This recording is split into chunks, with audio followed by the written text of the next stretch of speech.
Dream Elements has arrived.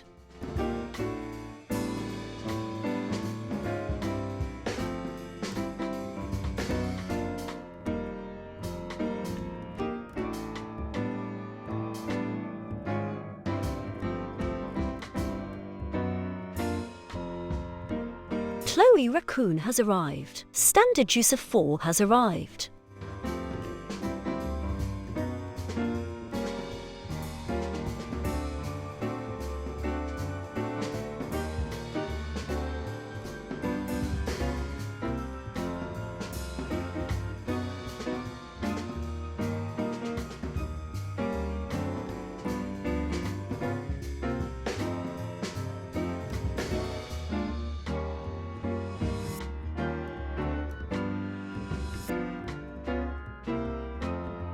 Majenko Bot has arrived.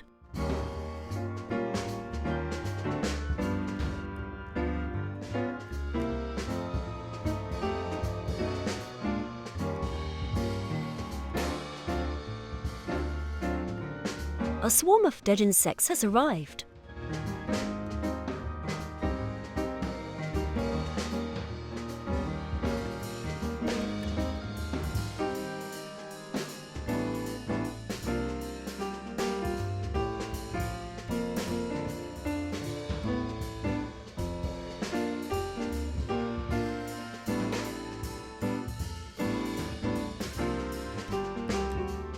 Project Carl has arrived.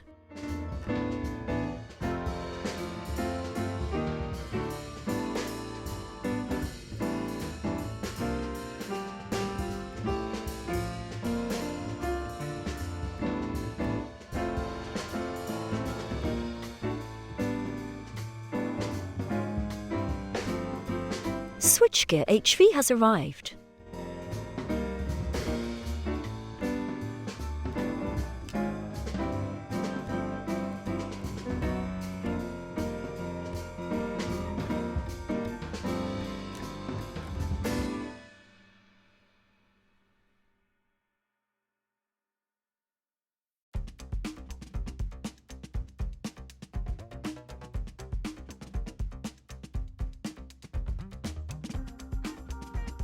Yeah, I know, I'm starting early. Who cares? Who cares? Hello. Oh, it's a muggy day today. I've not got my headphones on today for the very simple reason that there's a thunderstorm outside and I want to hear it. I love thunderstorms. It's only a small one at the moment, not like we had earlier. It's just a few rumbles of thunder, but I want to hear them. So, yeah, no headphones. Right, archiving stuff today. I've done all the disk archiving, and I have to admit something. I'm a wally. A big, huge, massive wally. All that fighting yesterday with the 5 1/4 inch floppy drive, trying to get single-sided reading working. 360k discs are double-sided, aren't they? So the problems we were having was that the floppy drive was unable to read one side of the disk. I spent all of today digging into that drive, cleaning it, tweaking it, everything I could think of, trying to get it to work. No joy. Then I tried a different power supply and suddenly it worked. It turns out my bench power supply thing that I built the other week is very noisy. And floppy drives don't like noisy power supplies, do they? Their sensitive head amplifiers throw a bit of a wobbly. So the upshot of that Systuser has arrived. is an archiving computer. Bzzzt, indeed. 50 bits. Chloe Raccoon says. Cheer 50 A bit. big picture of me. Full screen face cam jump scare. Well, it's the start of the stream. I'm always like this at the start of the scream. Well, you can scream if you want. Stream. So, yeah, that's what we're doing today. Right. So, without any further ado, hello Chloe, hello Standard User, hello Swarm, hello Project Carl, I'm doing very well, thank you. And hello Switchgear, and hello Ben. You're usually late. True. So, yes, I've got an old Core 2 Duo HP system that's been sat in the garage for ages, doing nothing. I refurbed it a while ago and put the original Windows 7 and everything on it. But it just happens to have a 3.5 inch and a 5.25 inch slot. Get the light shining on it so you can see them. So, perfect for a dual floppy system.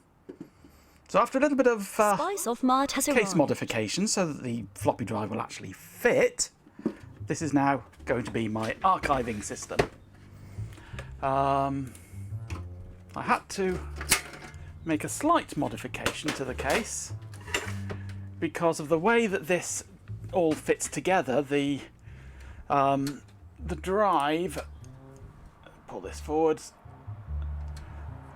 slots in and slides forwards, but it has to slot in past the lip on the front of the case here, and the bar for the lever on the front hits the case and won't fit in. You can't physically put it in, so I've had to cut out a piece of the case to get it to fit, but fit it does. And we have the grease weasel in here. There's no internal USB ports on this board as far as I can see, so the USB is just going out the back and into one of the sockets on the back. So it should do the job, I hope. I think Blackhurst technique. We have grinders. Wow. I have a little hacksaw. Does the job just as well. That's all you need for that. So fingers crossed it'll all work. I've not tried the drives in here yet. I've set up the Grease Weasel software about 10 minutes ago, but I just haven't executed it to see if it works.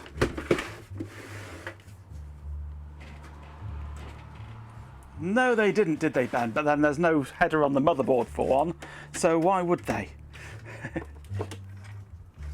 Let's plug in power, plug in network, and hopefully it'll boot up without a keyboard, because this is going to be a completely headless system, almost as headless as the chickens in chat. And my camera's just crashed, because why wouldn't it? Let's go over to here anyway. Let's put that there, have that up there, and power it on, see if it'll power up without. I tried installing Cachios, but it was not playing ball. Cachios really wants an EFI system. It's desperate to install everything with a GPT partition table and things like that. And while it's possible to do it on BIOS, it's tricky and is not that happy doing it. So I've given up and I've installed Arch. And I've named it Hodgepodge because it's a HP and it's got a mixture of drives in it, so it's a bit of a hodgepodge. Uncle has arrived. Hello, Dap Uncle. Yes, by the way, it's running Arch, by the way. So, I have installed the Grease Weasel software. And it can find it. But I've not tried anything. But my main aim today is to move my ripping scripts across to it and enhance them and improve them and clean them up and make them work better. And the sun's just come out now, so I'm all, can't see. Thank you, sun. Turn the sun off. There we go. Oh, I've gone all dark now. All moody. Your aim today is just left of the bullseye, yes.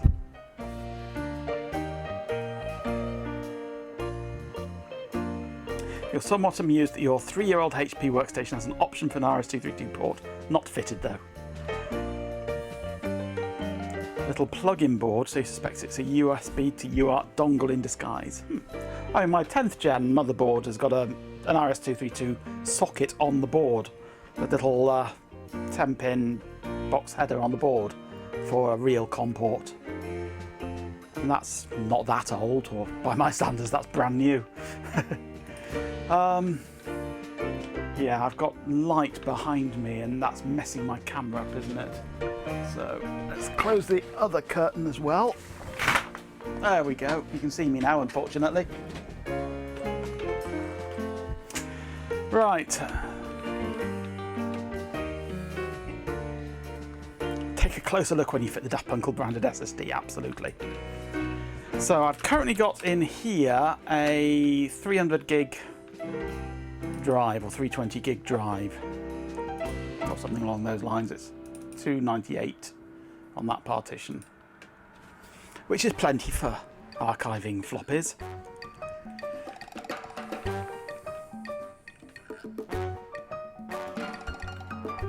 '12th Gen i9, fancy. Has it melted yet? Right, I need to... I've got the scripts. We'll take a look at FRIP. Floppy rip FRIP.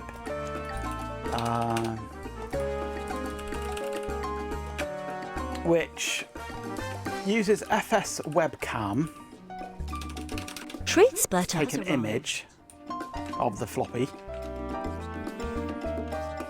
Hey, Trade. Jinkadinka. Oh no, not another new nickname. It takes a photo of the floppy using a webcam, cropping it to the right size and everything. And then reads the flux data using Greaseweasel. Creates an image of that flux data so you can see any bad sectors. Creates a disk image, a raw disk image of the flux data. Lists the contents of it if it's a DOS disk, and extracts all the files. Zips up the flux, zips up the files, and basically finishes. Yeah, 12th is safe, avoiding 13th and 14th. Yeah, they're the ones that self-destruct.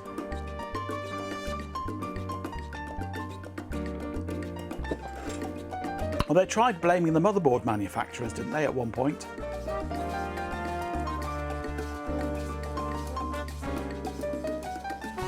And that's why I've not progressed past 10th gen. More than powerful enough for what I'm doing.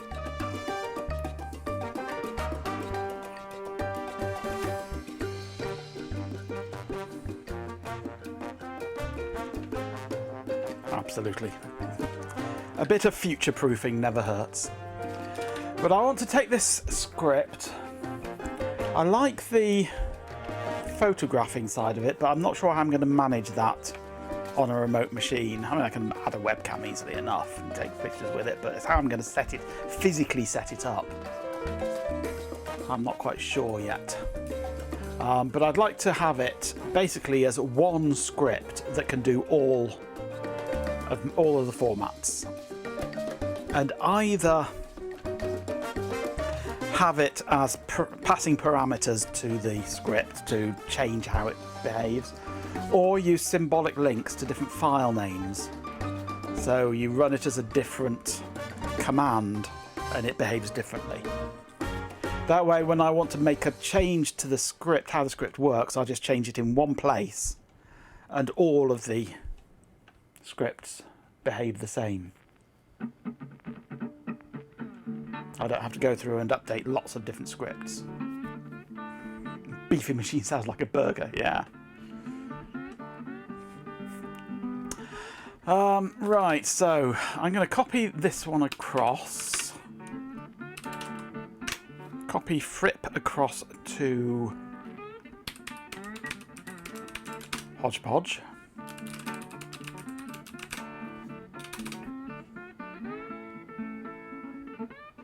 You picked up a parcel and it had the stuff you ordered in it. Ooh, so you got extra stuff as well, did you? Wasn't somebody doing a dropshipping scam on you, was it?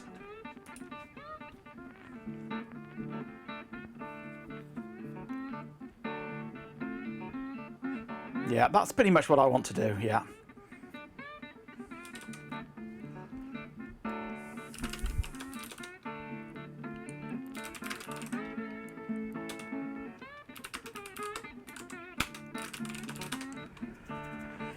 Right.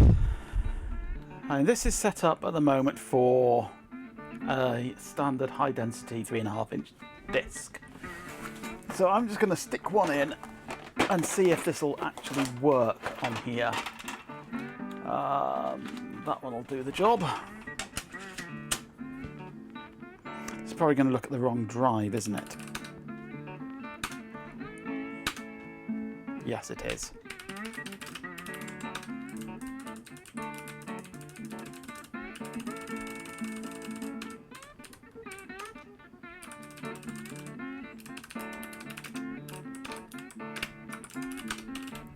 Right, Fripp. FS webcam is not installed. That gets the right drive. Hello, Beta link has arrived.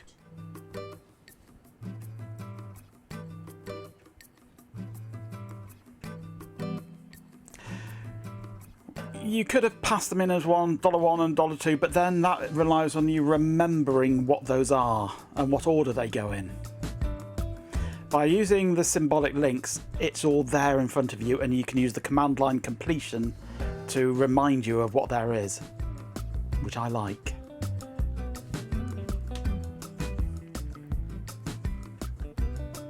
Right, I don't have HX floppy emulator installed on here, do I? The only thing you remember from the top of your head that does things via $0's BusyBox, there's quite a few things that do it actually. Vi does it, the original Vi. Vi and X are the same program, and View is the same program. There's a group of programs, all the same program, but just symbolically linked.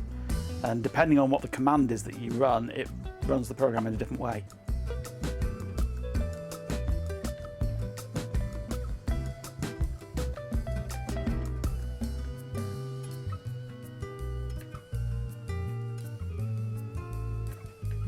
At the moment I get no visible feedback on here because everything is being logged to a file. I want to start using T instead of just piping, I think, so that I can see the output whilst logging it, because I like to have a log file of what's happened as well as being able to see it. At the moment I can't see what it's doing.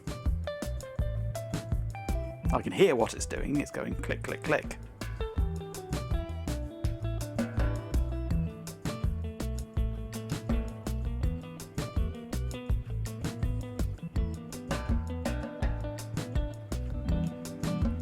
But I can't see how far through it's got.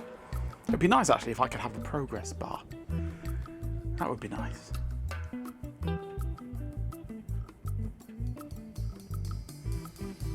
Might be able to pipe it through a progress bar thing.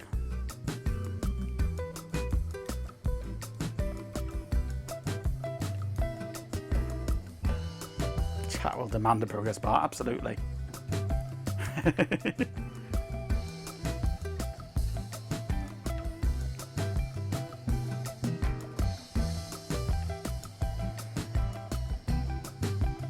HXCFE is not installed, so that won't work. I need to copy that across.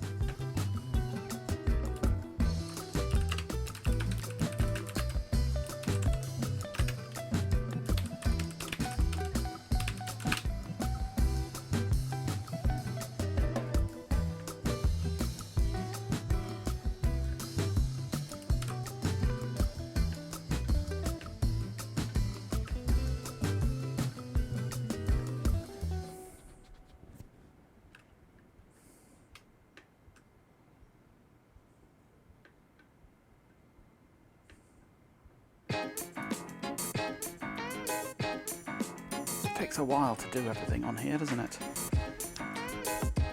There we go. Oh, we haven't got those programs installed either, have we? The old 122 has arrived. Hello, old one. So that's created as a folder. Actually, that one you can delete because that was the first failed one. And it's created as the log file, the disk image, and an empty files one because most of the programs aren't installed.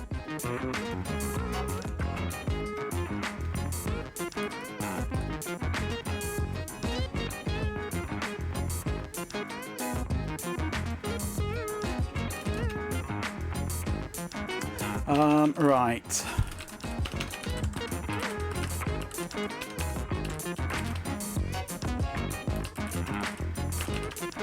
Sudo cp star.so user lib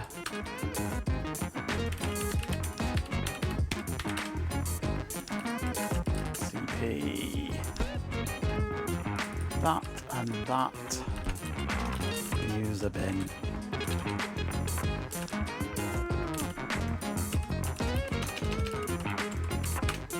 Yeah, that works.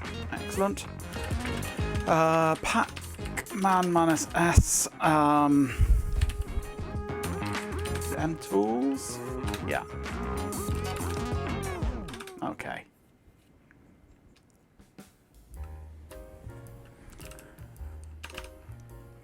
And the webcam one, which is not going to work because there is no webcam, is FS webcam.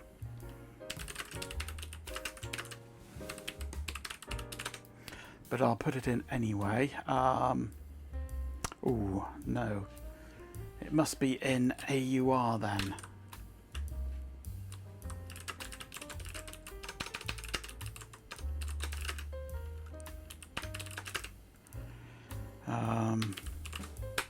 Yeah.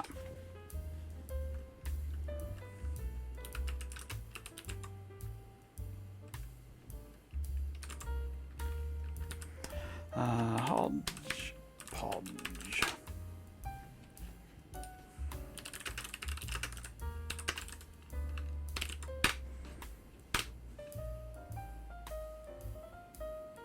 Okay, that should get FS webcam on that.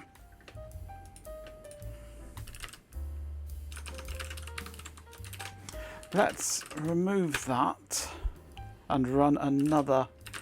Actually, vibin frip. Let's have a quick look at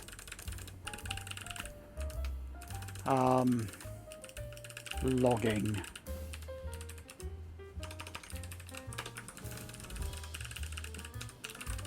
Problem is, Greaseweasel outputs everything to standard error. Oh, thank you, zip. Yes.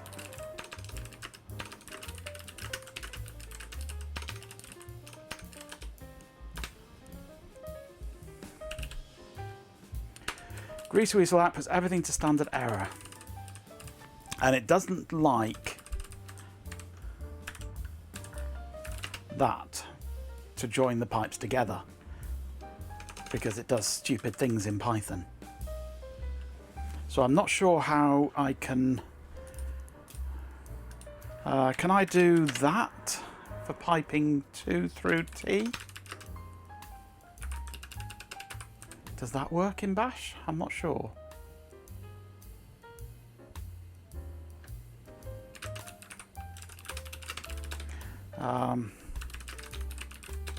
Is it a -A for append? It is, yeah.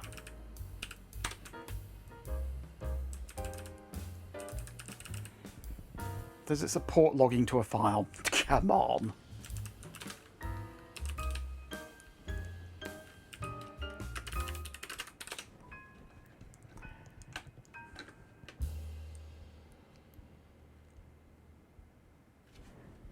The simple answer is no. Why they had to output everything to standard error, I don't know.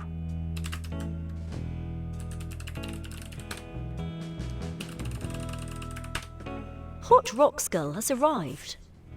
Soup! Soup of the day! As Berger Yak made his way back to the police station, news came in that a number of dead goats wearing canvas coveralls had been washed in with the tide. One was known to the detective sergeant, a decidedly dodgy, obese goat by the name of Gritpipe, a racketeer, a troublemaker without portfolio. His pocket contained the detached name plaque from Cousteau's ROV, the Calipigian. He returned to St Helier and headed to the museum to ask questions about the legend of La Valliere d'Ise. Hello, Hot Rocks. Hello, Stefan.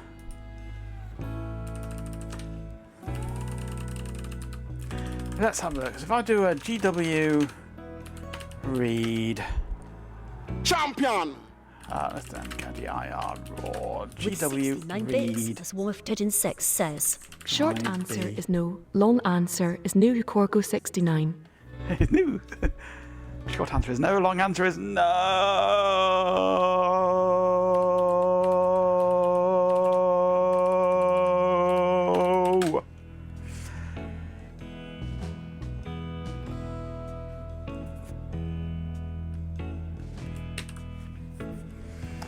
If I do to dev null, it still outputs everything.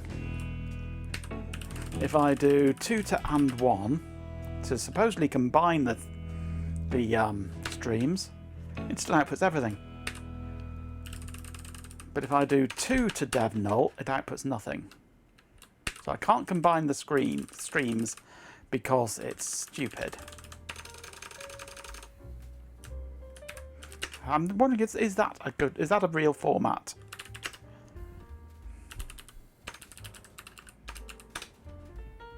No, it's not. Goat Master has arrived. Hello, G-Pin. Yes, don't cross the streams. Combining them, fine. Crossing them, not.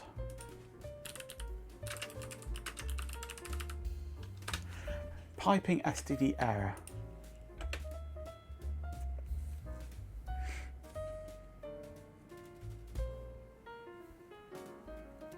The answer is combine the streams. No.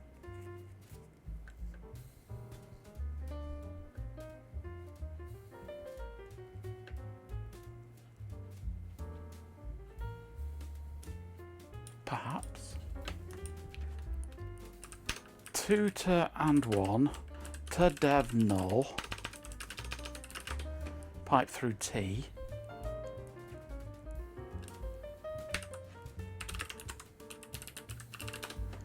Ah, that did work. Okay.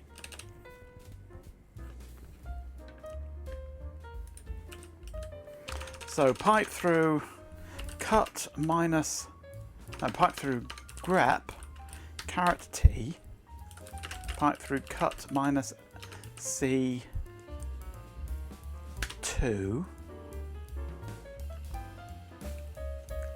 no, cut minus F, C2 onwards, pipe through cut minus F, 1 minus D dot.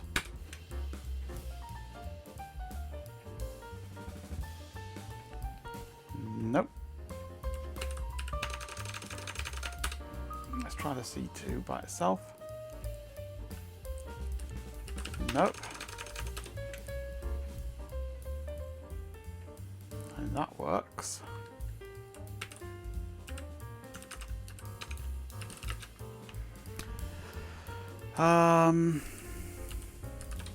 But piping through cut is not working.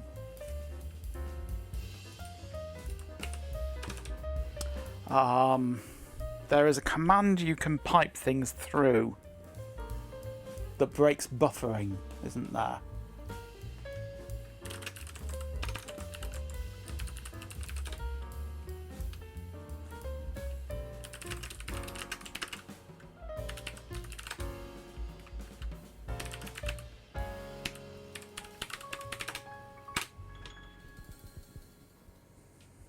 Combining the vocals.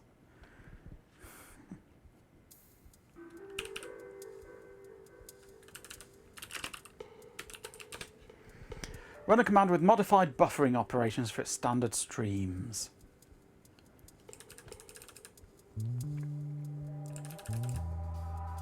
Unbuffered, line buffered.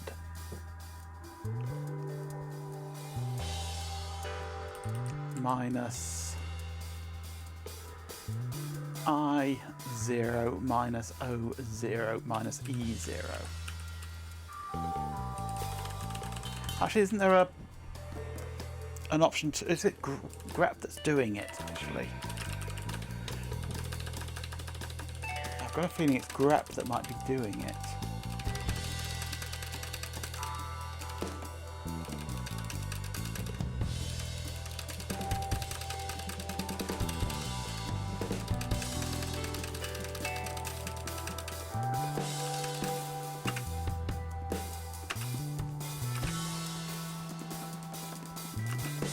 There we go, line buffer.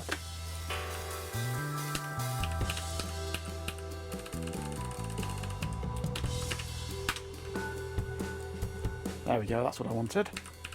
So, character 2 onwards.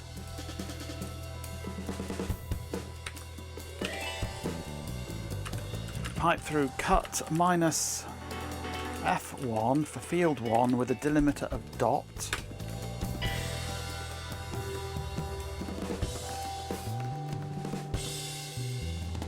And it breaks things.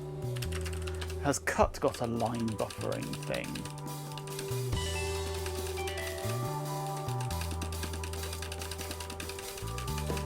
No.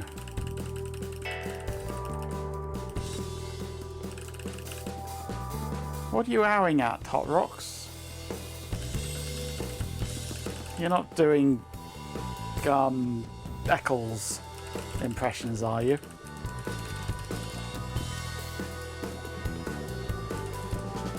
Champion!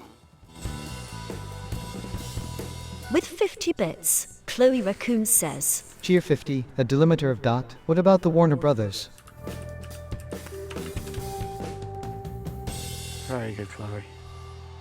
I thought you might be Hot Rocks. I thought you're sounding a bit like Eccles there.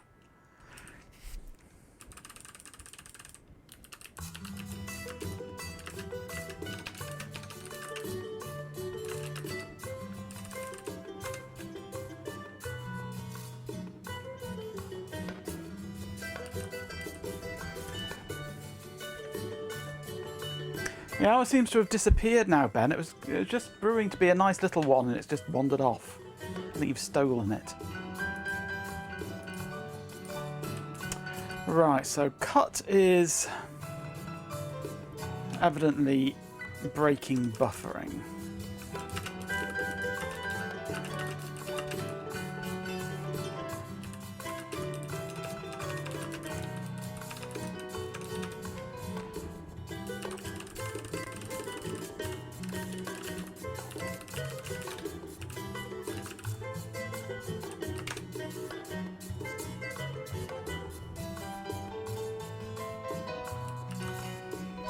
Ooh, Eccles cakes. No, they're not. They're blue bottles.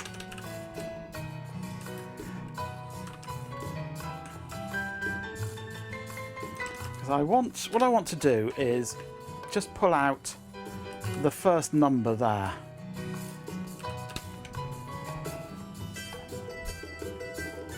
But it's not just a single digit.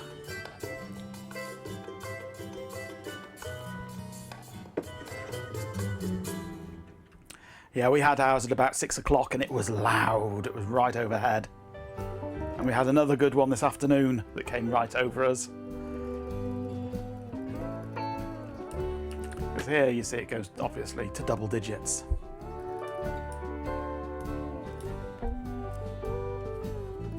You had an earthquake up your way, did you?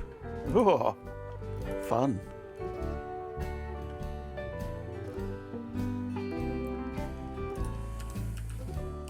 Dopaz has arrived. Hello, Dopaz. Wanted to blew through south of you, yeah.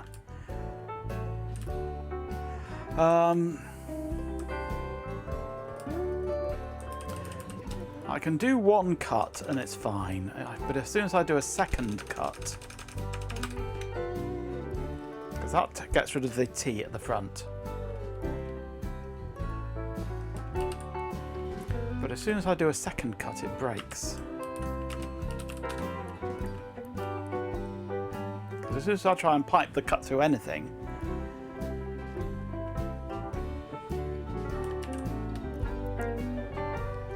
I could do E-grep on it, couldn't I? Yes.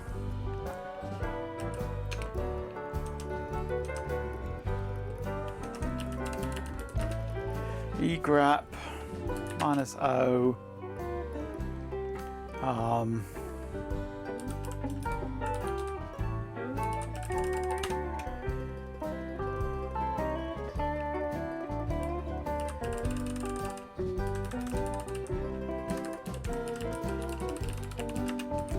I don't know what it requires. Is it looking for a group.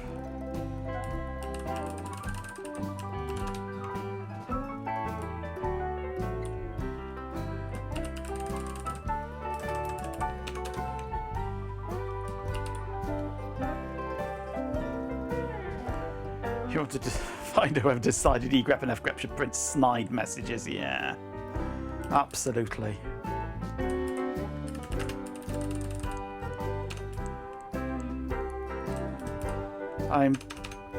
\D should be any decimal number.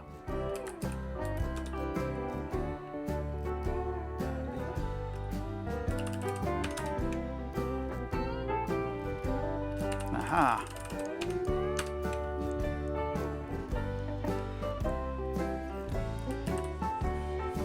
Now, I only want the first one.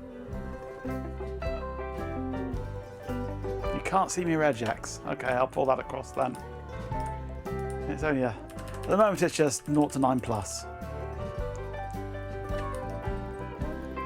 Tyler Hood has arrived. Hello, Tyler. Use 10 floppy drives, no. I want just the first occurrence of a number, up until the first non-number.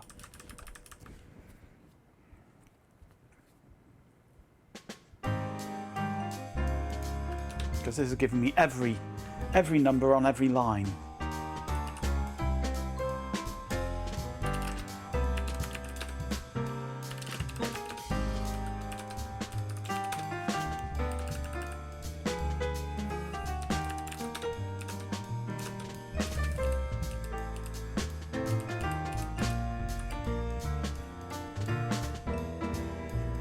Extended regular expressions.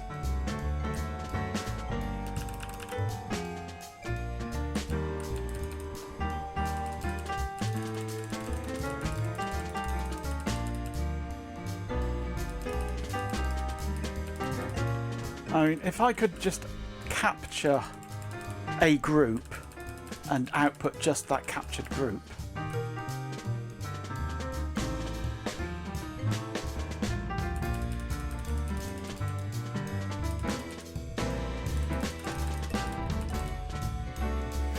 Dropping grep and using grope. We don't grope on this channel.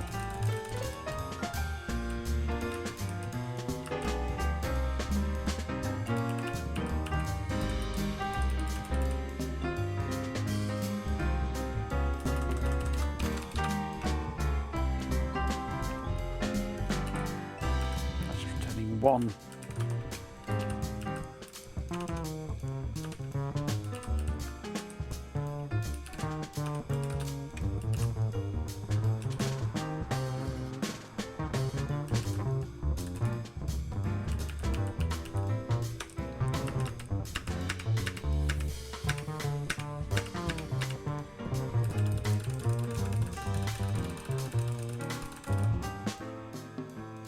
The preceding item is optional and matched at most once.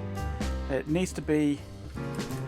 That's the number of characters in that string. Maybe a job for said. Ooh, could be.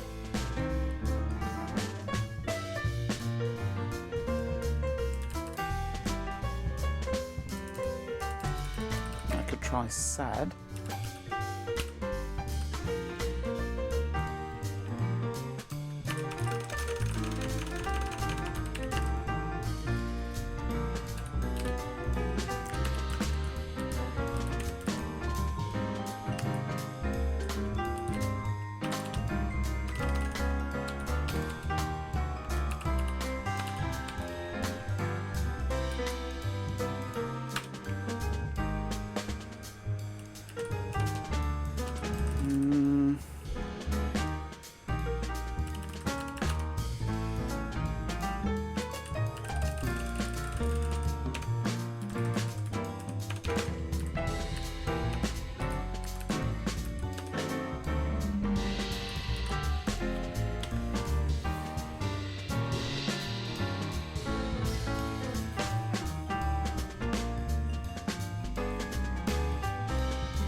That doesn't seem to be doing things.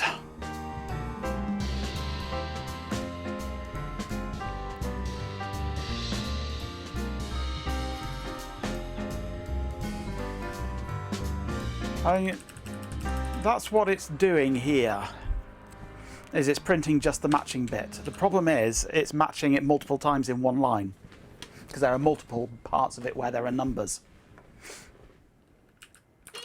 If I get rid of that, that 081013 is this 081013. It is printing just the matching bit, but it's matching multiple times. What I wanted to do is match only the first time on a line.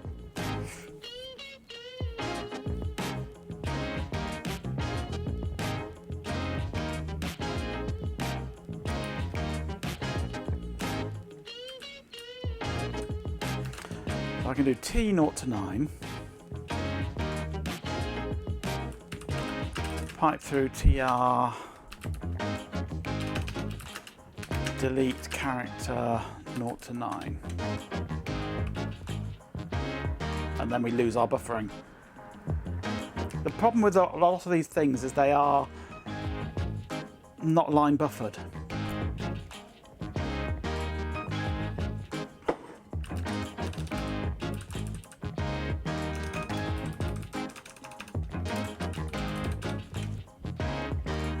Oh, there we go. Delete the T. We delete the T and it prints it. Right, now there is also a command which will display a progress bar from standard input, isn't there? It's not PV, is it? No. PV is a pipe through.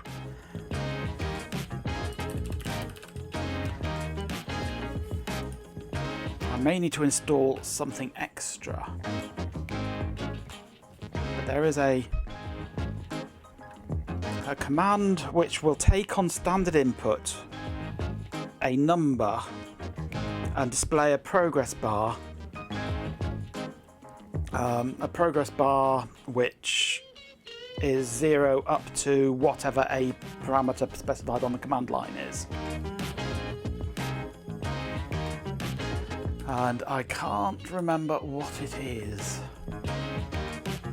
I think there is a full screen dialogue one. It's part of the dialogue suite, isn't it?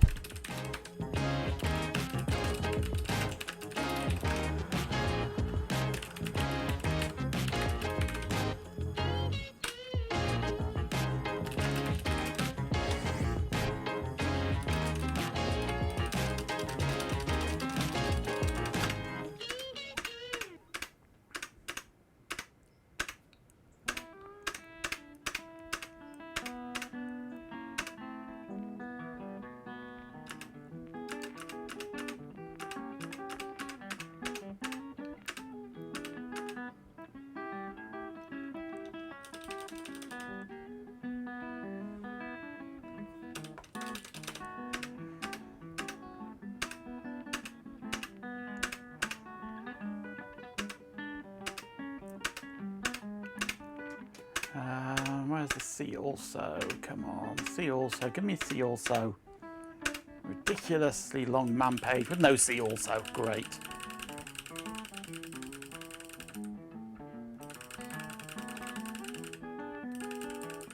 With dancing poop emojis.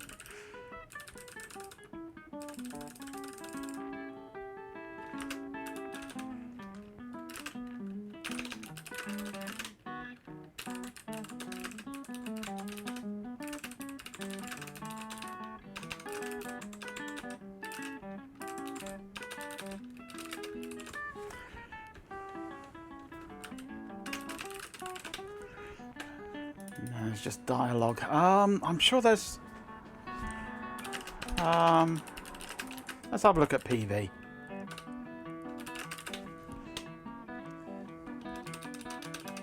Because this is designed for watching what's going through a pipeline. But we're not going through a pipeline.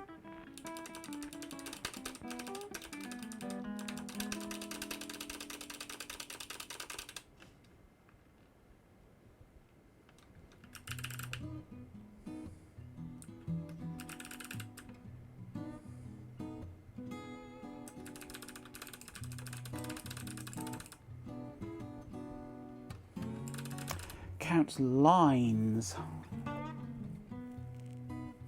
No, I don't want to count lines because the number of lines might change if there is a retry. It might read the same track multiple times when retrying.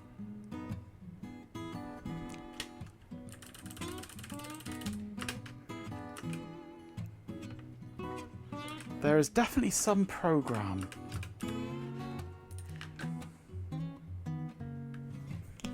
Bash progress bar.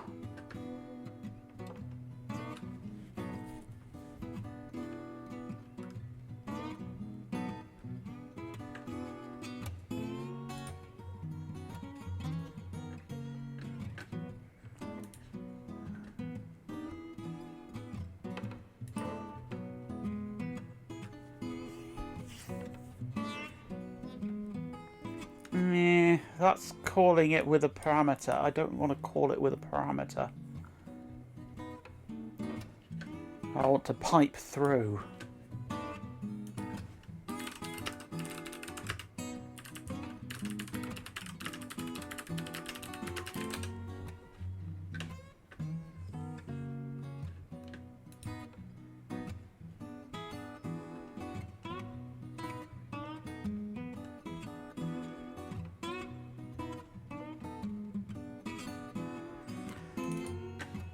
It's just progress, isn't it? Is that the command that I'm thinking of?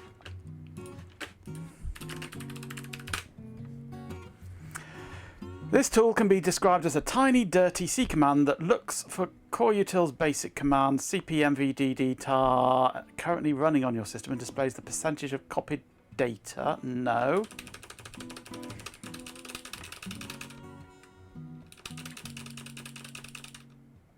That's not what I want.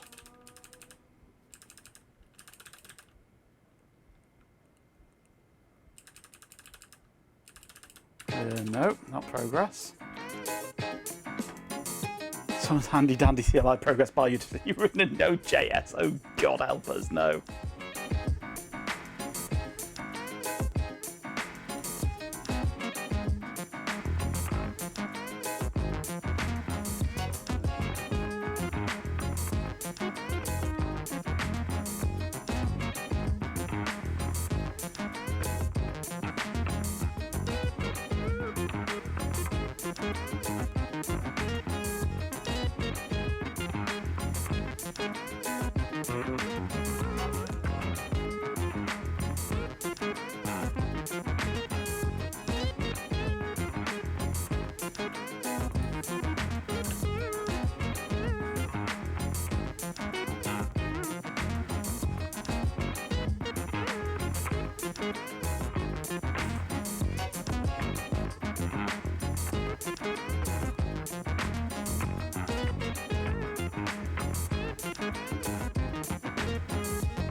I have used it before. I know it exists.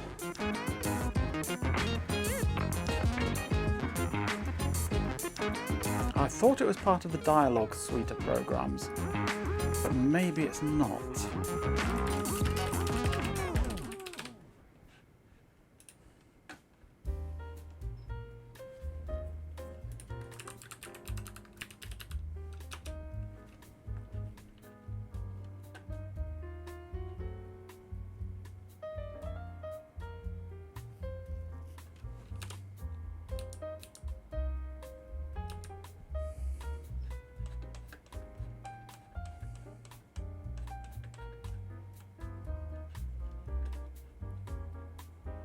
Zenity. Zenity. That's it. Zenity.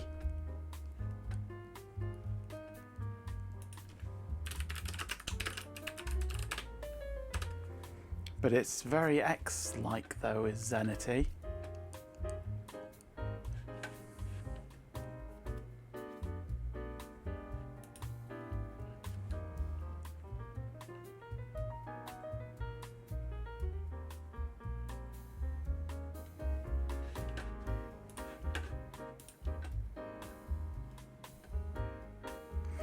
Dialogue calls it a gauge.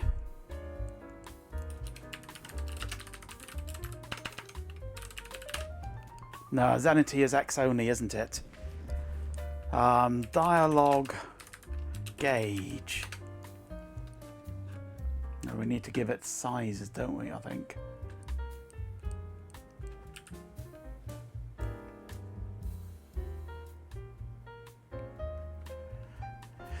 Text height width.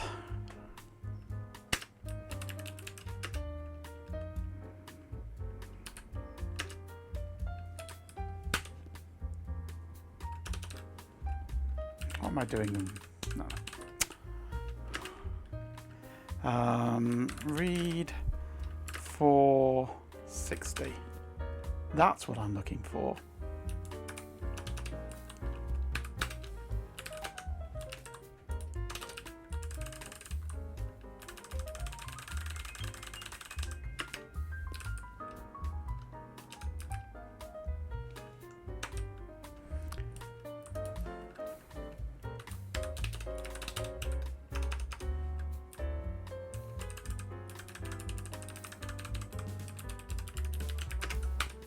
Oh, we get as an R, not read progress. There we go.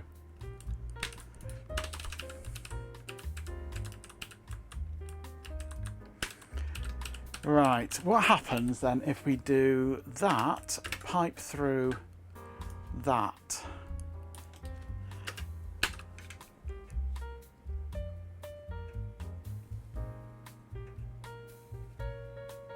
Nothing.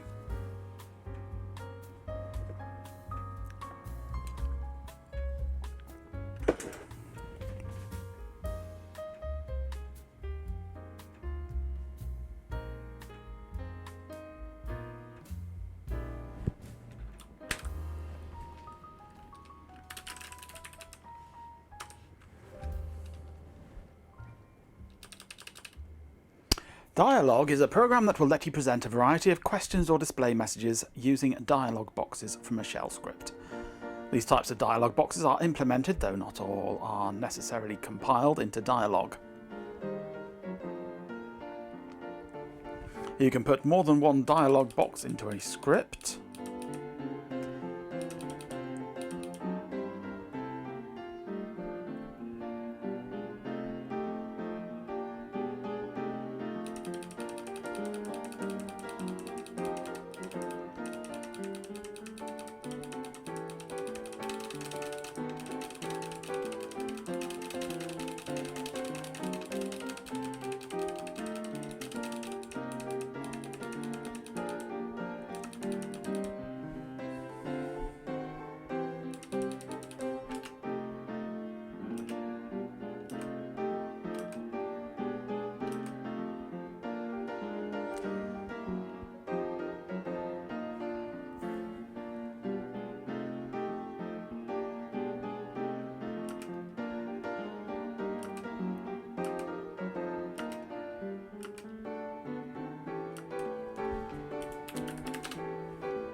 A gauge box displays a meter along the bottom of the box. The meter indicates the percentage. New percentages are read from standard input, one integer per line. The meter is updated to reflect each new percentage. If the standard input reads the string XXX, then the first line following is taken as an integer percentage. Then subsequent lines up to another XXX are used for a new prompt. The gauge exits when EOF is reached on the standard input. Pardon?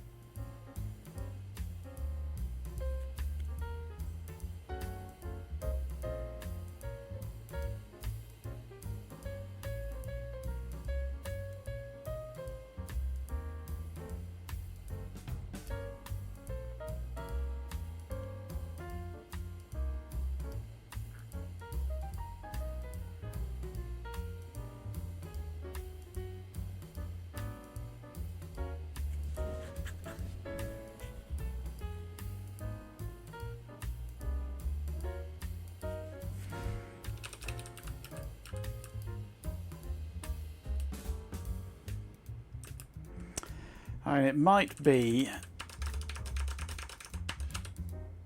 the line buffering breaking again.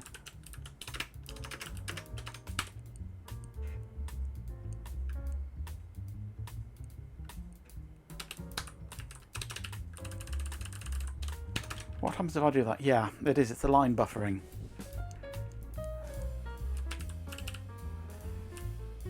It's TR breaking the line buffering.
Yeah, TR is not doing line buffering. And that completely breaks things.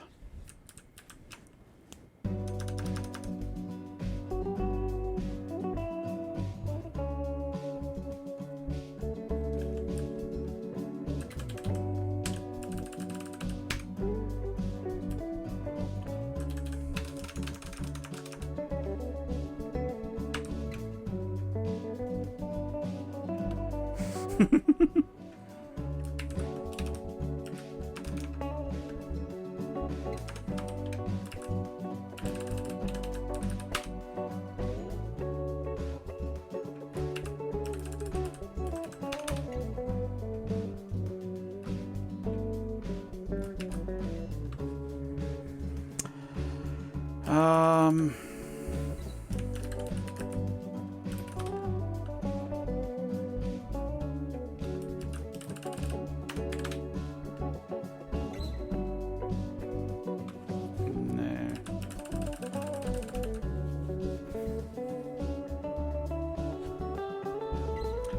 Can you resuggest your orc way?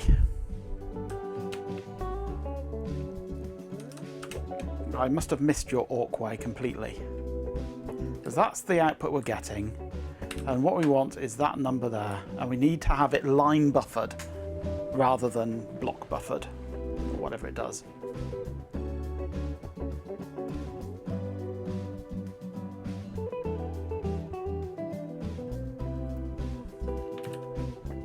I'm not particularly familiar with orc. I can print things, but that's about all.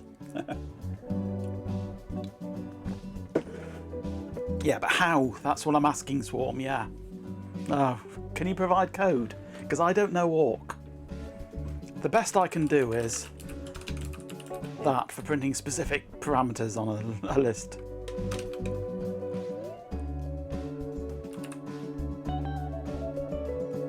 Just got awkward, yeah.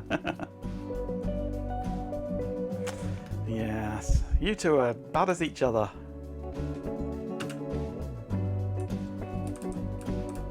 Orc. Let's try it. /t 0 to 9 plus /dot / print $1 flush.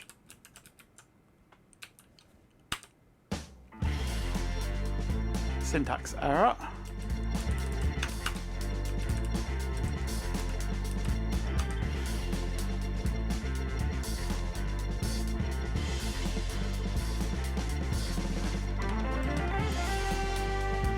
Champion!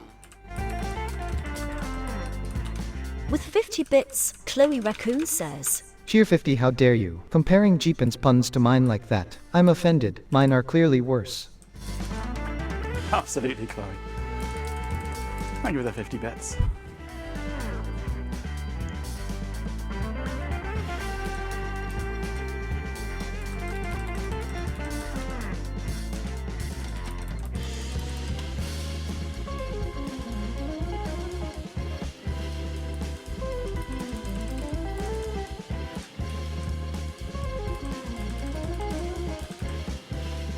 If I could just print the captured part, it doesn't seem to do capturing.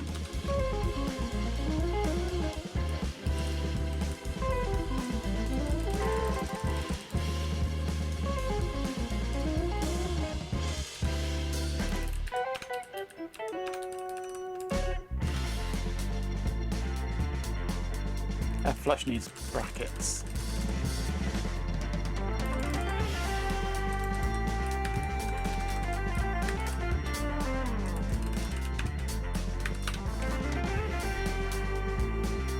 Because that's printing the whole thing.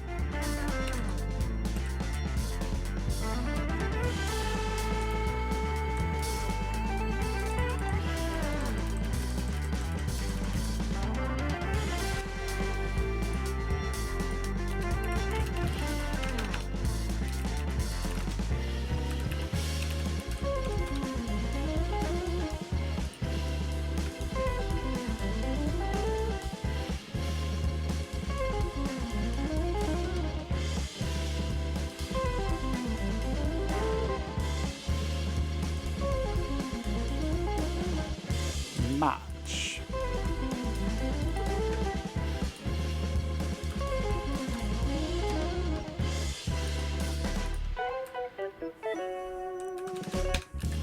Match $0, comma that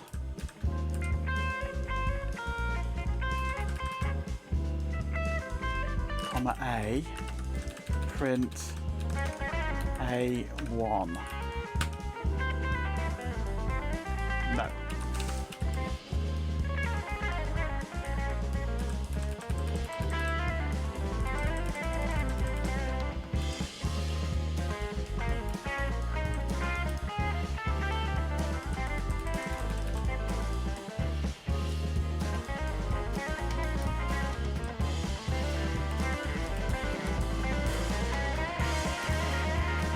So match goes in here, you say?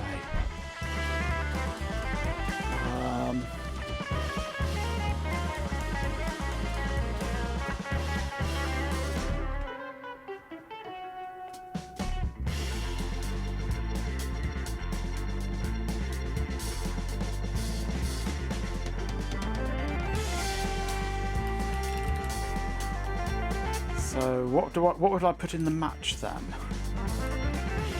$1.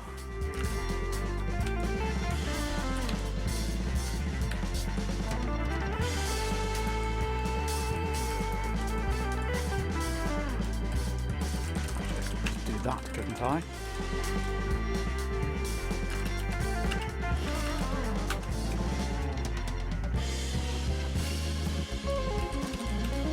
Still just matching. I'll print it. That should be A1. No, A1, A. No, whatever I print, it prints the same thing.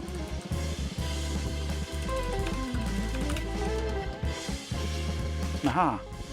No dollar. Weird. Pipe. Dialogue. Gauge. Read progress. 660 0. Yay! However, it's doing a precise value, not a percentage from a range. Payment is not required, yeah. So this will get up to 82% and then stop, rather than 100%. So I can't tell the gauge command that this is the highest value and to stretch it into a percentage from that.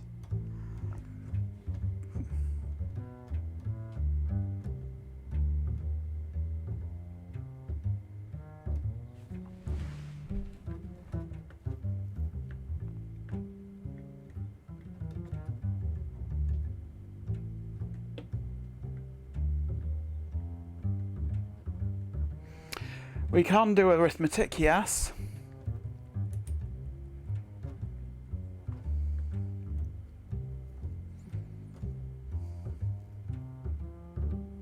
Whereas 81 is the top track number it goes up to, because it reads 2 extra tracks above the far end of the disc.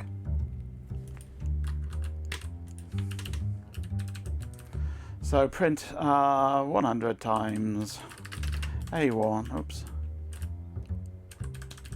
over 81.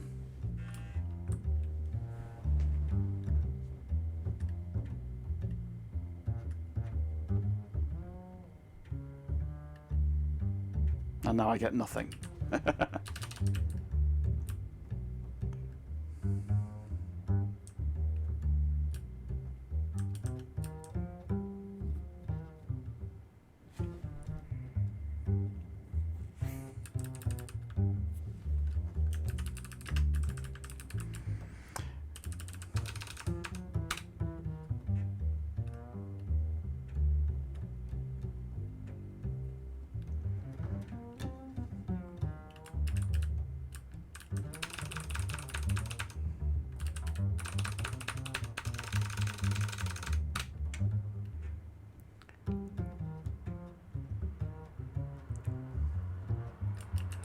You. Oh, hang on. Let's add a multiply in there, shall we?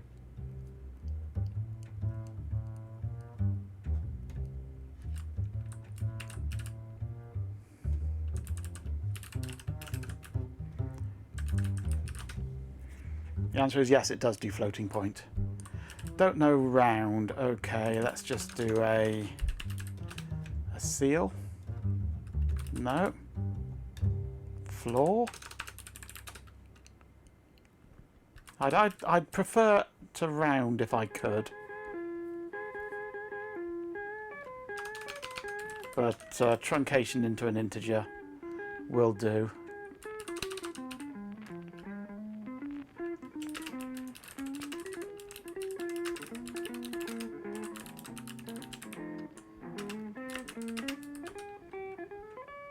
I could do, yeah. Bit of a hack, that.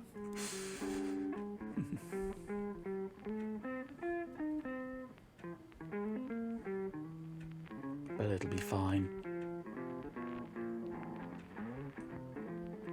Oh, no, you're not, Chloe. Oh, no, you're not. Look at those moobs. This is not a flattering t-shirt that I'm wearing. It's a very figure-hugging one. Get G-Pin excited.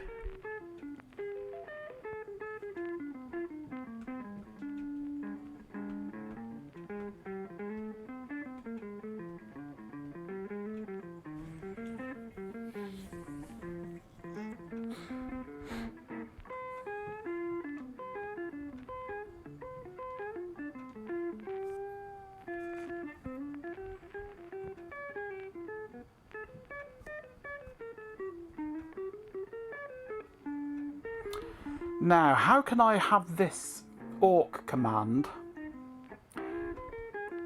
change depending on the number of tracks that I will be working with?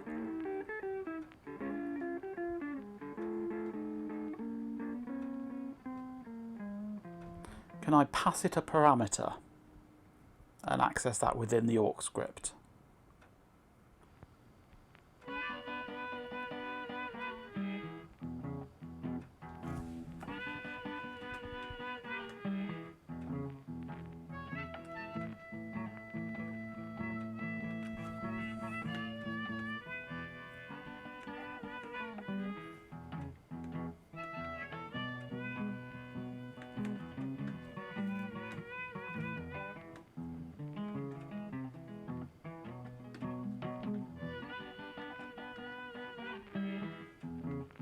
Minus v tracks equals n as a parameter, then refer to tracks in the script. Tracks or dollar tracks? Just tracks, is it? We've not lost any frames, so probably just you. Never a dollar except when referencing a dollar number.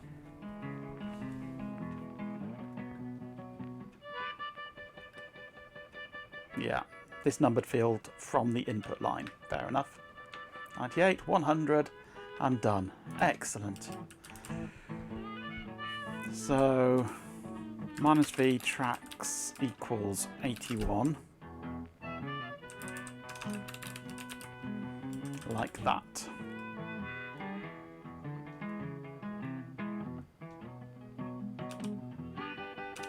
Can't open minus v for reading.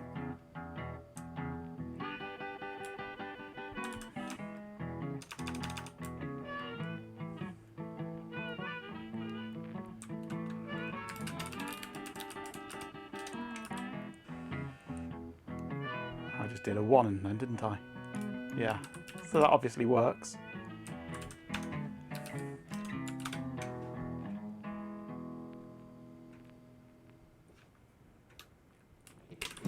Excellent, right, I'm going to copy that line.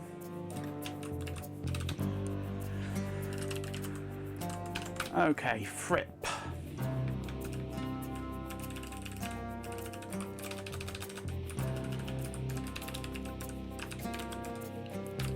Tracks equals 81, heads equals 0 to 1.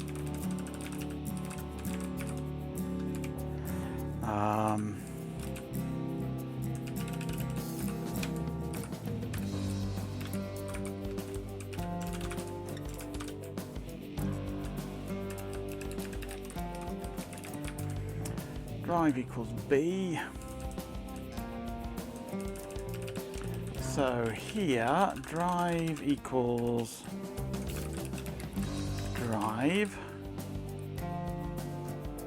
Tracks equals tracks.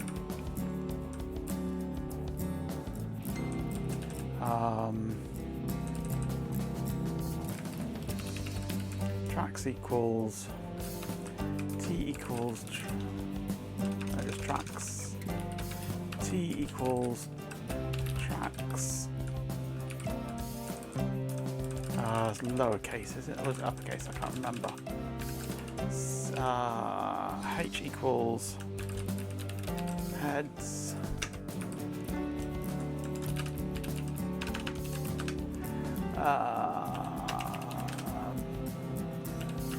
It's lowercase. H equals, oh, I need to step as well.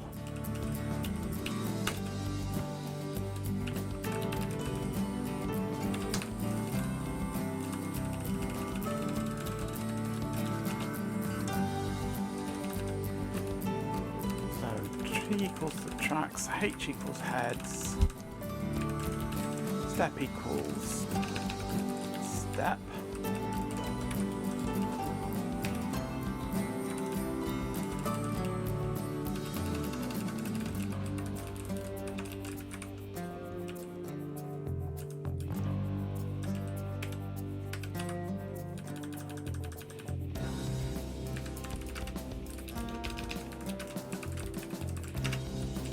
Stick a T in there as well, because I want the raw data going to log.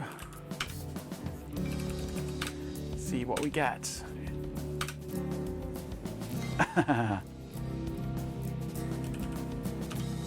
We get a complete failure.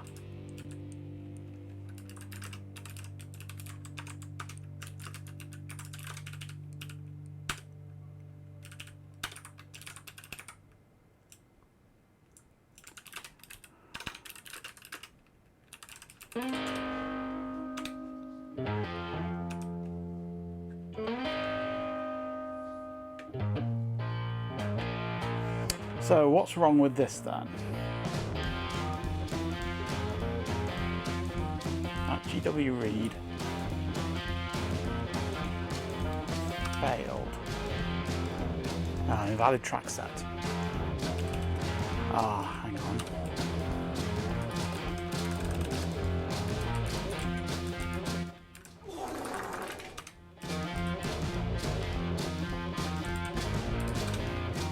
Nope. What have I got wrong here? H equals set of heads. Oh, C, not T. C. C for cylinders, not T for tracks.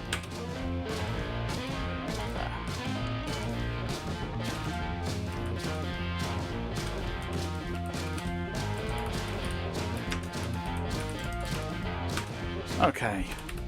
Fripp.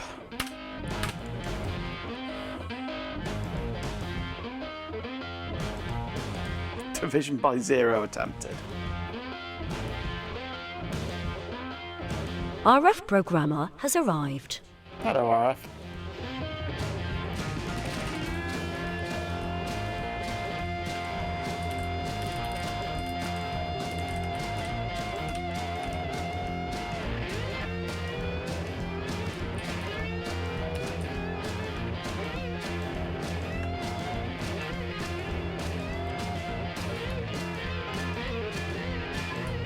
So that pipe through that, pipe through that,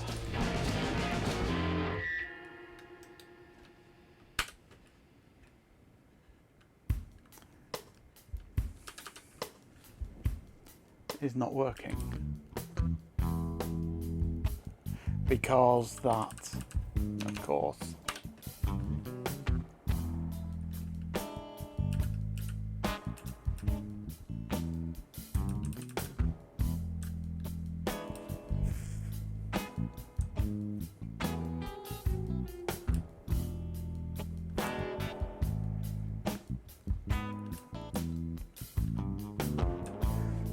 although we're getting the T.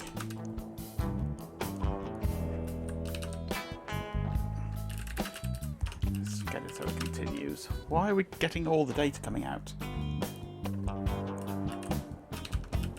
GW read, that lot.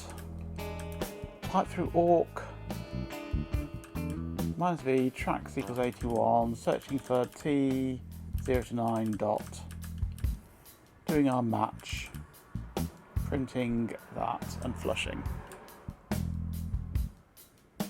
Oh, of course.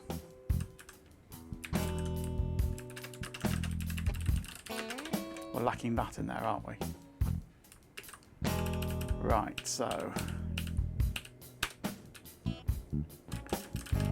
tracks 81. Add a 0, 2 tracks in there.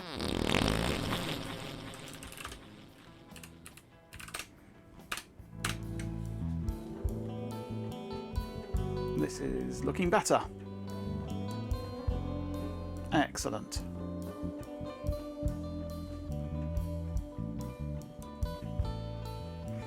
Right, well, I'm going to take a 5-minute break because it's time for an emergency download, as Chloe would say.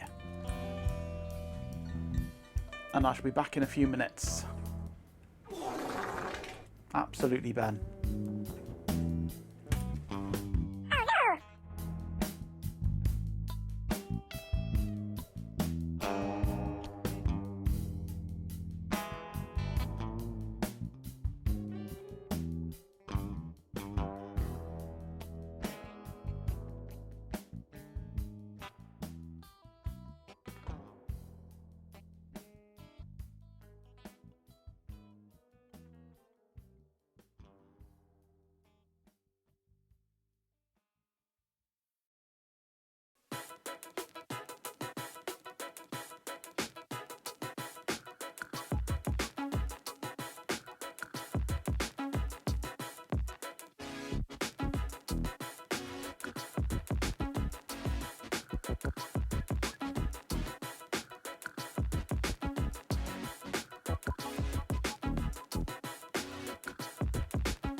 Okay, I'm back.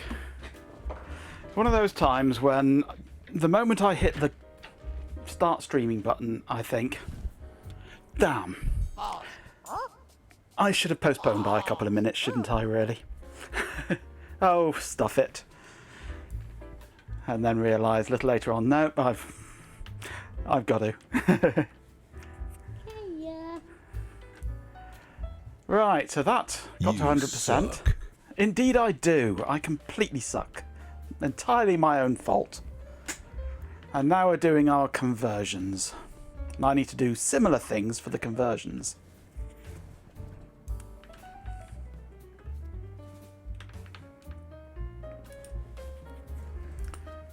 I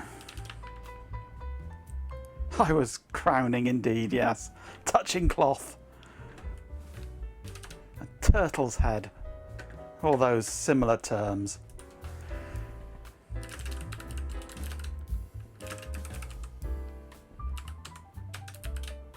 So here is our output from my script anyway.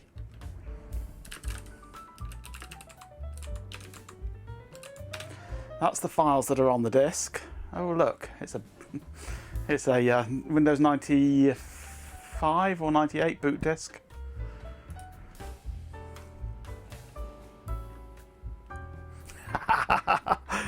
There are no chance, Ben. They'll be with you the rest of the evening. And there's a zip file with all the files in. There's an image of the disk and an image of the disk.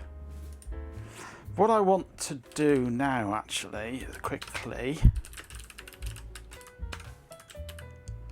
is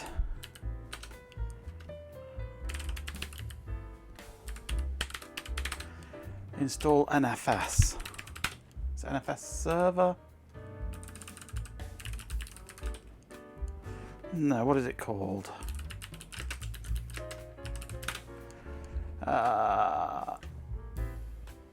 NFS utils.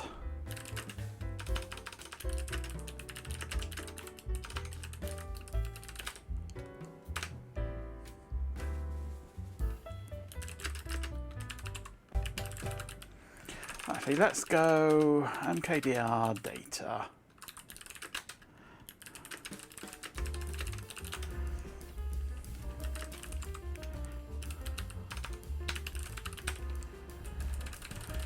Then slash data.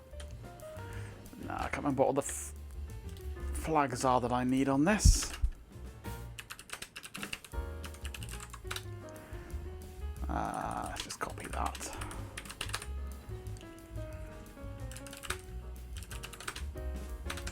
Oops, let's do it as root.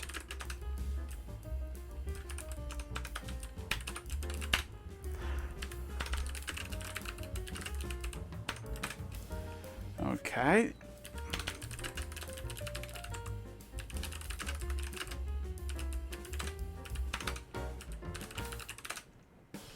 Let's start the NFS server.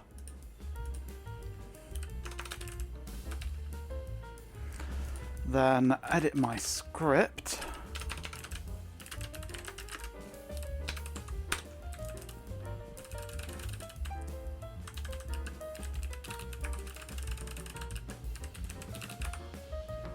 And put the archive into /data/archive.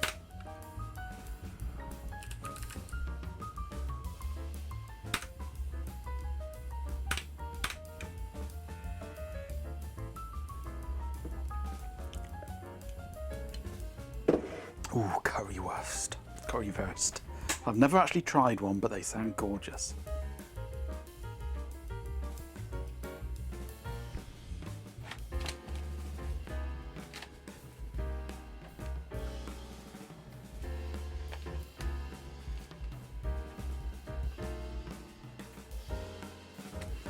I need to try a 5 1/4 inch double density disc in this drive. I haven't done one since working out that the power supply was iffy. I've only done high density ones.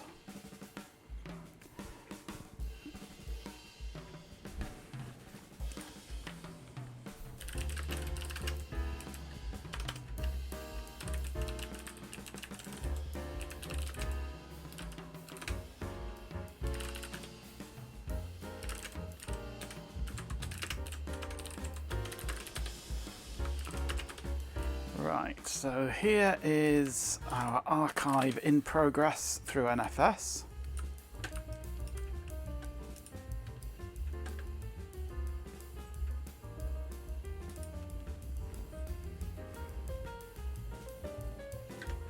Yeah, I'm wondering whether I should just get rid of the bot. I know you have a sort of a love-hate relationship with him, but yeah.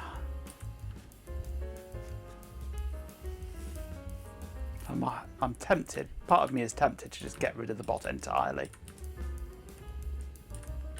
I mean, keep the announcements because they're handy, but get rid of the actual AI portion of the bot because he can be a bit of a pain at times.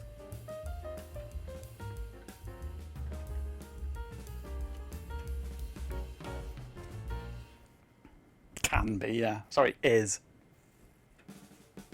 No, don't wake the bot up! Ben, you fool!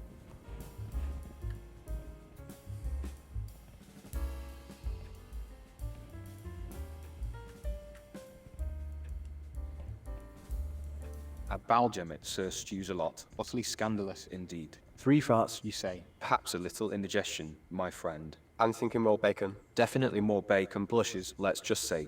Data processing is delicious. Exclamation idiot.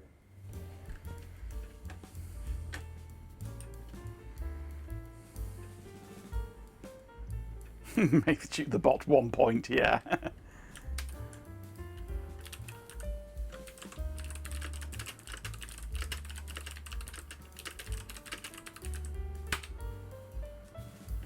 Majenko Tech has arrived.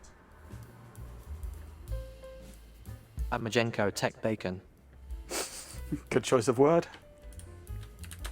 Okay, so we are creating the image at the moment, supposedly. A Jeepin 247 Majenko bot. Delightful. Exclamation fart.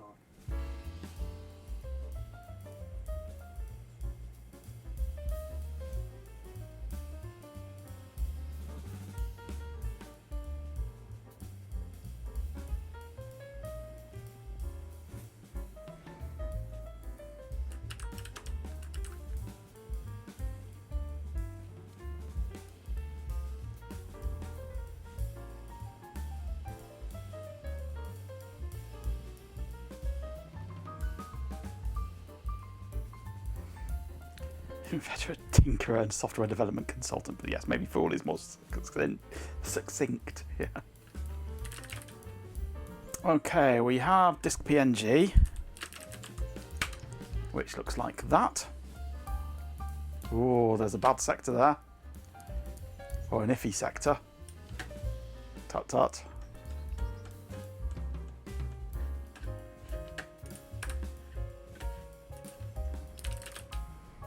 And we're creating the raw image file.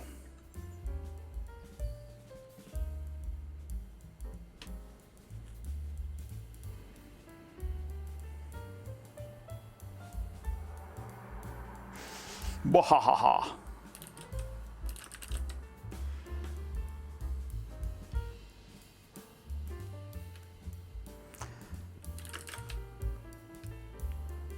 Okay, we have everything available now through NFS. Right, so let's go ln-s frip to frip dot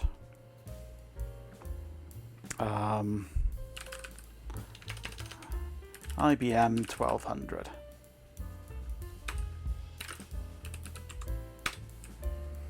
Oh, good point. RF Format programmer. equals Magento bot IBM 39. Obviously. Log entry. 1440. Obsessive data ingestion requires constant bacon. Containment breach imminent. Exclamation batteries.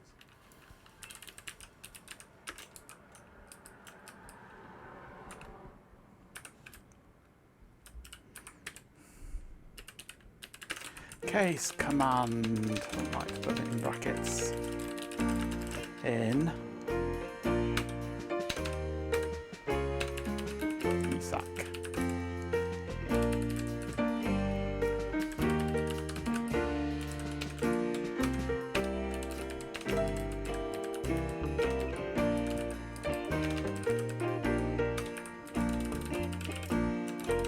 So this lot can go into here.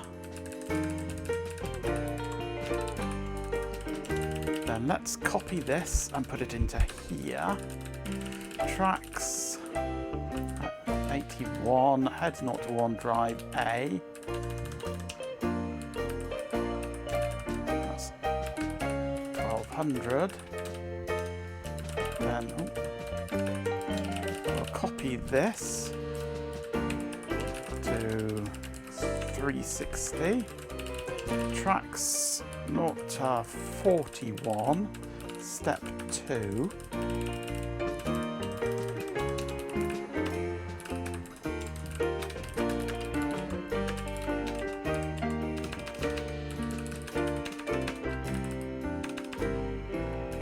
We're going on to 720 and a 360.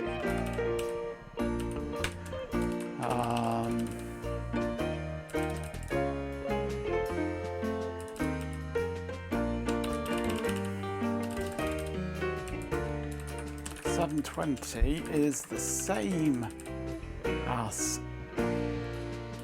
1440, just a different decoding format.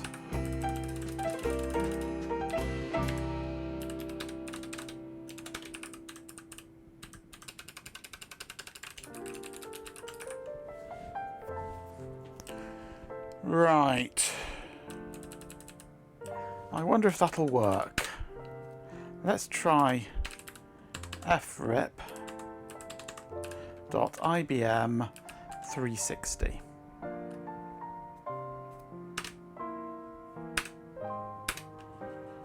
Got the right drive going.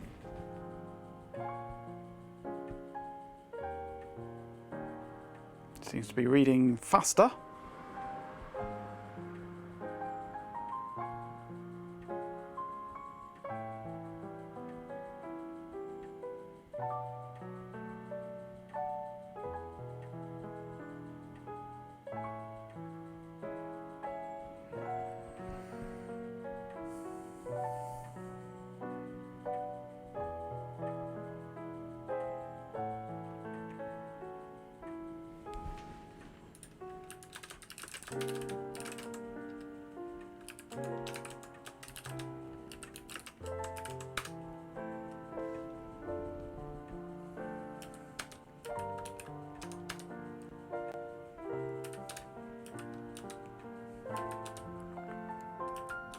That's a good sign.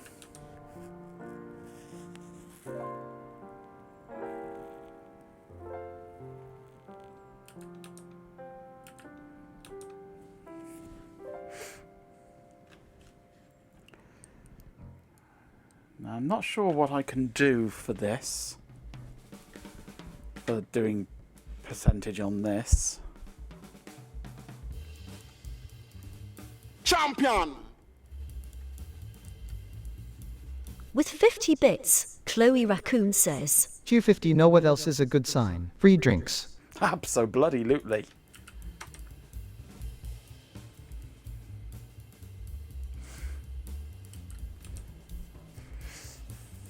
I could look just for Revolution 0.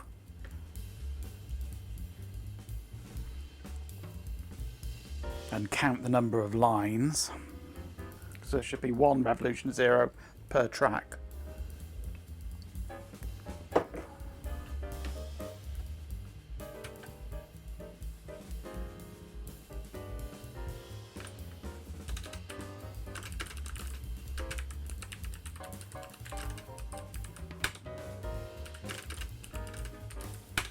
So that gives us 84, which is 2 Revolution Zeros per track. One for each side.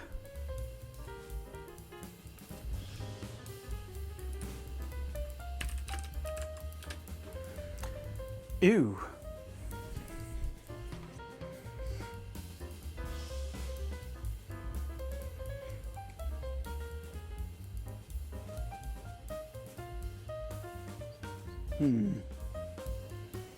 That's not a great read.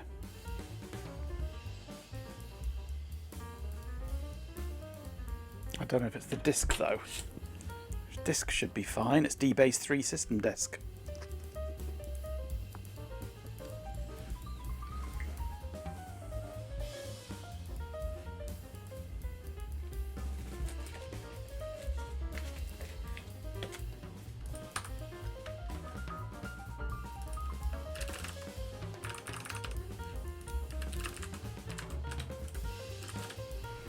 It found some files on the disk anyway.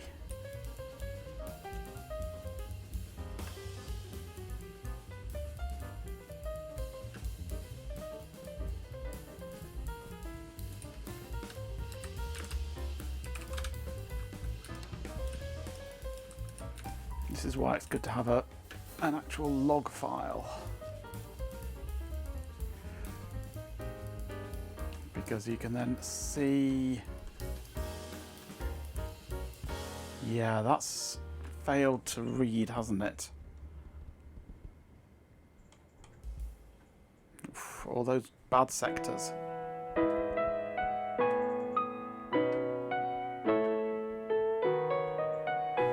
Is that because it's a double density disk in a high density drive? Because there is this. Oops. There is this flag here, dense cell, drive interface density select on pin 2, high or low. Yes, exactly, Ben. But I don't know whether it needs to go to high or to low. So we'll try.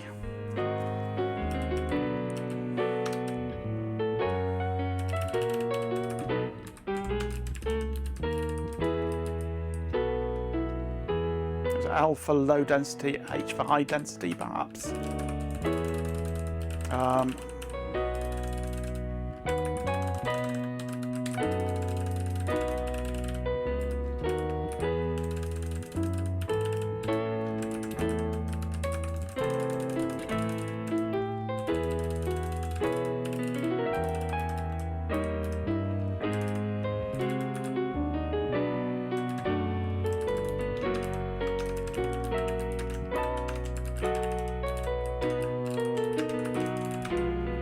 Let's see what that does.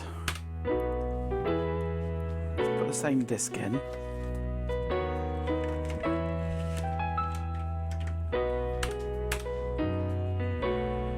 Don't Twiddle Densley gets upset. Try swearing at it. Yeah, that usually helps.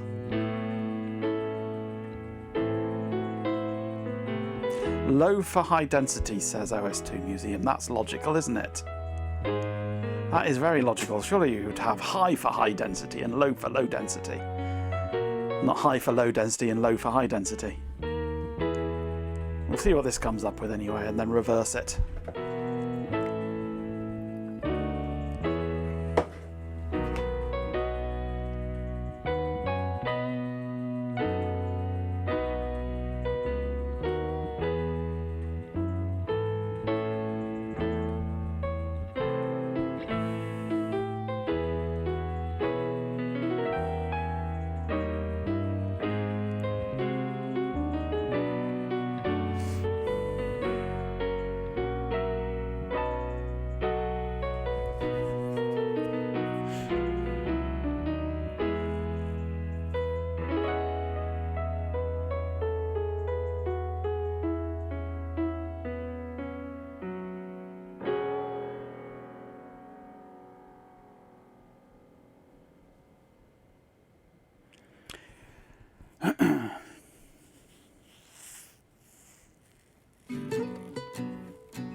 If I wanted to be slick, use a dialogue progress box. So I was going to have it as another gauge to give us a percentage.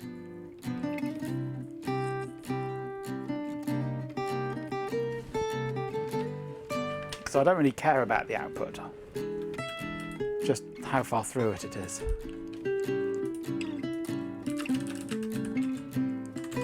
Right, so this is our file now, and it's an improvement.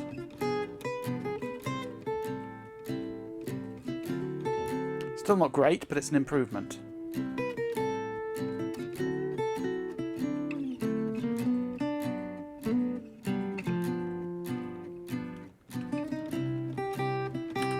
Let's compare that with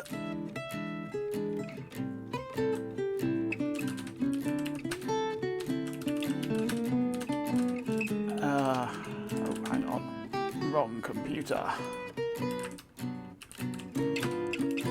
Let's just change it for this one for the moment. Density to H, and do another rip. See what happens.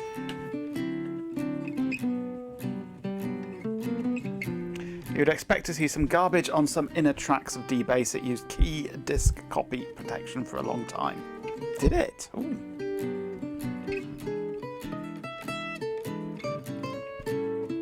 Not as many tracks as that, though.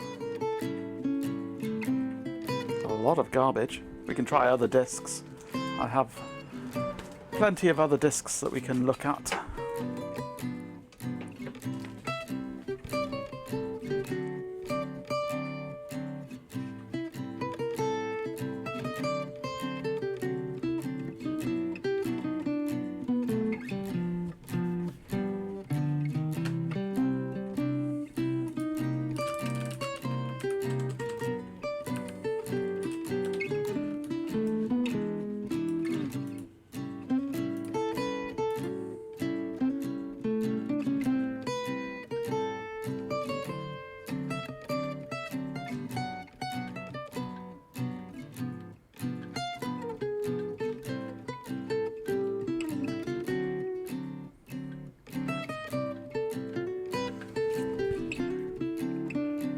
Now, with this fancy AUX system, how can I read each line as it comes in, find specifically anything that says revolution 0, and count those lines, outputting the current count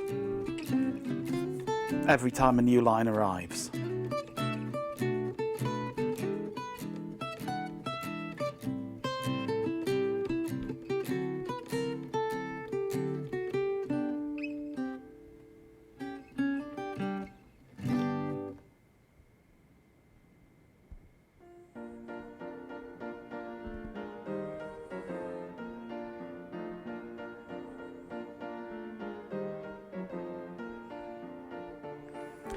So I'd put count equals 0 in the begin block.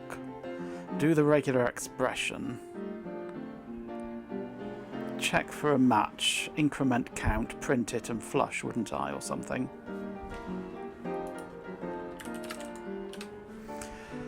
And that's what we get with high. That is very much a different output.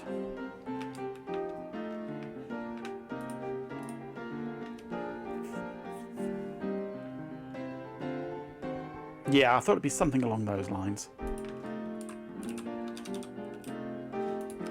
So we definitely get an improvement with density equals L.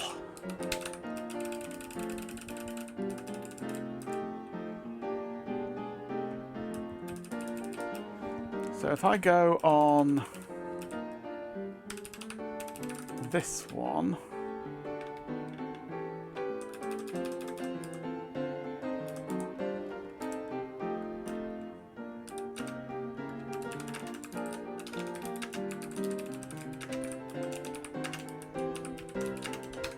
type through awk.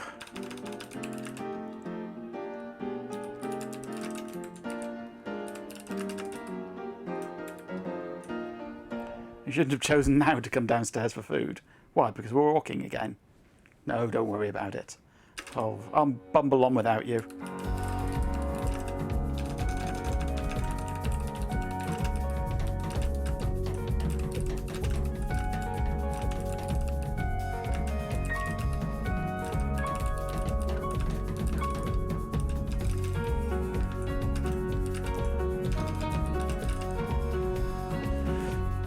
Pipe through dialogue,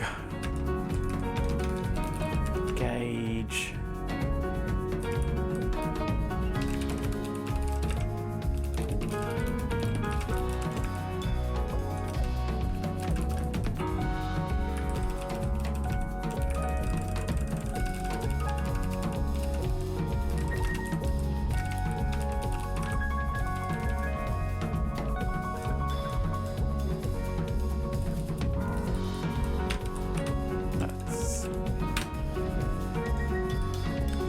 onto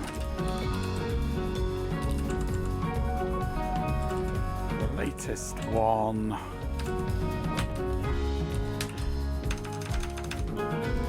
Oh, stupid thighs, stupid mouse stuff.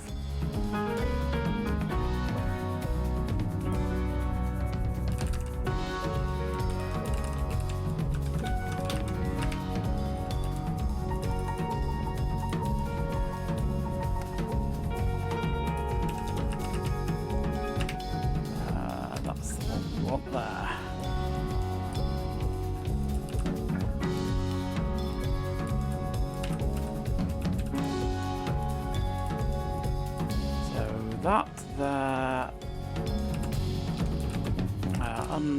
unzip flux.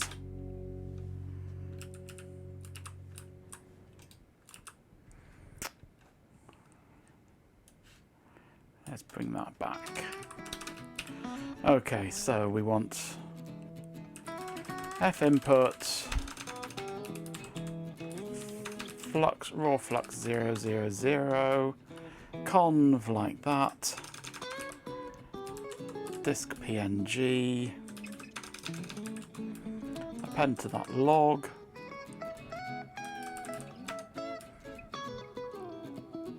do that and see what happens. I expected a number for token 4 of gauge, because there's a control C on there. This should overflow because we should get... No, this should go up to 80 odd.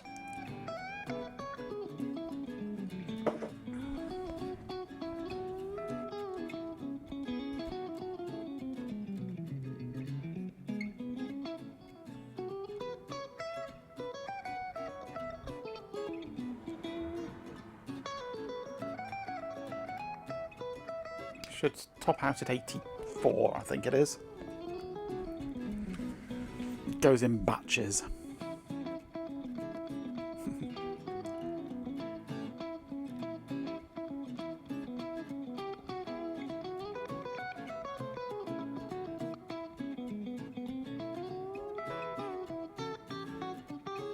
It's not the fastest computer in the world, this, being a Core 2 Duo.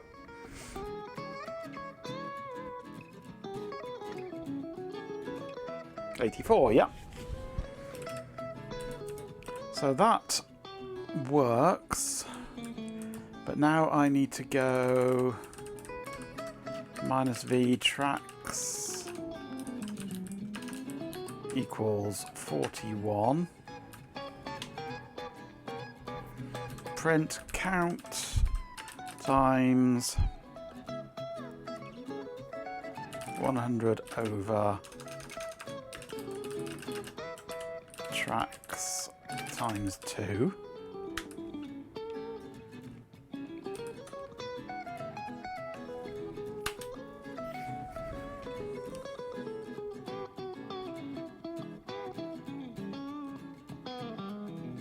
And that'll give us zeros because it's expecting integers, isn't it?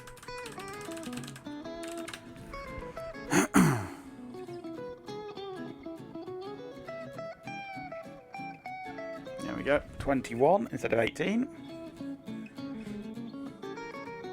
It's outputting it in batches.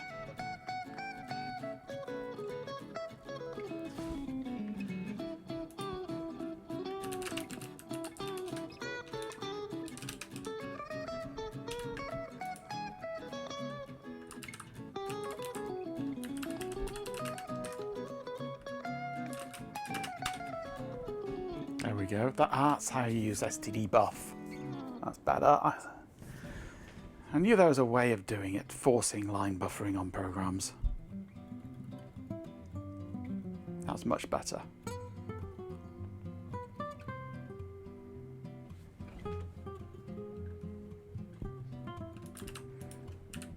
So that's the command we want to run.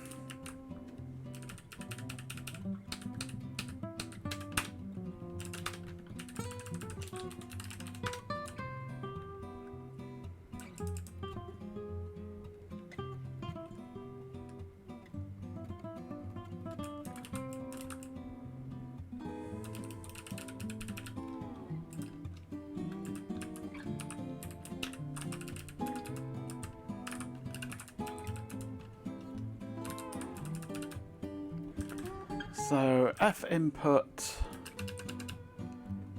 is flux, F output is PNG, T'ing to the log, tracks equals tracks,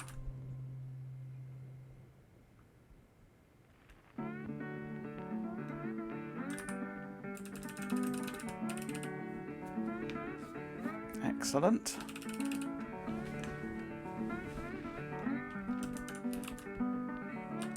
So let's do a frip. Let's try a different disk actually, shall we? Let's take MS-DOS version 5, I think that is. Select disk. So frip IBM 360. Reading flux data.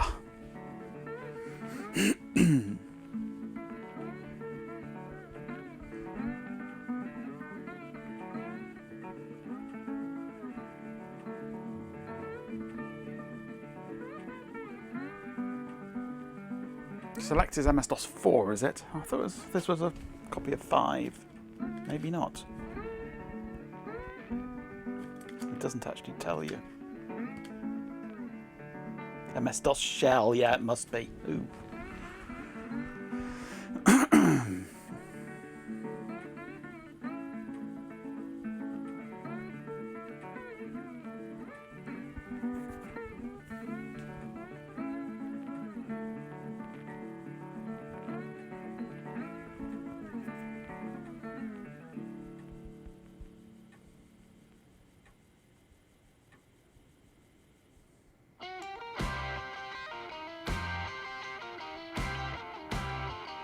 Seems to still be doing it in batches there.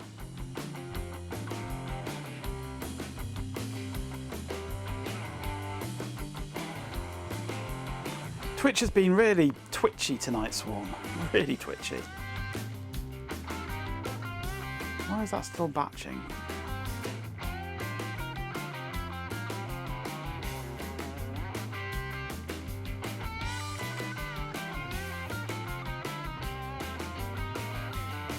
I'm going the wrong...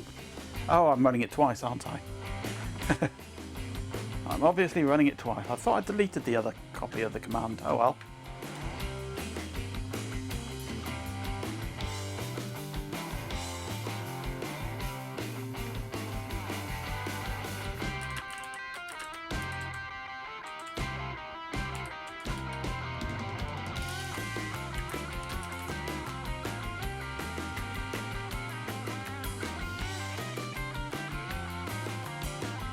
We've overflowed, 102.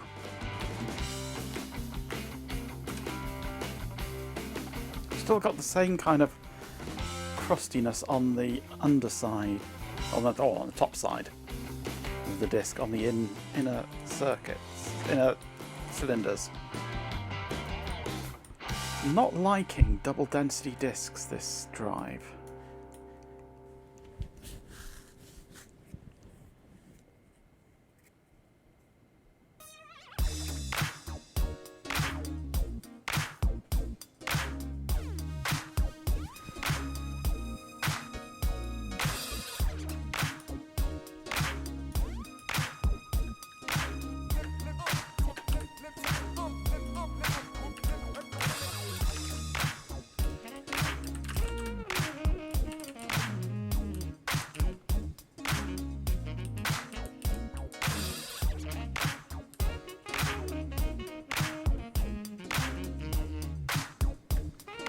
Is it correctly changing speed? No idea. The reading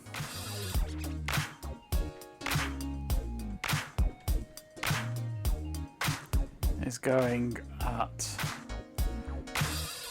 500 to 600 milliseconds.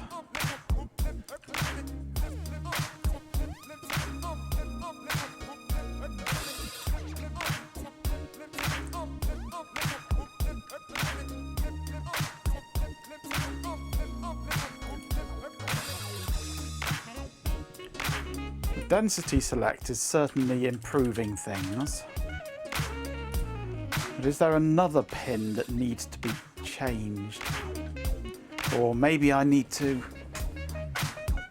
set a jumper on the drive to enable multi-speed mode? Possibly.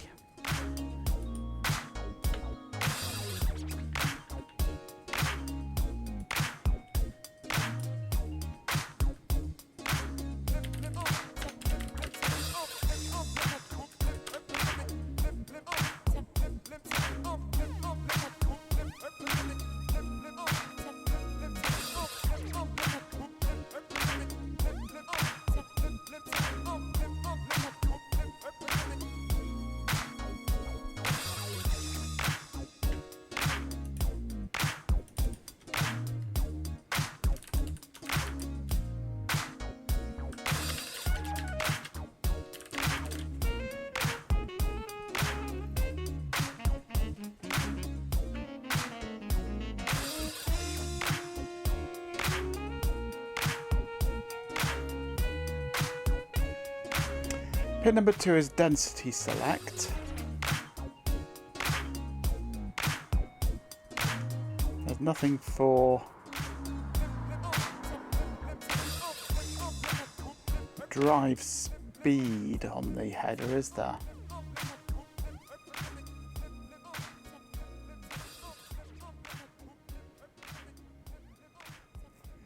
Oh dear, sounds a bit messy there, G-Pin. They've obviously broken something.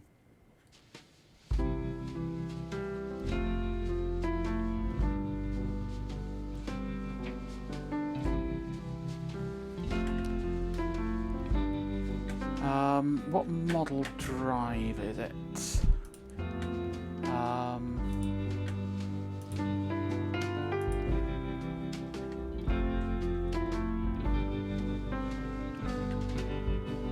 The industrious ant has arrived. Hello, industrious ant.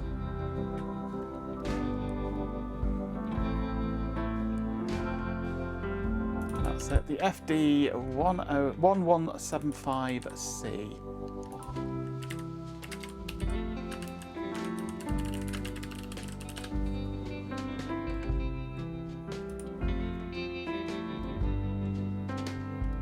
Drive select.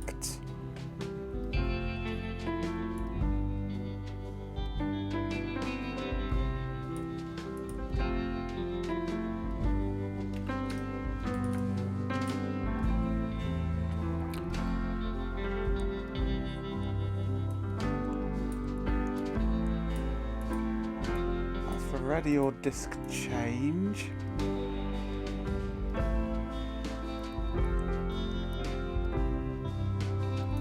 How drive's density mode shall be determined.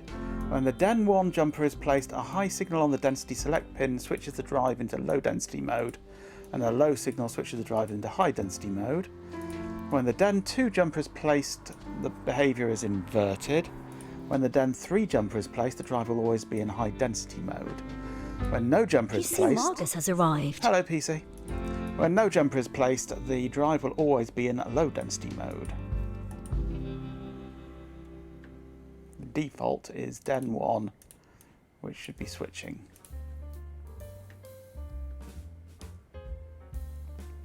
Termination. Termination on the drive select. HDE 1 and 2. HDE 1 and HDE 2 jumpers controls the drive's rotational speed when it is in low density mode. When the HDE 1 jumper is placed, the rotational speed in low density mode will always be 360. When the HDE 2 jumper is placed, the rotational speed in low density mode will always be 300. For PC-AT interfaces, the HDE 2 jumper can be placed. In the default setting, the HDE 1 jumper is placed. Right, what do we have on here?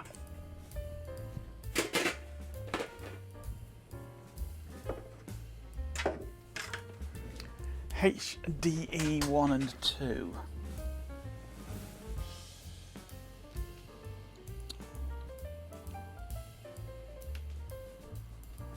HDE 1, HDE 2. We are on HDE 1 by the looks of things.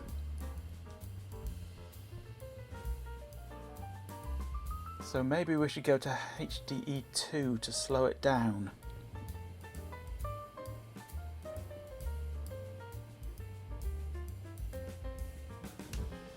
Let's try that.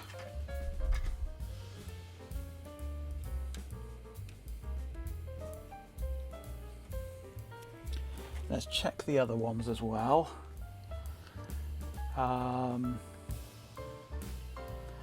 Den 1, 2 or 3. We should be on Den 1 as the default.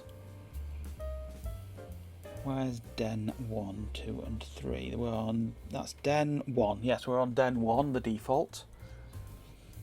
We've got LM 1 and 2 jumpers. Let's just check what they're on. The behaviour of the drive's activity LED, that's fine. Motor enable, that's fine. M1, use 1 and use 2 jumpers determines the source of the internal head load signal. There isn't a head load signal. There isn't a head load, it's just always loaded. And MX, multiplex mode, permanently active, no, that's fine. Right, we'll try it slowed down. Let's see what that does.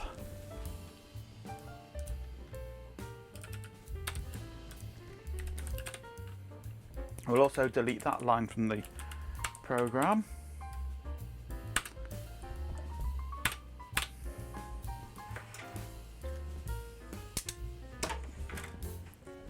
I don't know if it's will have made any difference without a power cycle.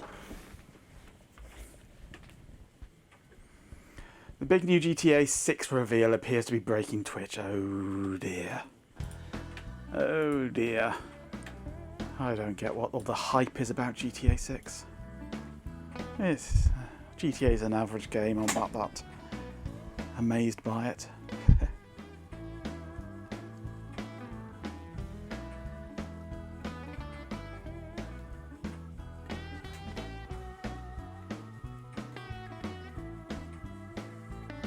You've been here a while, have you? Yes.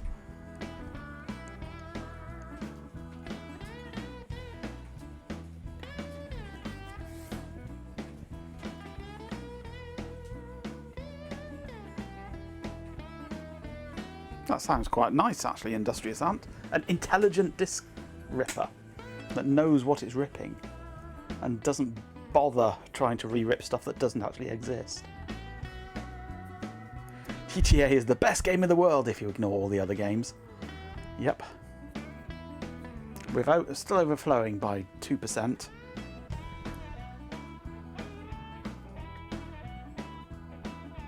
Because I need to subtract 1 from the count. Or maybe increase the count after. Or just subtract 1 from the number of tracks because it's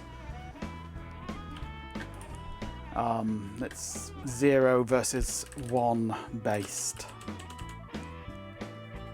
Track number versus count of tracks. Ooh, that looks better. That does look better. That looks tolerable, actually. Few iffy bits, but not entire well, one sector there, but that's probably the disc's fault. But that is an improvement. That is a big improvement.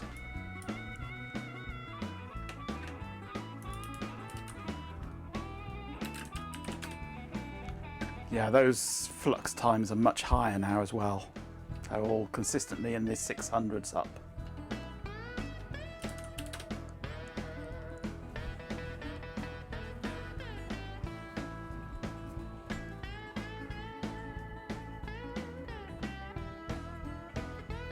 I would rather a game came out late and was good than came out early and was riddled with bugs. I'd rather they took their time and made a good game than hurried and rushed out crap. Cough, cough, No Man's Sky, cough, cough. No, that was not so much rushing, that was just, yeah, them being stupid arseholes. Right, so that has certainly improved.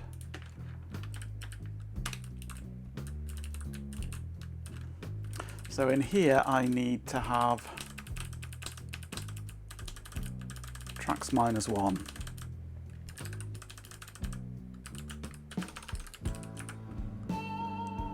No, sorry, tracks +1. Because it's going to start from 1 to 42, not 0 to 41. So I need to add 1 to the tracks.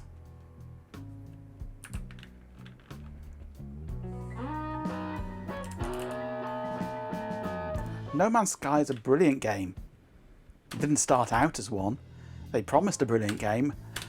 They produced shite. But they soon realised that they were very much in the wrong, and they actually fixed it and sorted themselves out. And No Man's Sky is a brilliant game now. If they'd only released that version of the game from the start, they wouldn't have had any problems.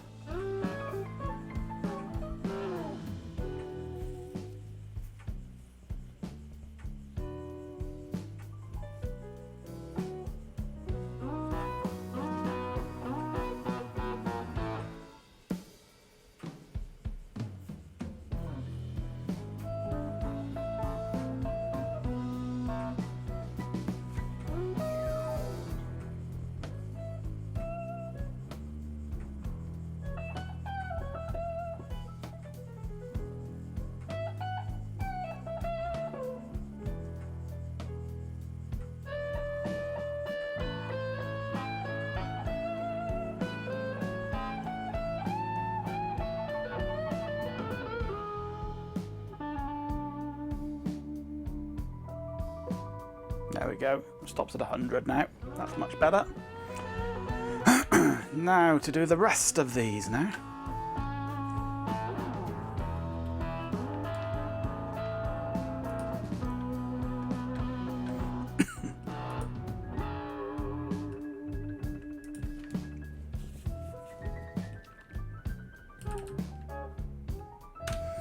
Okay, so the next command that we run is creating a disk image, which is this command here, which is another grease weasel one. Let's just go.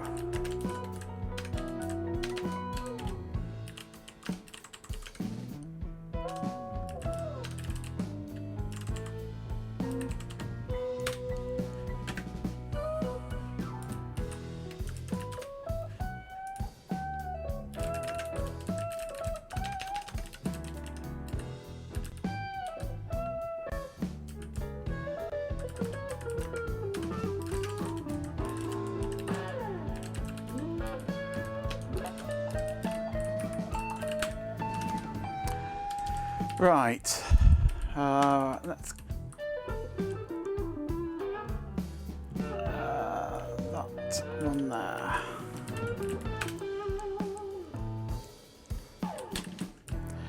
Okay, so the format, let's go up into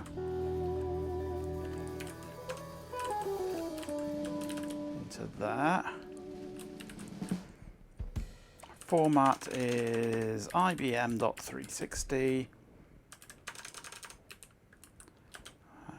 Unzip flux.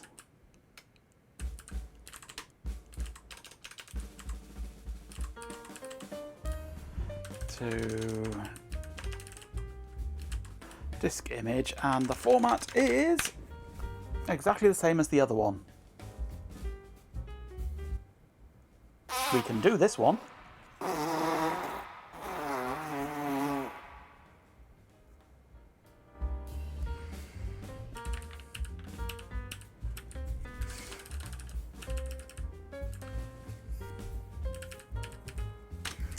Actually, what I might do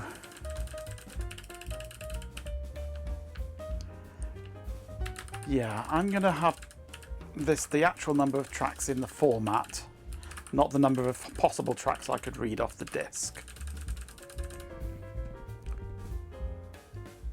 So I shall only be reading 80 disks, not 80 tracks, not 82 tracks, for example. So I need to have this as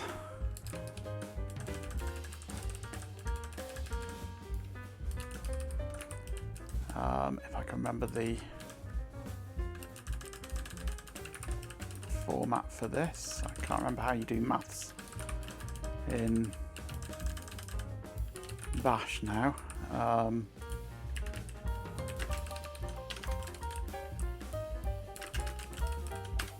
It is that. I thought it was throwing a wobbly.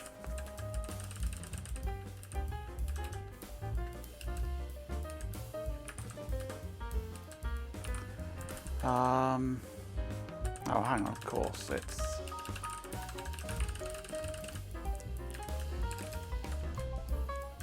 tracks -1 in that.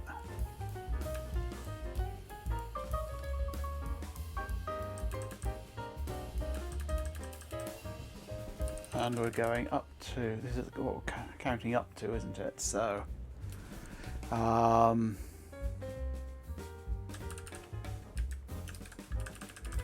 that's tracks -1. Here,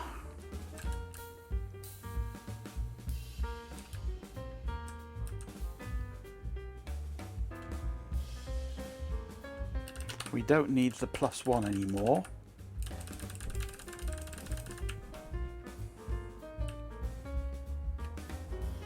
I don't need to do the dollar tracks, do I? That's superfluous. I can do tracks -1.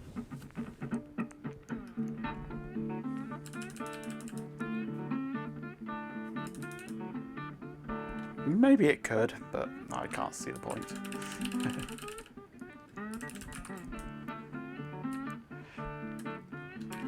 So this now becomes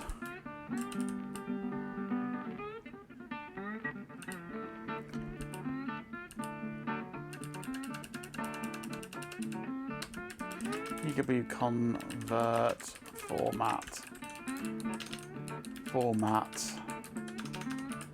flux, image, 2-1 to dead null, pipe through T, then all the awk stuff, and the dialogue.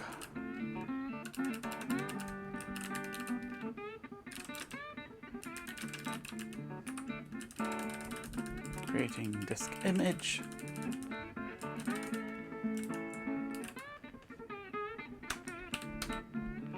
Let's see what that does.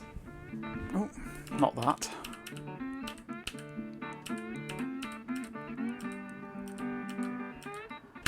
That.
Right, nearly there. 94, 97, 100, finished.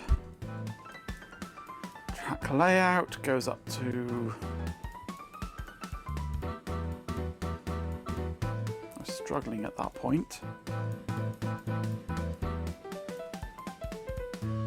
Is that a bad read?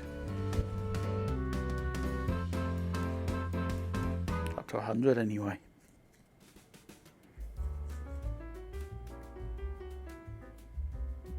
I left the last command in again, didn't I? I'm an idiot. I'm generating the disk image twice.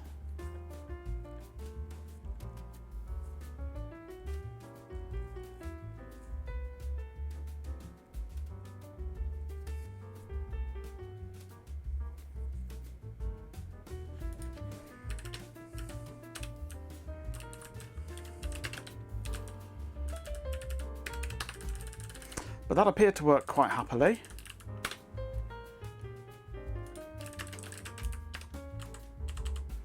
Uh, 2109.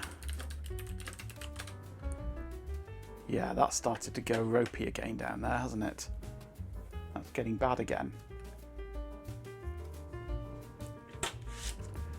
It's not liking double density. It's really not liking double density that much.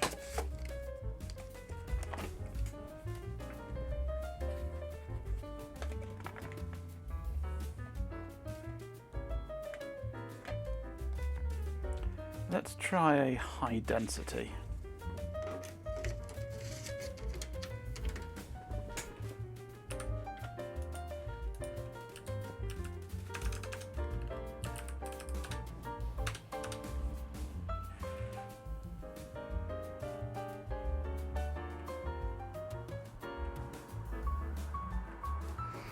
A real hero man who has exited Vi. Vi's easy.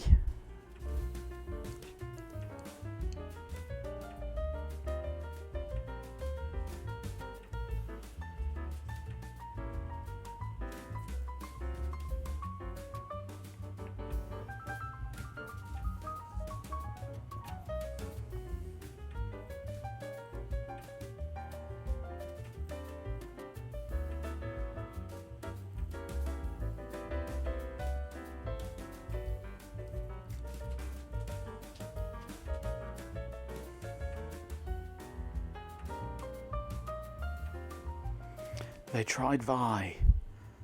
They tried and failed. They tried and died.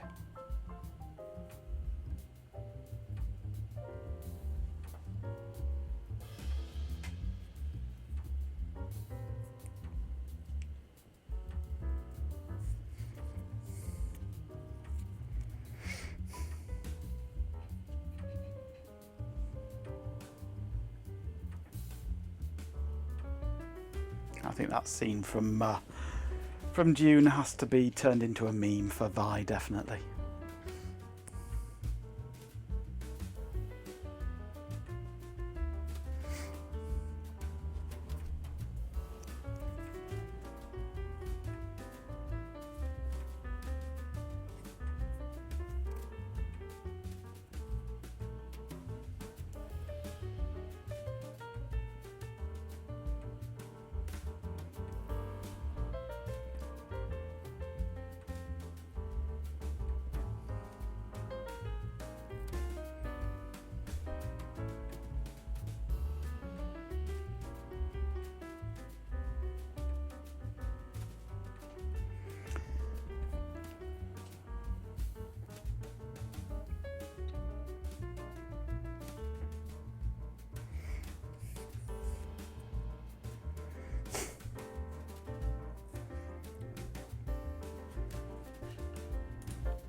It would be nice if this was a faster computer, but I don't have a faster computer that has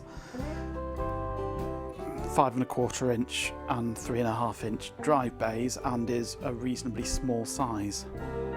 And I could build an archiving computer in a mini tower case, but that'd be too big for my needs.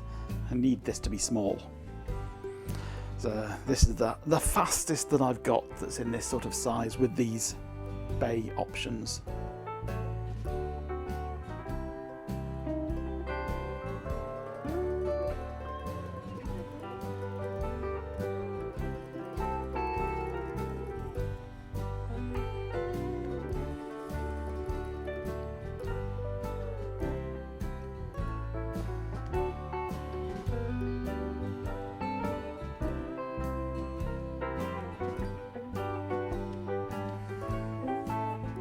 A lot more data on a high density disk, isn't there?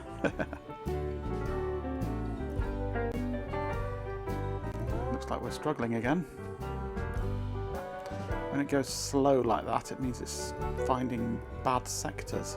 And this is a disk that I read perfectly fine earlier, I think.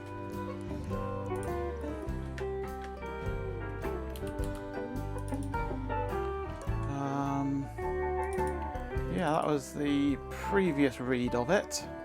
Perfectly clean. Only a little bit on it, some data on it, but that's what we're expecting from this disk.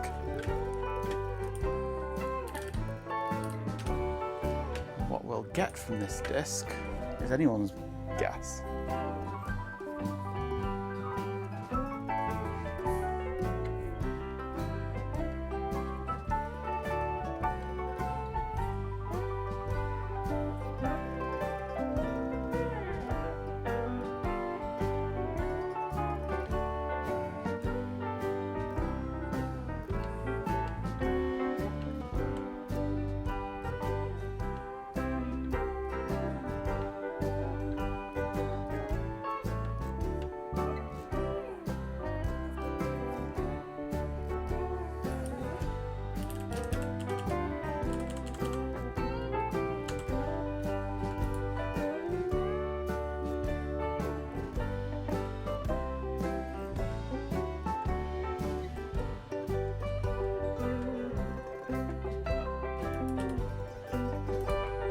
Come on.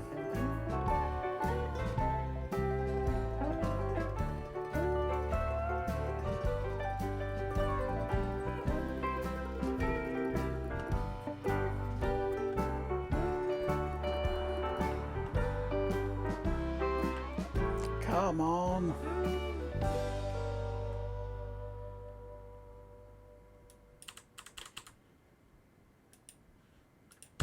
There we go. Yeah, that's unhappy.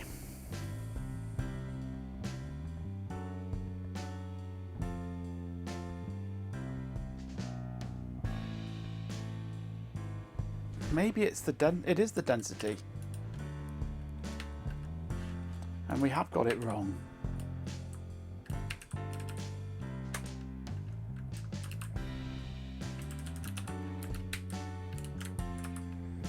Let's try it with density L.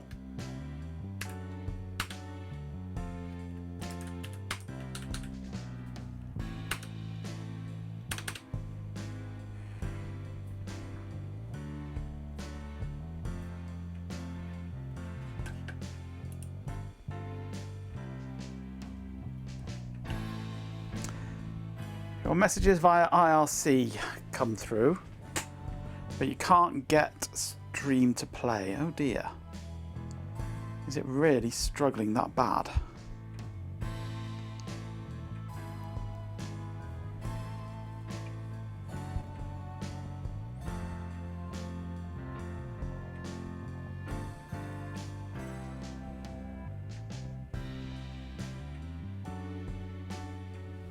It's a very big sad.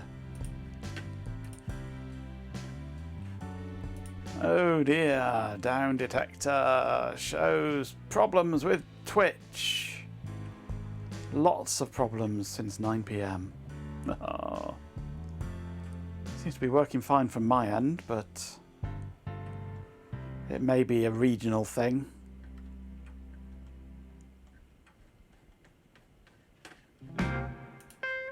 Maybe that's why it's so quiet tonight.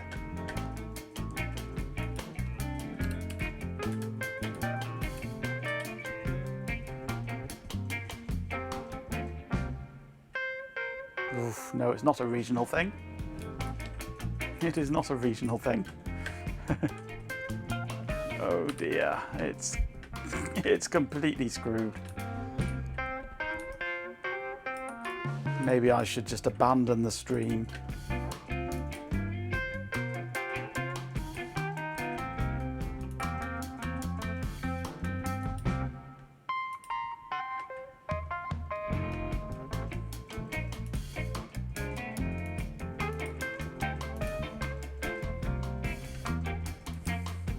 Not just chat, Ben, the entire streaming is completely screwed.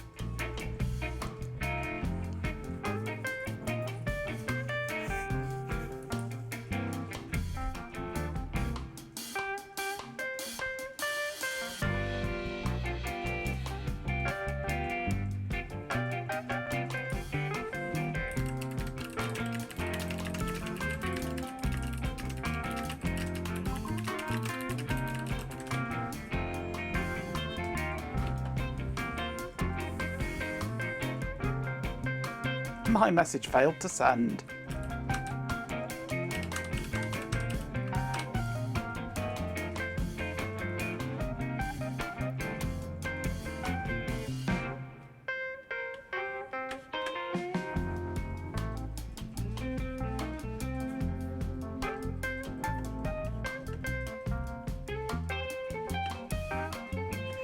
Well, for those of you that can hear me, for the 3 of you that are actually able to connect to the stream, actually I don't know how many there are on the stream at the moment, I can't tell how many are on the stream at the moment.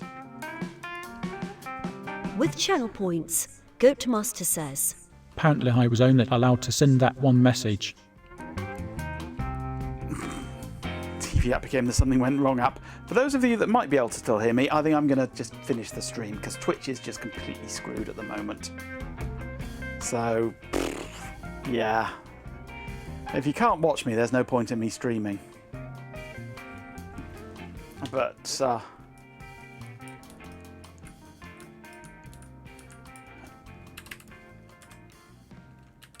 if I try and go to my page, there's just nothing. It's just... No, there is no Twitch at the moment. Twitch is gone. So, yeah. Failed to determine content classification. What? There is no content.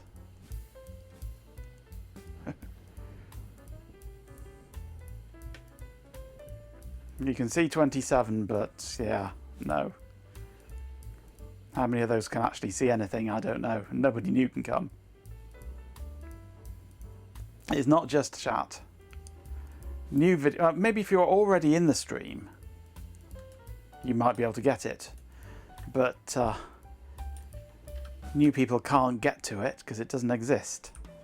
And chat is Channel completely screwed. points. Goatmaster says. I can't send a chat book and TTS totally fine. I hate you, Twitch. Yeah, it's hosed, absolutely hosed at the moment.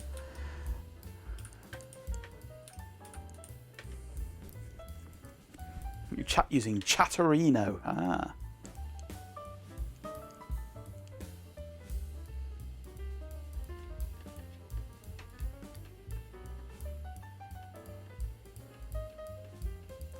Yeah, IRC is a bit more robust.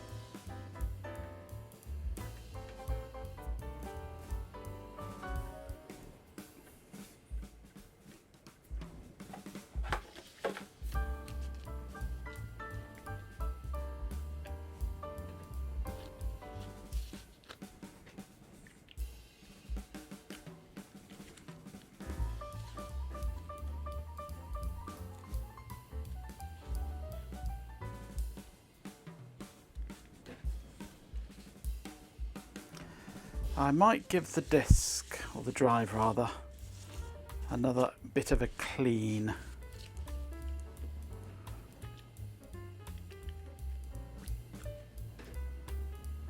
With the old cleaning disc.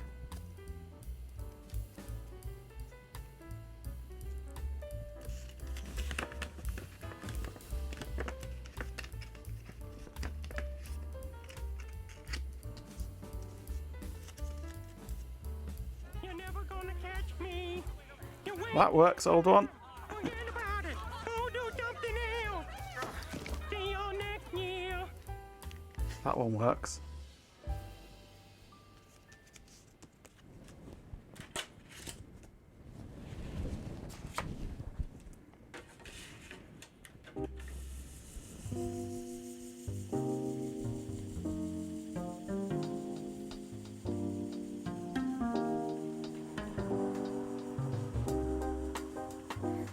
Dinner is tasty. Good. That's a plus. Not many pluses around these days. So that is a plus. This is really struggling.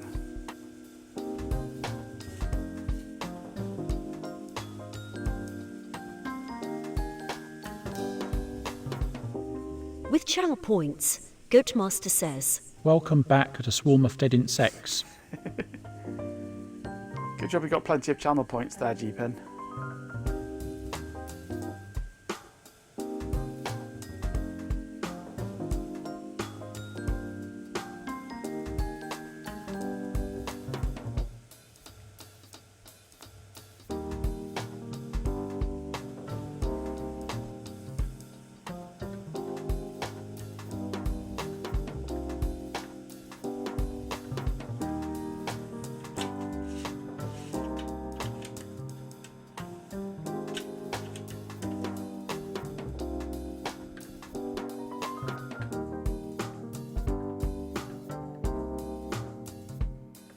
Tuesday's dinner was delicious. I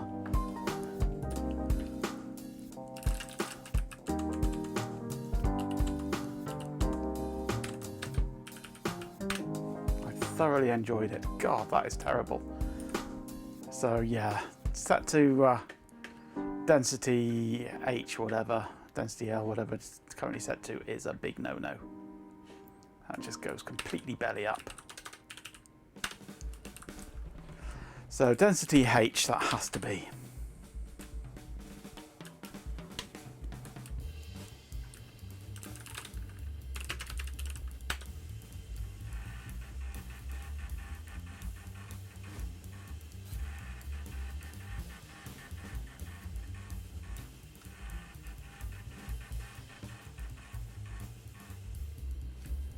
With channel points, Goatmaster says. It's red all the way down. It certainly is. You could say that it's read the disc.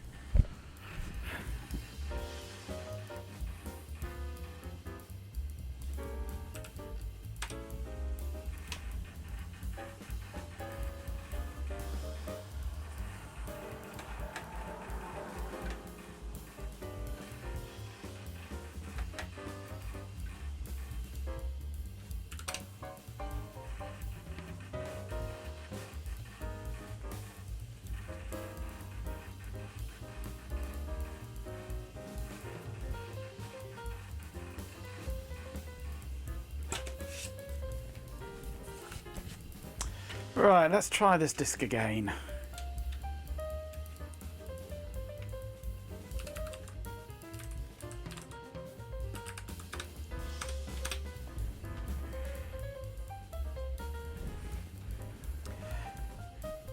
Yeah, I think I will actually. I did briefly consider that.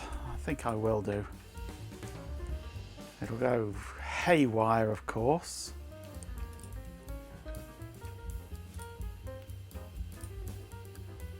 With everyone trying to talk. Except no. With channel points, Goatmaster says. So this is what it feels like to be at Norse Herald. I can't. I bet I can't get back into. Oh, I can get back into chat, but I can't change anything. The interface is gone. There's nothing. The industrious ant says finally it is Dektuk's time to shine.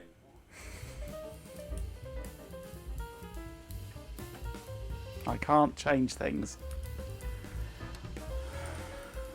It's so screwed.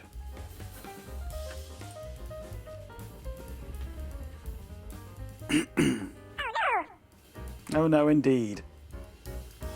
Ah, there we go. Finally, I've got some chat come back again.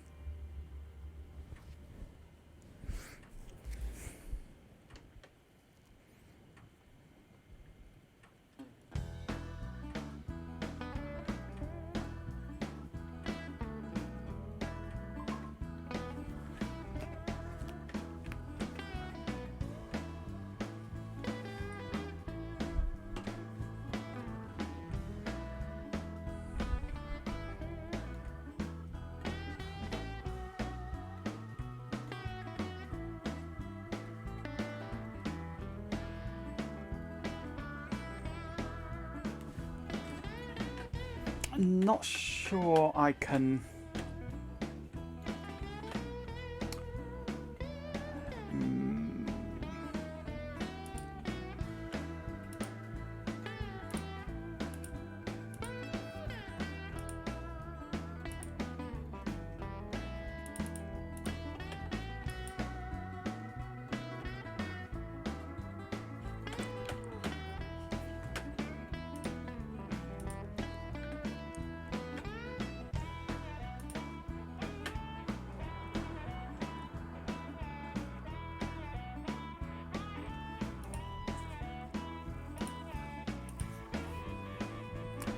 I wonder if I can do that or not.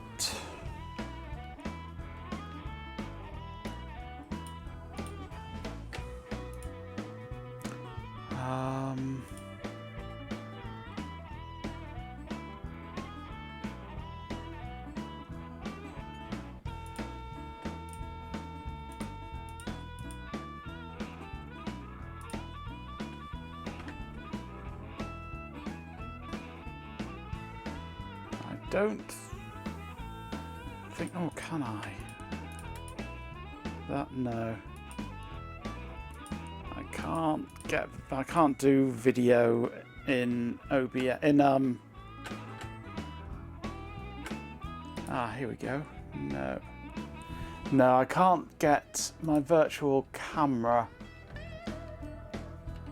on Discord, so I can't stream to Discord.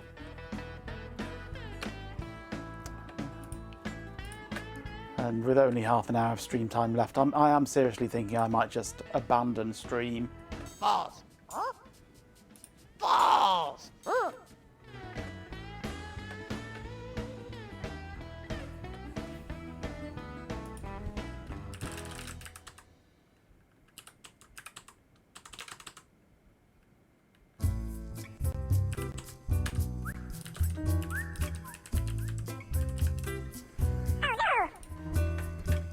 You're pissing me off. I take it that's, yeah, I was going to take it that was aimed at Twitch.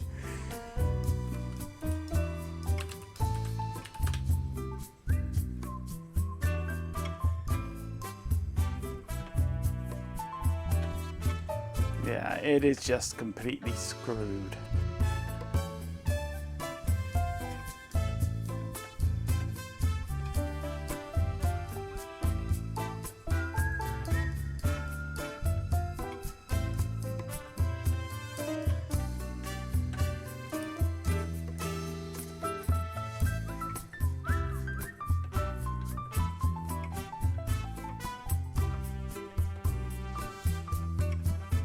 With channel points, Goat Master says. Someone will need to be my balls in the outro. There may not be an outro at this rate. With stream completely screwed, I think I'm just going to can it.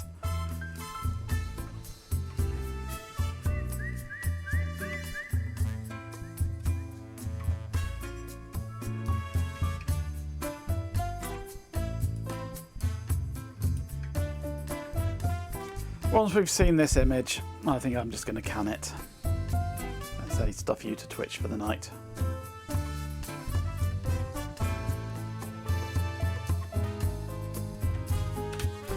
And that is looking ropey. I'm wondering if it's this computer at fault. Maybe it doesn't like the power supply in this computer. At Baljamit, Majenko bots first use a lot. Oh, Baljamit. Really? It's always someone else's fault, isn't it? Such a delightful Because I was track. getting a perfectly clean read off this Exclamation, disc internet. earlier on. But this is so crapped out. Maybe I should try my other power supply. Just on the floppy drive. One more thing then before we go. Just one more thing before I finish off then. And that's try the power supply that I know gave a good clean read earlier.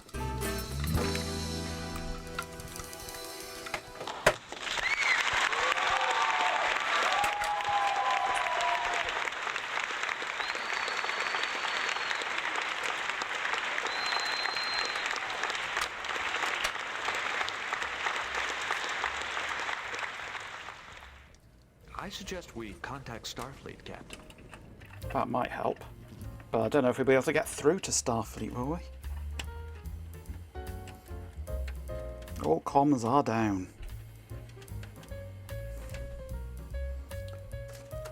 Let's find another power cable.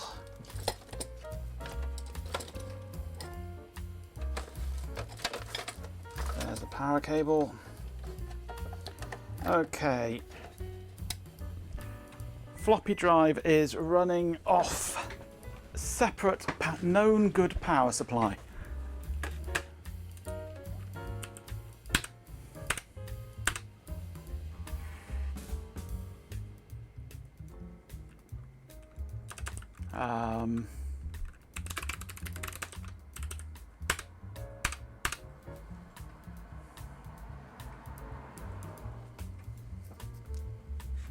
There is Owncast, yes.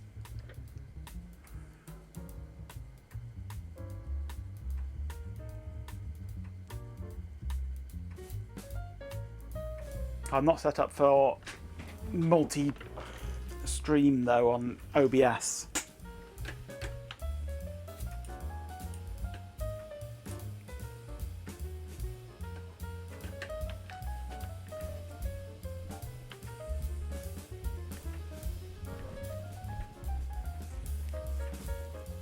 The problem with things like Owncast and doing it yourself is you don't get any of the Twitch bonuses like bits and cheers and things like that.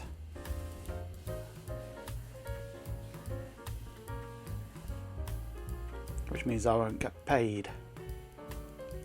Non-monetizable, yeah, I rely on the monetization. How will you spend your money then? Absolutely. With channel points, Goat Master says. How will I spend my money then?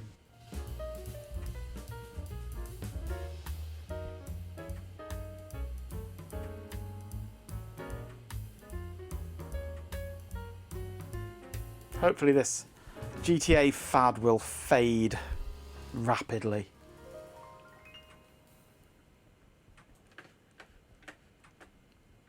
PJ has arrived. Indeed, PJ. We are all suffering.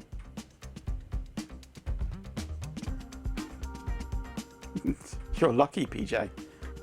It's not working for everyone.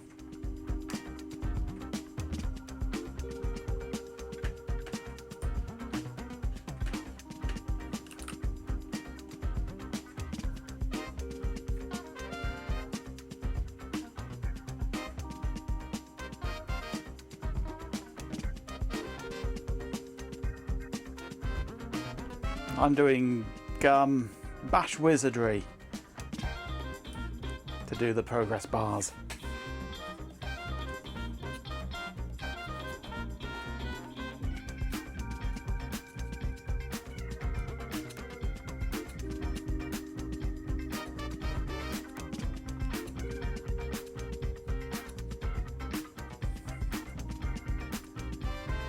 That seemed a lot faster to generate the track layout image.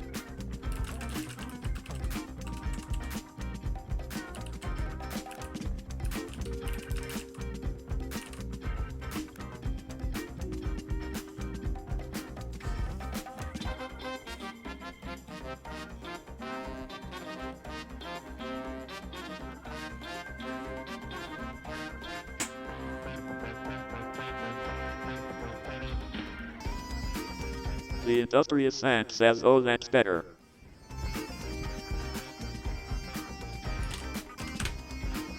Oh, look at that.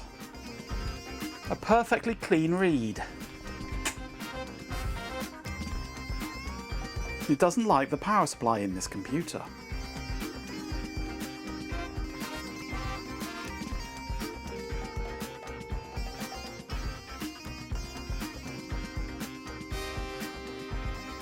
With channel points, Daft Punkle says. Here at AWS, we scale your project at any level you desire, except our own.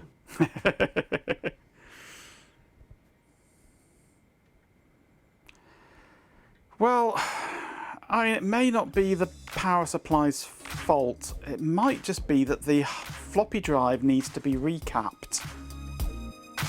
And that it's relying on the power supply being incredibly smooth to work, and anything that's not incredibly smooth, if the capacitors on it are dead, it may really struggle. So maybe recapping the floppy drive is going to be needed.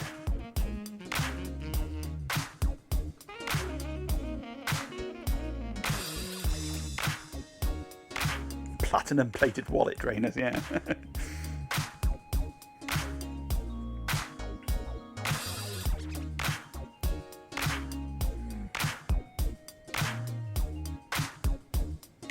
Because replacing the power supply is not an option. It's a custom power supply for this small form factor.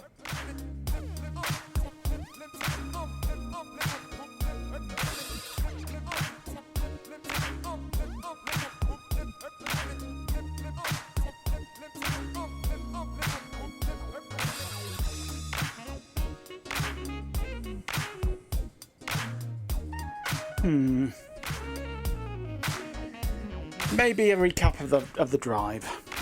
We'll do that this weekend, possibly. I'll have to see if I've got any suitable capacitors. I don't think I have. I can see a large order of capacitors coming along soon. Slap some big chunky caps on the rail and see what happens. Yeah? We can try that. We can certainly try that. I'm going to shut the computer down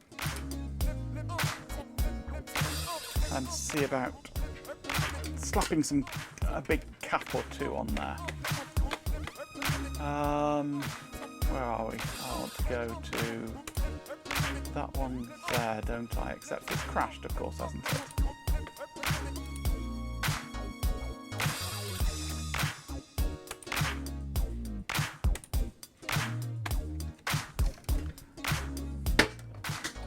Not that anybody can see this, of course, but yeah.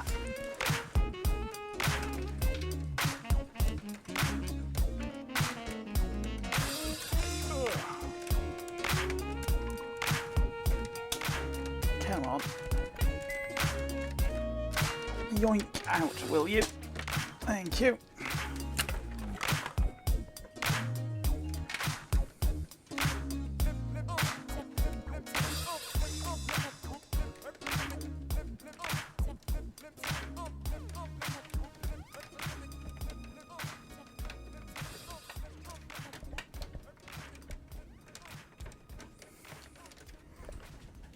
I am using a somewhat dodgy homemade power adapter because it's only got SATA in this thing.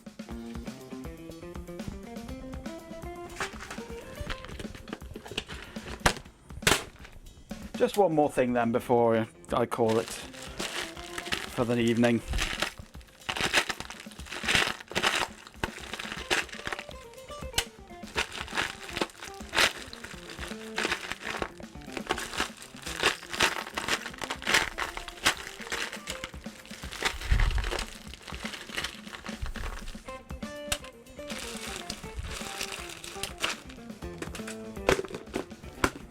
Two big chunky caps.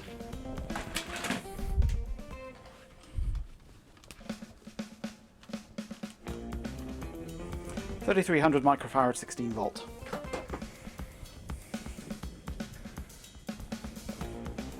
Floppy drive has kneecap issues, you can use a shotgun, yeah.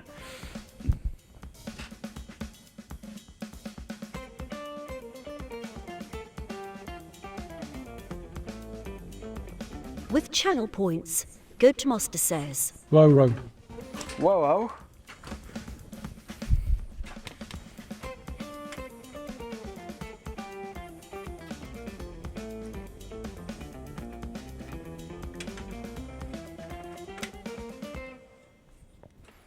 I'm going to use my soldering box.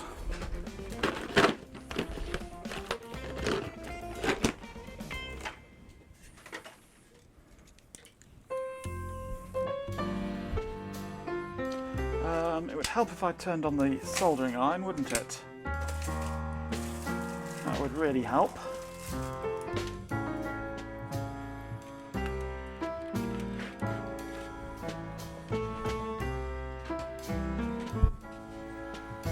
Gummy bears because you're out of ice lots. Fair enough. Let's just give this little bit of a clean.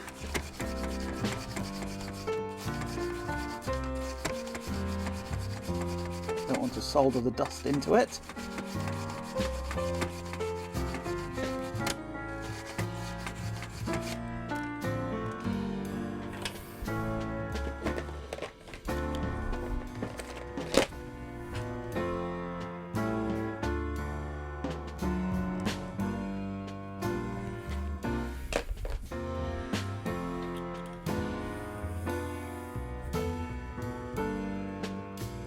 Special gummy bears.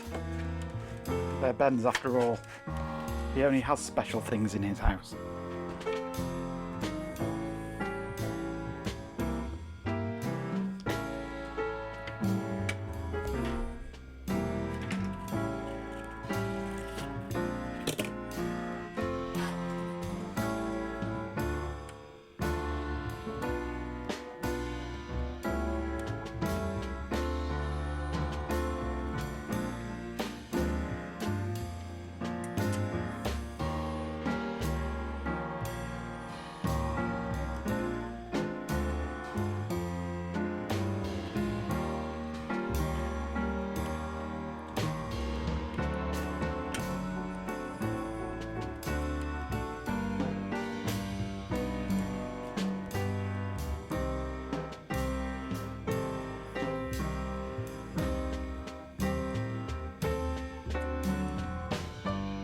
Okay, 2 BFCs added.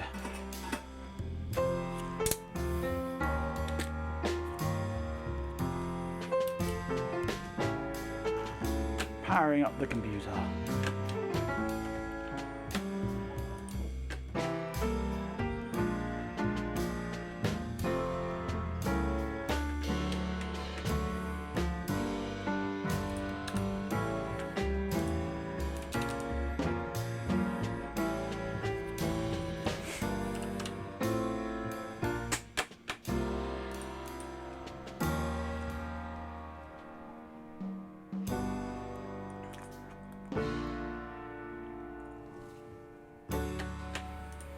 Okay, let's see what happens when we do a Fripp. My path been set? It has. Fripp IBM 1200.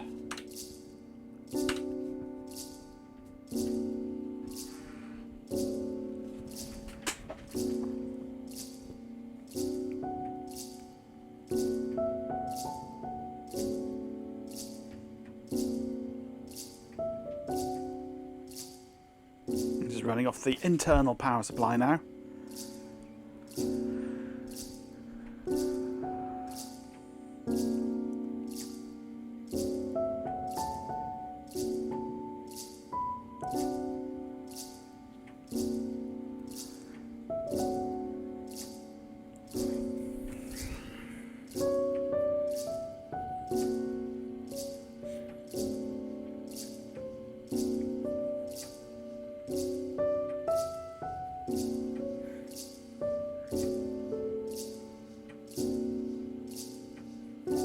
I don't blame you, Chloe. I think half of us will be joining you doing that.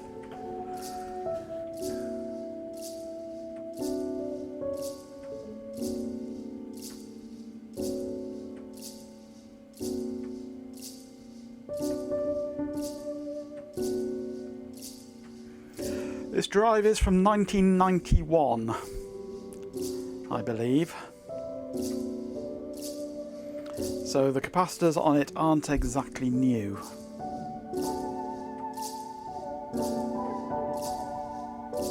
Bend over, get the lighter.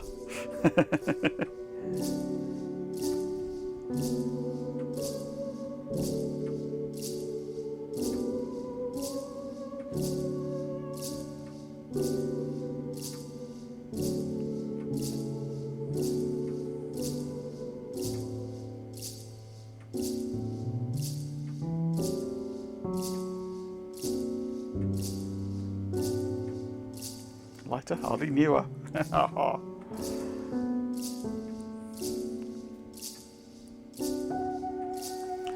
Right, nearly finished reading the flux data. Let's see how the conversion goes. Is it going to be fast or is it going to be slow?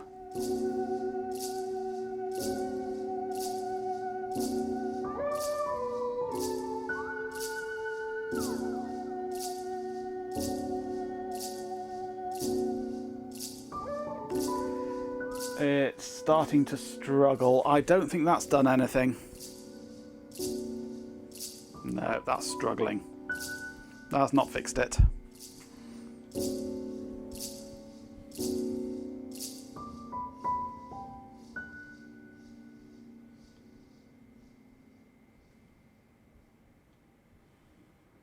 You see progress bars? Yes, we have progress bars. Orc worked out fantastically.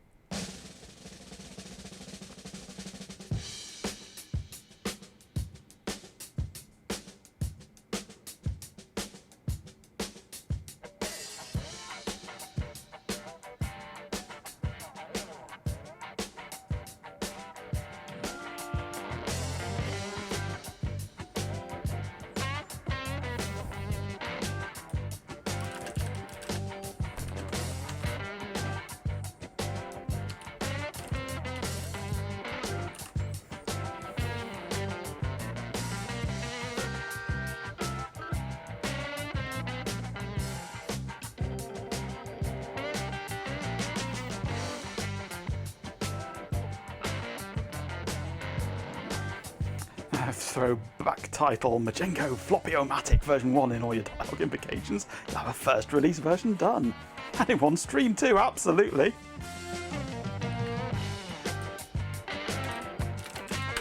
And that's... oh, it's better. It has improved. It's not as bad as it was. It has definitely improved it. But it's not perfect. It's not right. But it has definitely improved.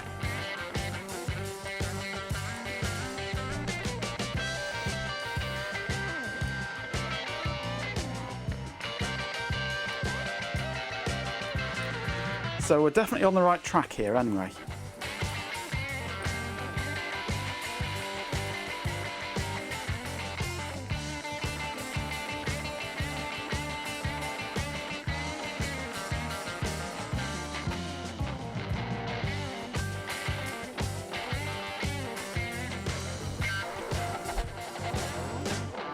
Hardomatic or even worse, the Stiffy-O-Matic. Yeah.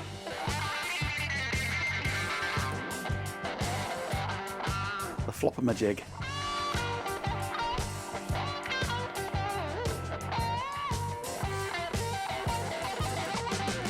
So I'm definitely thinking a recap of the drive is going to be needed.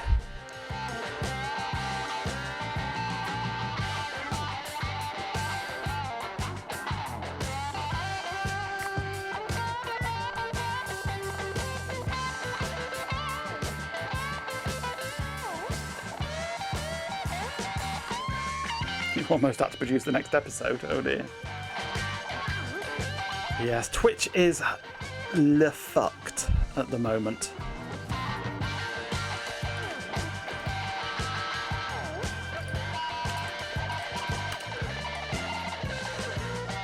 Oh, Twitch is le-back.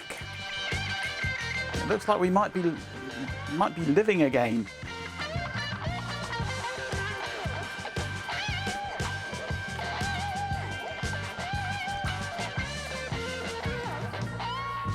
Le-fucked, not la-fucked. Okay. I'm on TV. Maybe I'll carry on a bit then.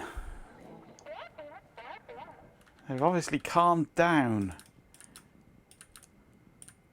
It just works. Only just. Only just.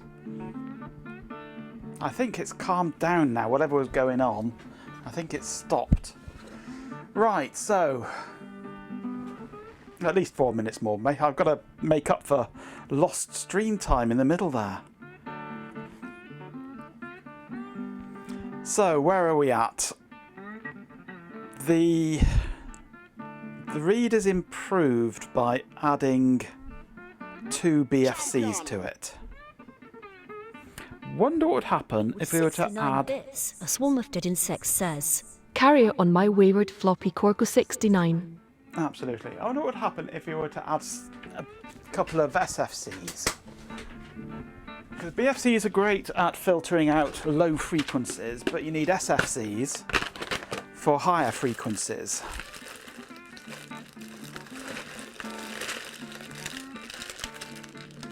So let's add some other capacitors to it.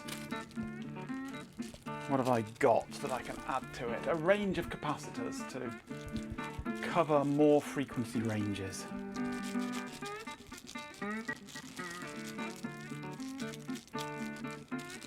I've got a pair of glasses somewhere. What have I done with them? Has Twitch eaten them? Oh, there they are.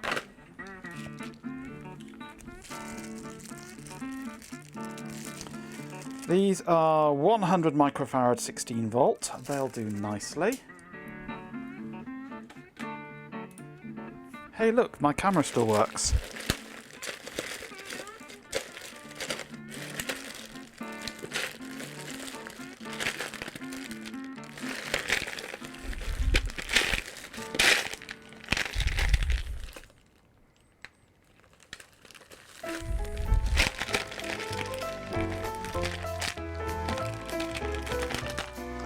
These are also 100 microfarad 16 volt.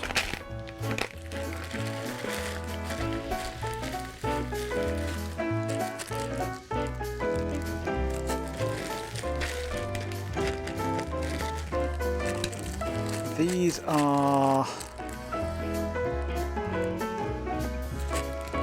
220 pico.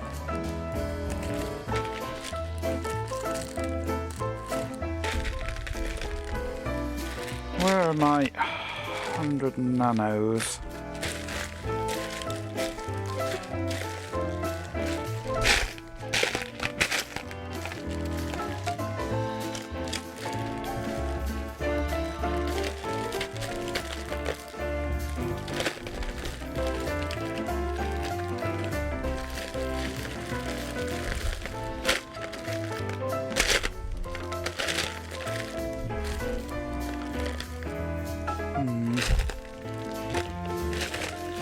I don't know, we'll just add these ones first.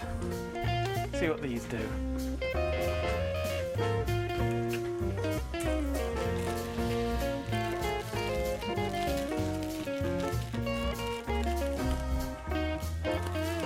Request declined. Yeah, no meetings on bank holidays. Sorry, America.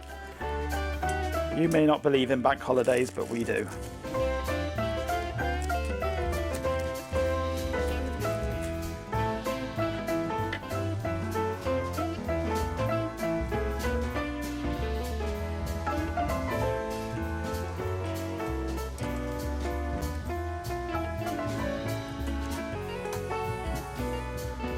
I hope there is a Ben DIY stream on Monday.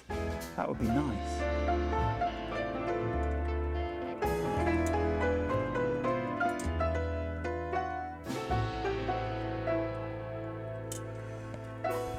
Right, so 100 microfarad, 16 volts, adding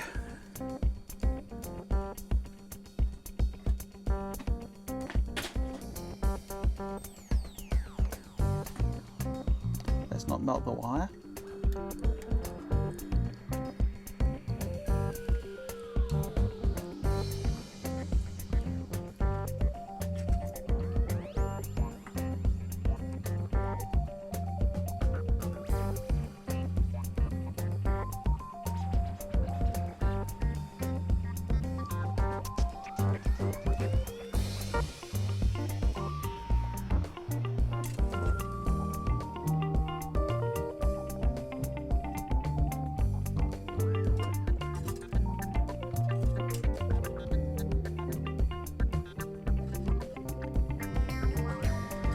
Right, let's see what that does. Boot up again.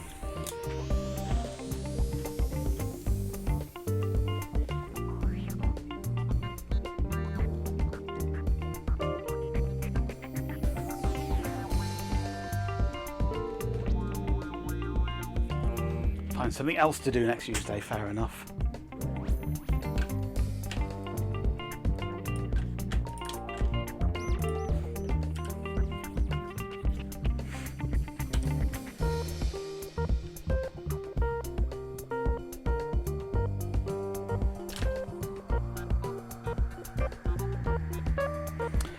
Okay, so Fripp IBM 1200.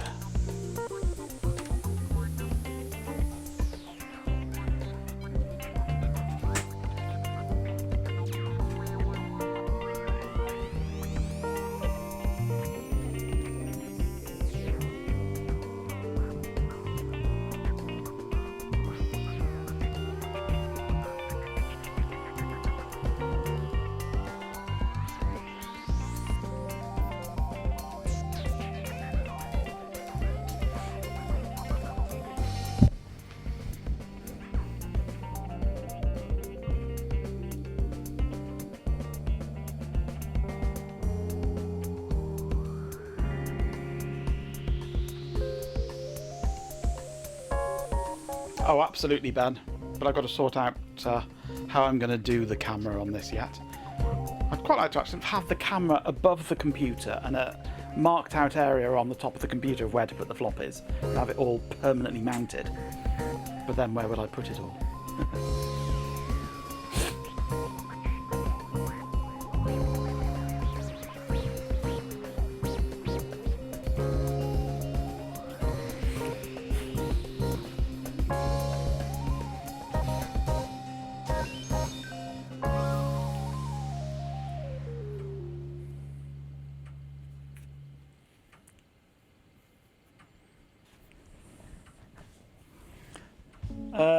No. I'm not from Arizona. I don't need a robot to change discs for me.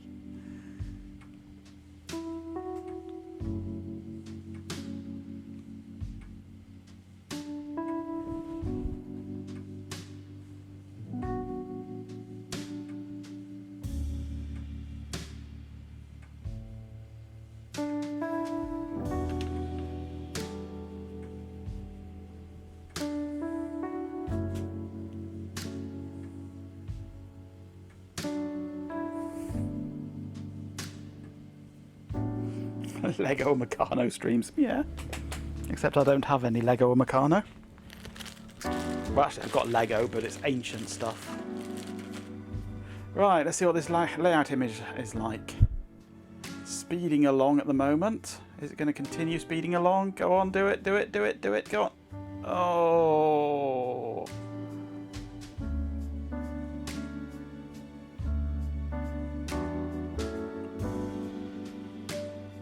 It's gone slow. Some kind of stepper motor to move a webcam into place over the drive, take a photo, and then retract back to base.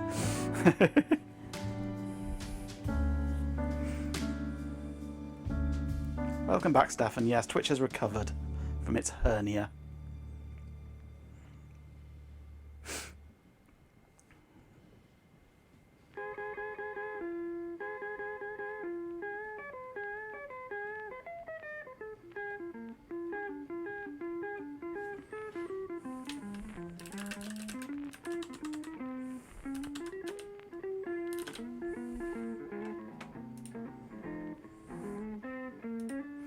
Rube Goldberg contraption, yeah, or Heath Robinson for the Brits.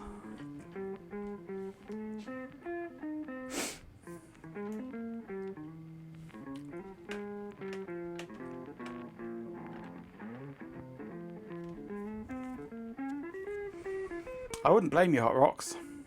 I really wouldn't blame you.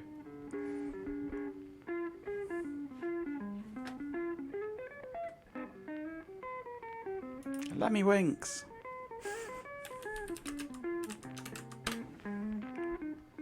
Still a little rough. I think that's has improved it again a fraction.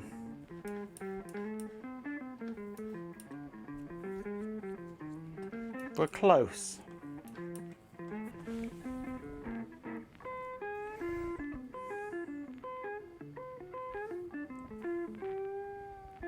We are very close.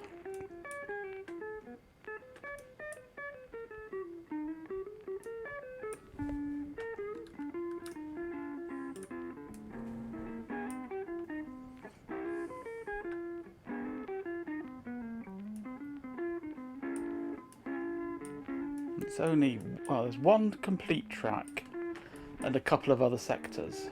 Oh, those two tracks there are completely nudged. So we're not far off.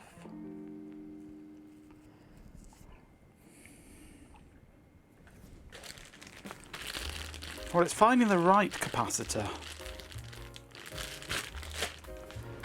Let me just power up my oscilloscope. And I'll have a look at the noise on these rails.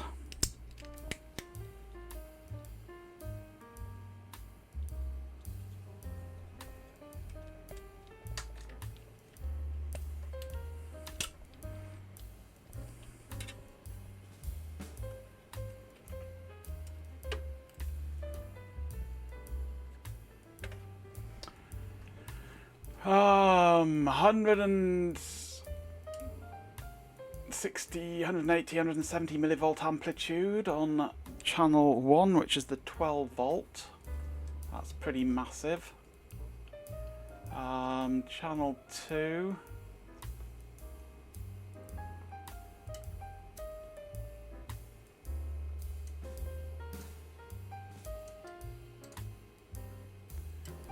The 5 volt is pretty much silent.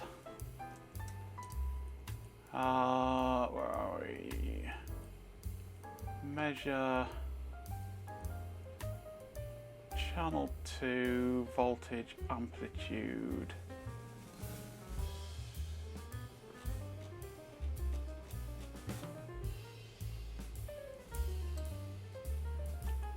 $10 millivolts, 11 millivolts.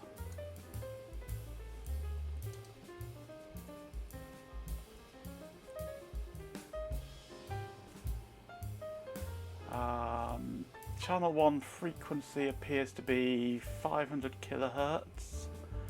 Channel 2 frequency appears to be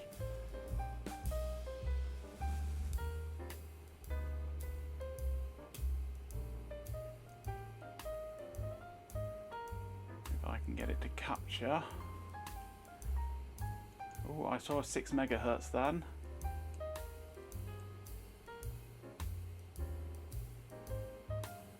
.9, 4.8,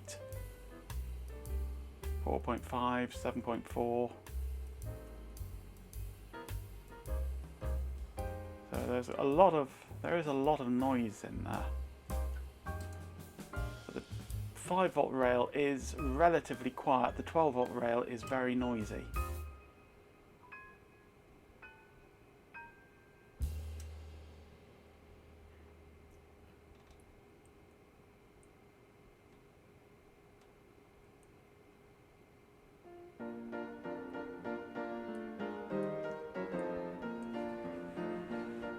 It's such a messy signal, it's hard to determine a frequency, a fundamental frequency to filter out.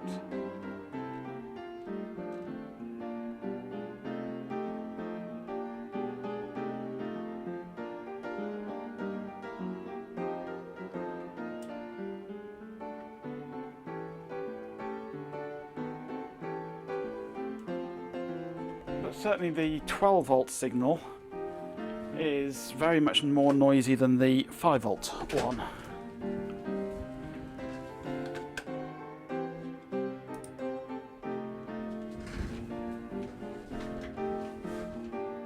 Channel 4 is the important one, yeah. Yeah, I was looking for my 100 nanofarad ceramics to try and add those for higher frequencies. But I could not find them. I've got all sorts of values, but not the ones that I want.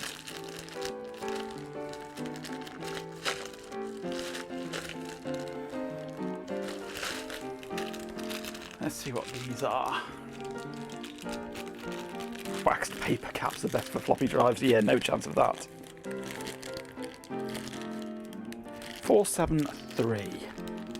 That's 4.7 nanofarads, isn't it? Let's just hold one of these across the 12 volt and see what happens to the signal.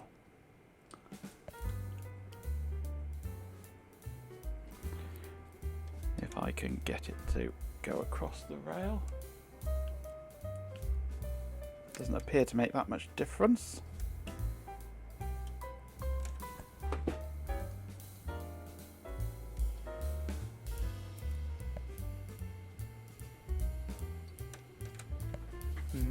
It's a very messy signal.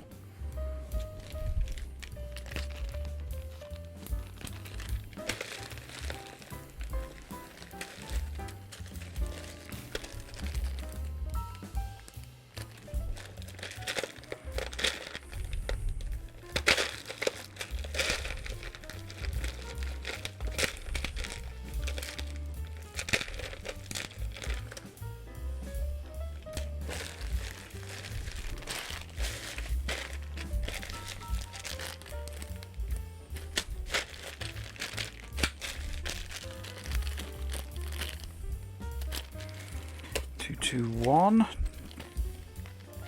2, 2, 3, 104.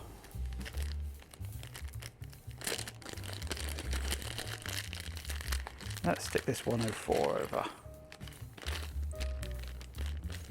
It's 100 nanofarad.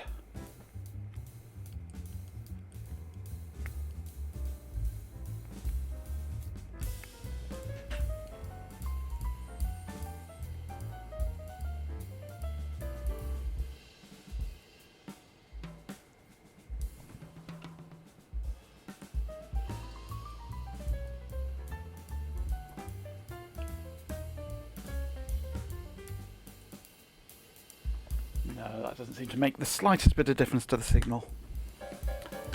I'm going to run this and see what the signal looks like whilst it's running.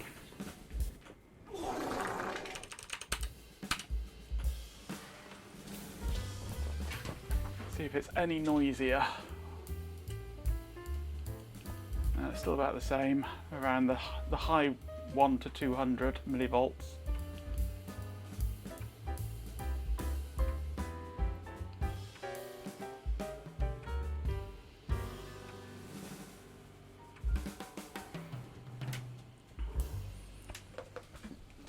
I definitely want to recap the drive though.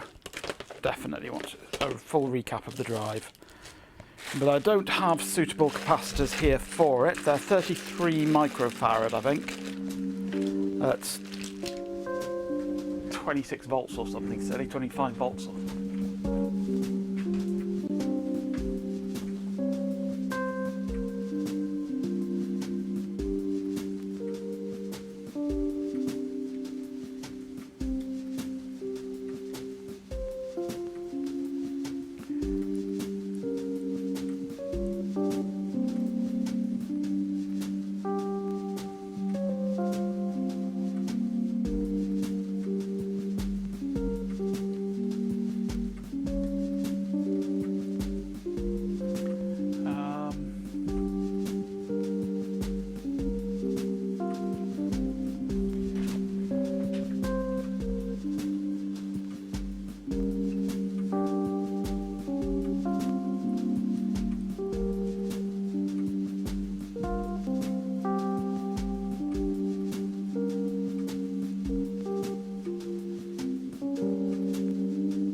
Seeing any noise related to the head stepping or the motor spinning.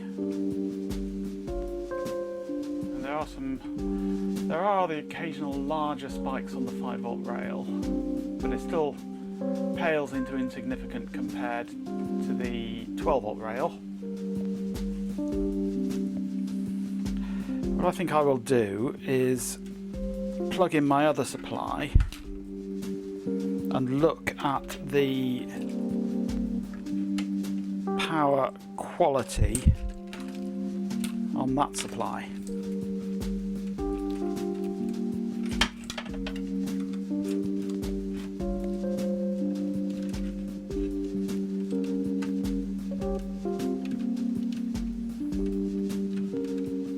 And see how noisy it is or isn't.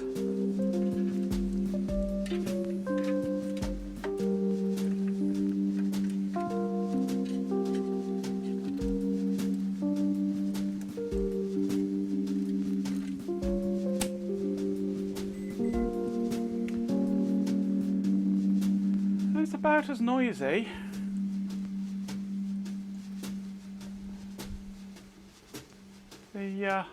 The amplitudes are about the same, but we're not getting the it's more consistent noise.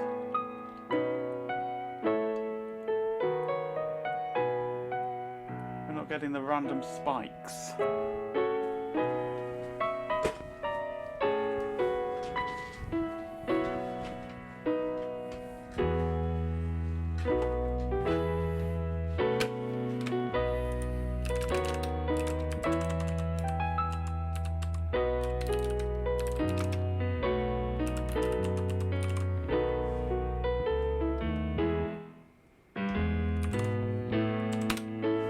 Is how it currently is on the internal power supply with those capacitors added, which is an improvement. And this is it on the external power supply, reading now. Except it needs a PW reset. I should put one of those in at the beginning of my script actually.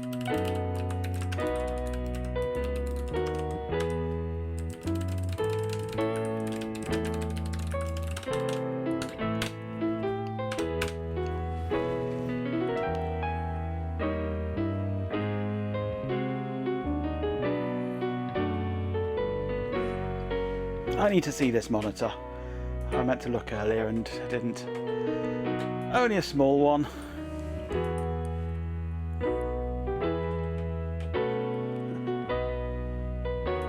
I think even I'd be able to see that without all my glasses on.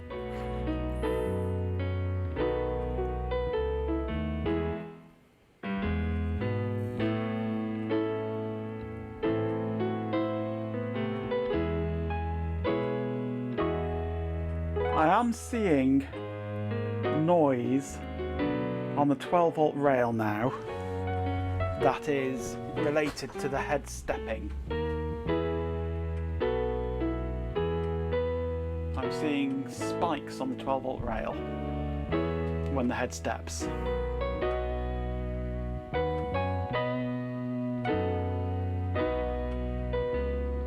Big spikes.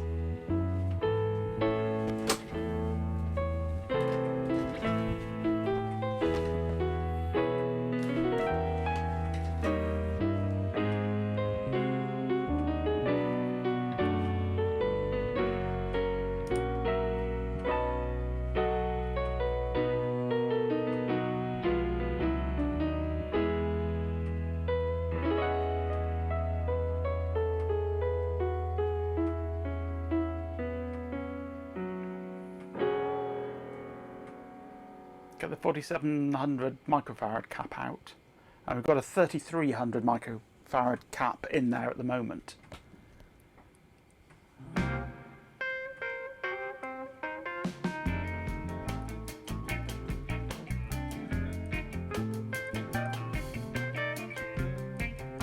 Get out the 3 farad caps, yeah.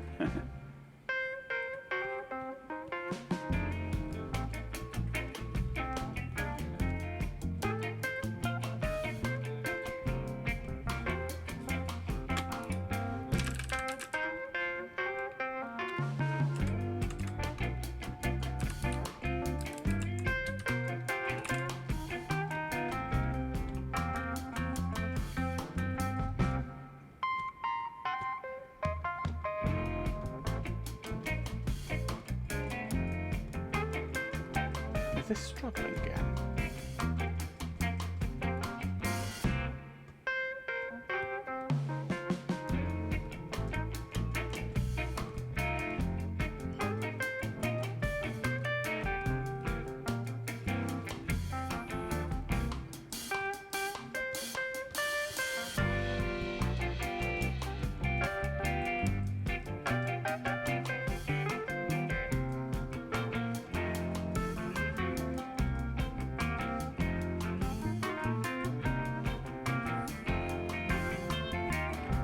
The 12 volt lead acid battery across the 12 volt line works better than any cap, yeah. True. Very true.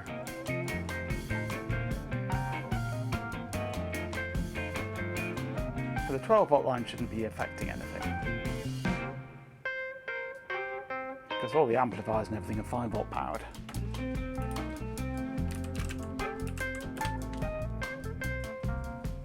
Ooh. We are seeing one track right on the inside there, but only one track.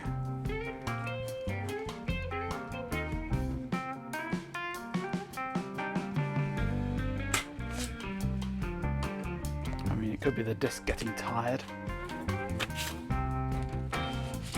Let's have another clean.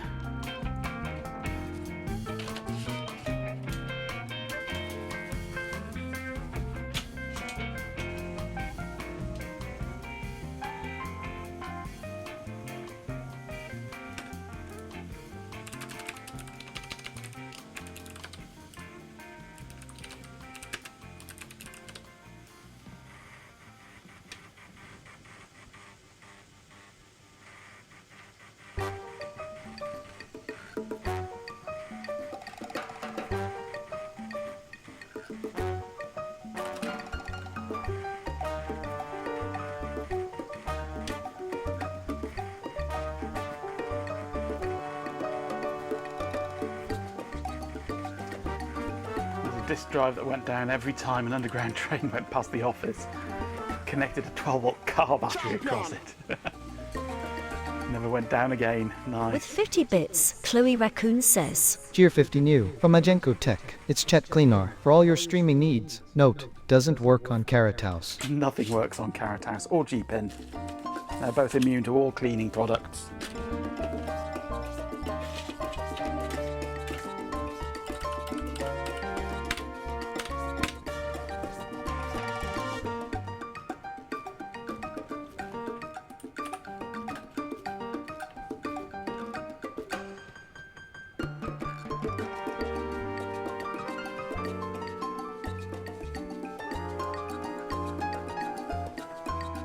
There is a slight drop, only very slight, but a slight drop in the 5-volt rail when it steps the head.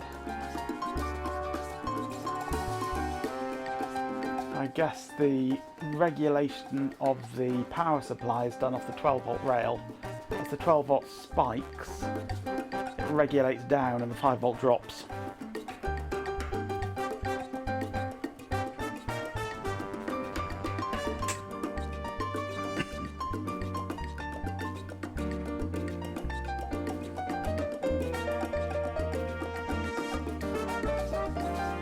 Yeah, I think a full recap of the drive is on the cards.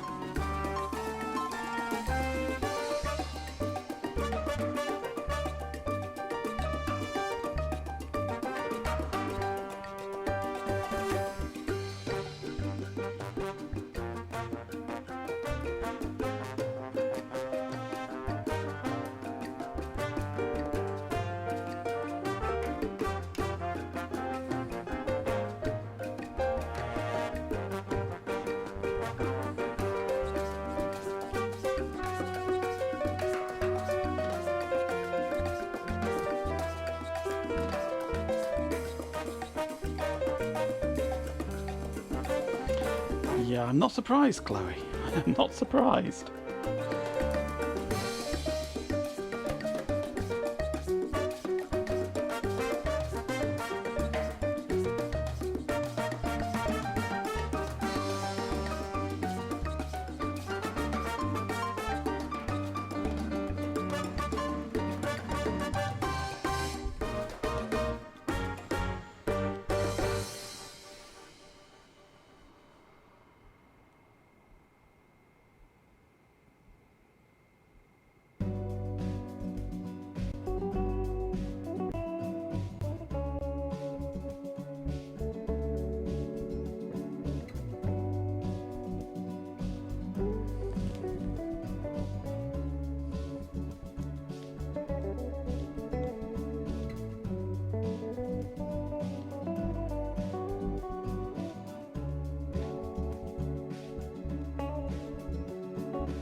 The elves and the wires go to see the train. They're train spotting wire elves.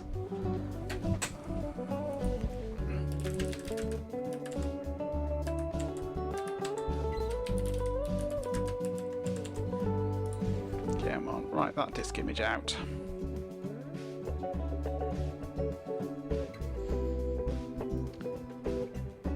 All the repeated readings have worn away a nice thick circle around the inside. Well, I did just look at it when I took the disc out just now and didn't see anything.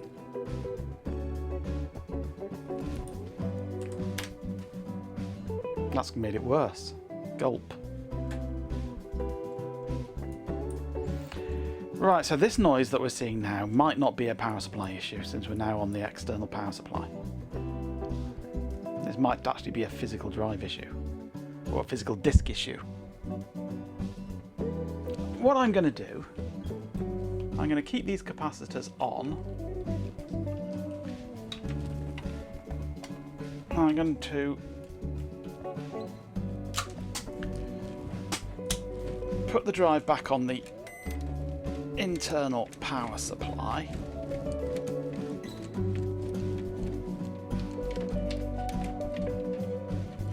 And try a different disk.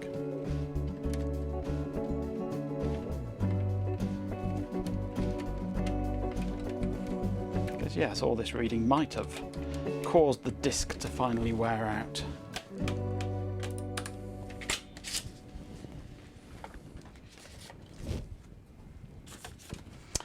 Let's give a double density a go again now.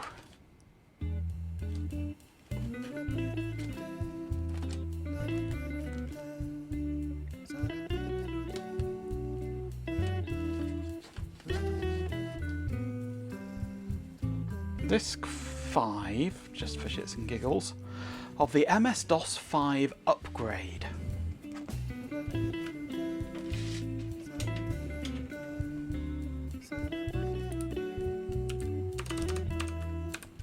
Let's see what this does on the internal power supply. Because we were almost there with double density, weren't we? It was just a bit ropey around the middle, but now that we've got the caps on here, it might work.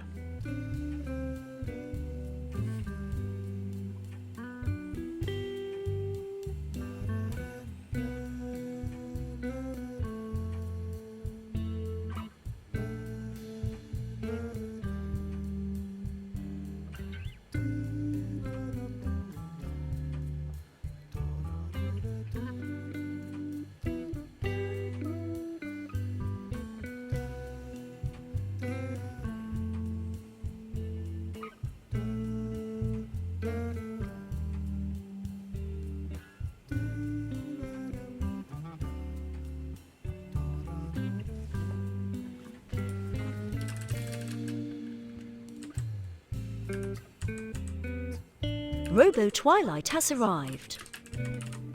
Hello, Robo.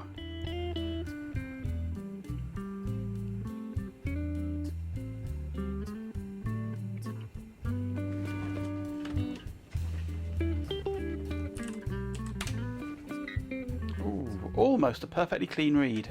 There's a little bit of noise on that. There's always that inner one on the head 1. Few speckles, always on head 1.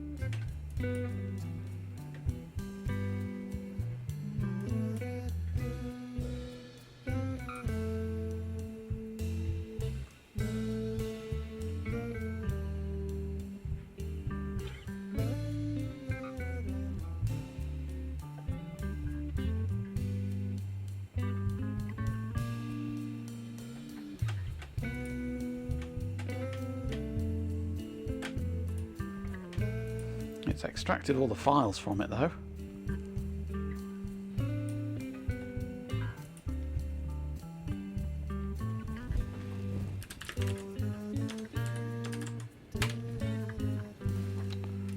Oops. There are a couple of 3 bad sectors apparently on the disc. Let's just try another disc, just in case that disc is unhappy. See if this gives the same symptoms.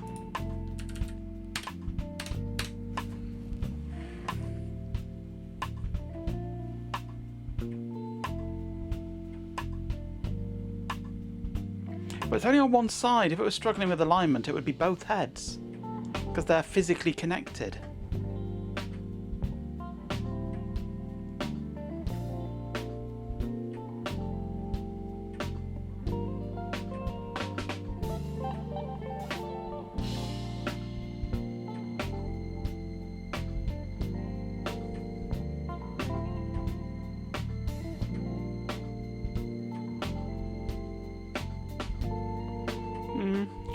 True.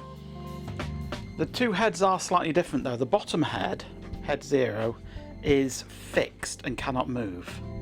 The top head is on springy metal stuff, so it does move. So maybe it's lagging behind slightly as it steps those last couple of tracks or something. But actually on a 40 track disc, probably not, because the tracks are wider.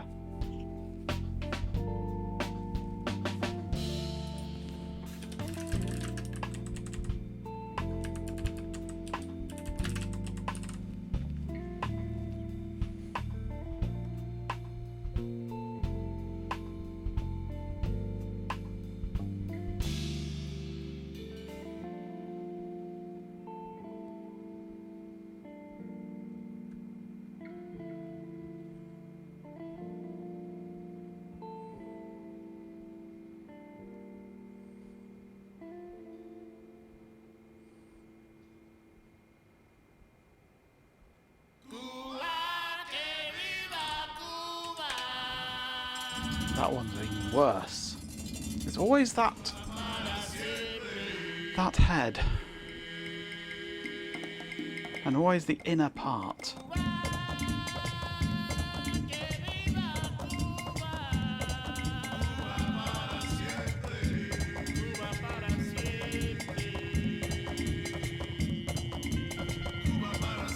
Lots of W. Well, we're pretty sure it's the drive, not the discs, because I've read these discs quite happily in other drives. Definitely it needs a recap. That goes without saying. We will recap the drive. I will order the caps and recap it. That goes without saying.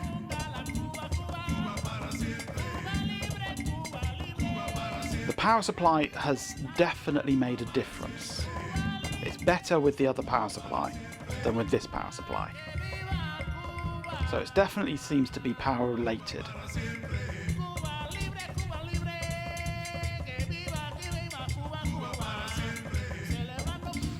It's possible, Ben, though I have been consulting with Japanese speakers because the datasheet for the head amp is in Japanese.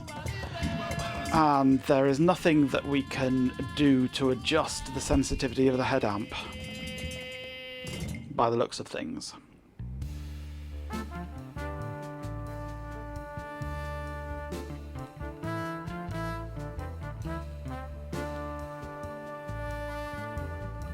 Well, that's the problem, Stefan. I can't change the power supply. If I'm to do this the way that I want to, I can't change the power supply because this is a small form factor computer with a small form factor custom power supply.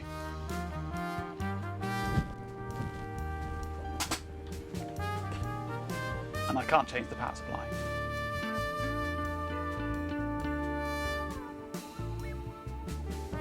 You've got a dead NEC drive where you suspect the head amps are shot and you think it's a bin job. Which NEC drive?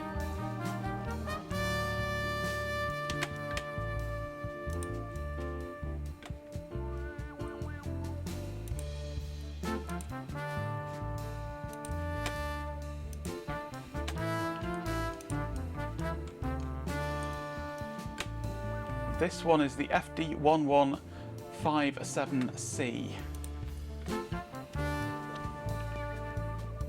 Because if you've got a parts drive, that could be handy.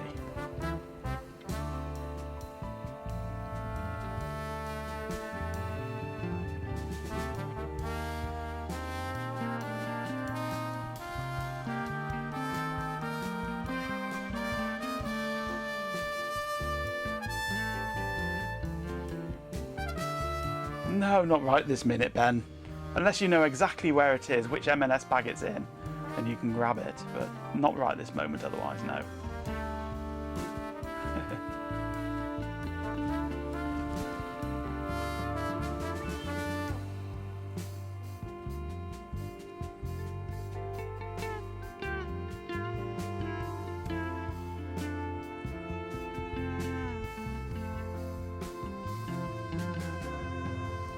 Ben thinks he knows where it is.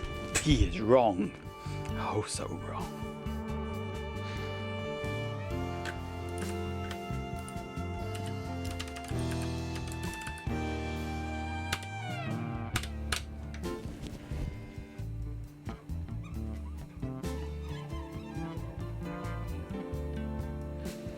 We're not sure what 5 1/4 floppy drives you got right now. There are a few knocking around the house. FD1155C. What did I say mine was? FD1157C. Ah, mine's better than yours. 2 more than yours, mine is.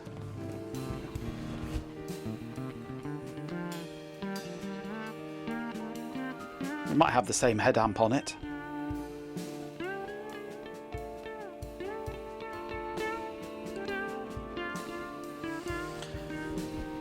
Mine can read most of a disc, yours can read fuck all, yeah, this is true. It can read 2 more parts of a disc than yours, the top and the bottom.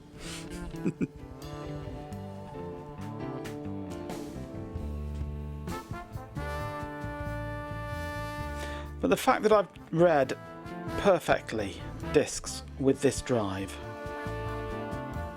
with the other power supply, it's got to be a power problem. It wouldn't surprise me if doing a full recap of the drive fixed it. So I think that's going to be the next step with this drive, is to recap it.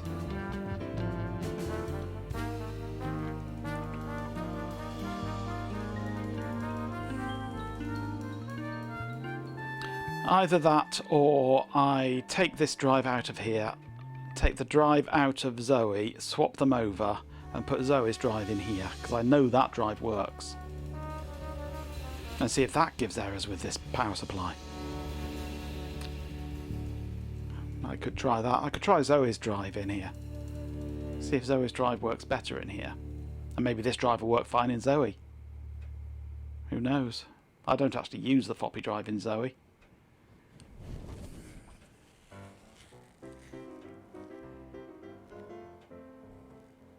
That might be the next thing to do then.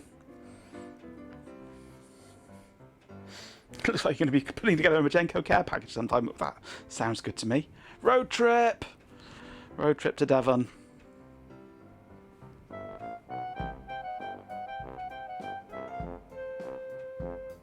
An emotional support drive. Yeah. I'm always up for a road trip to Devon. I like Devon.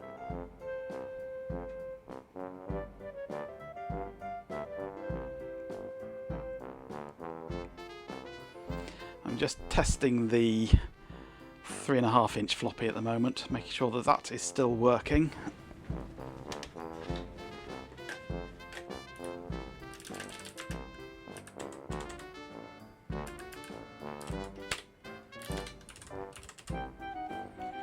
Closer to more cider, yeah.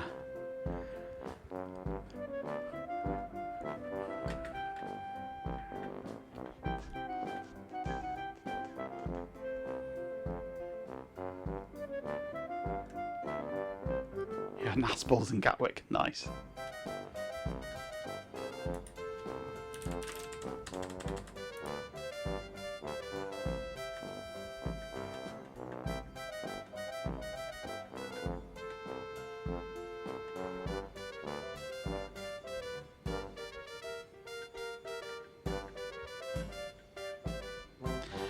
If you can find a DL380 with LFF drive bays, then there will probably be several servers in my package. I don't have room for any more servers, I'm afraid. 3.5-inch reads perfectly.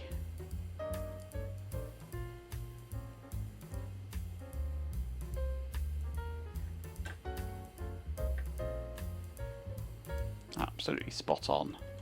So that's immune to the noise of the power supply.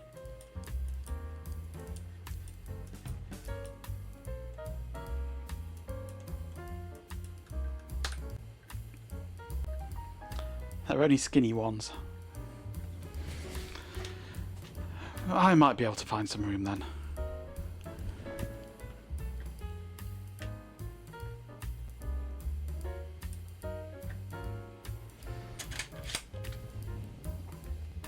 So we've certainly got working 3.5-inch and partially working 5.25-inch.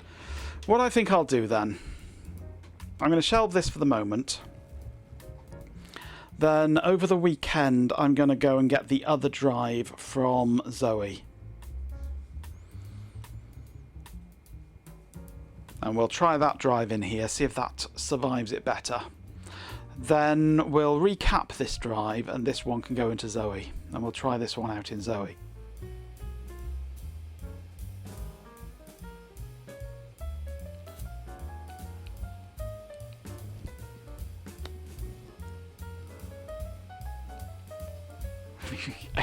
wishful thinking there, Ben.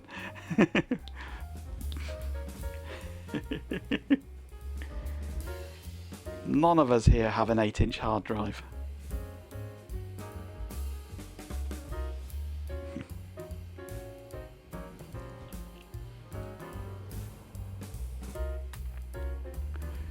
Yeah, I'm going to shelve this project for the moment. I'll get the other hard drive out over the weekend. You didn't see that read that I did just now on the 3.5 inch because I was on the wrong screen, but it doesn't matter. And we'll try the other drive in this computer on this computer's power supply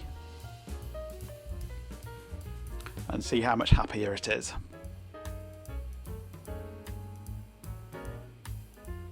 He's got a 14 inch. He's got a 14 inch removable one. 14 inch detachable. He's lucky. PSU cap job, I wouldn't have thought so. I mean, the PSU is not that old a computer. This it's a Core 2 Duo, so it's vintage, but it's not ancient. And the computer itself works flawlessly. It's just this drive.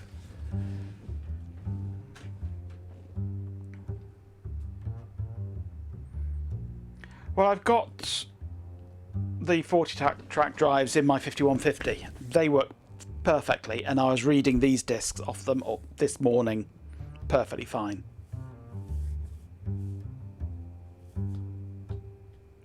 So I've got drives, just they're in the wrong place. The problem with the ones in the 5150 is their full height. So they can only really go in the 5150.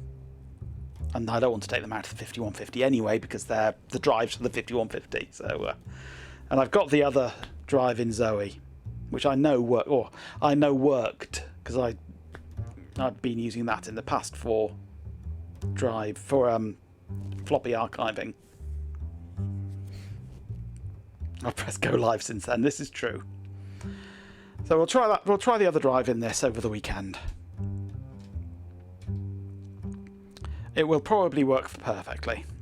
We'll recap this drive when I do my next Mouser order, because I've got to order the caps for Marvin's motherboard as well. So I'll put together a capacitor order. Then we'll recap this drive. Try this drive out recapped, see if that helps. If it doesn't help in here, it might still work in Zoe. But I never actually used the floppy drive in Zoe. Well, I say that. I have a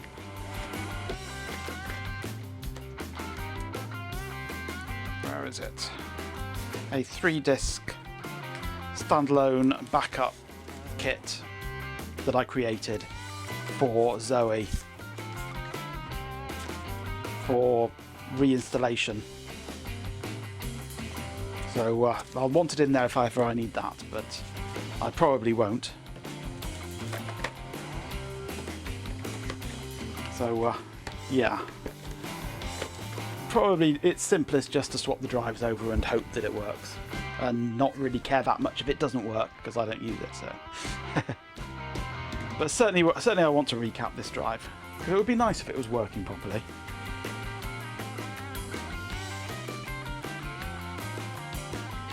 What I would quite like to get is some BBC floppy drives, because a lot of those are 40/80 track switchable. Double density, but 40 or 80 track, not high density 80 track, but double density 80 track, like the RX 50. 80 track, but double density, so quad density basically. But switchable to 40 track. So BBC, are we allowed to talk about that stuff on Twitch with Chloe around? Absolutely. And that's why she's looking worried, because I might raid her place for floppy drives. Now, they also come in very nice external 2-drive side-by-side cases as well.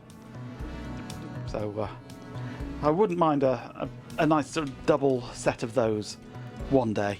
But the prices of them online these days are just ridiculous. So no, I won't be having a set of those.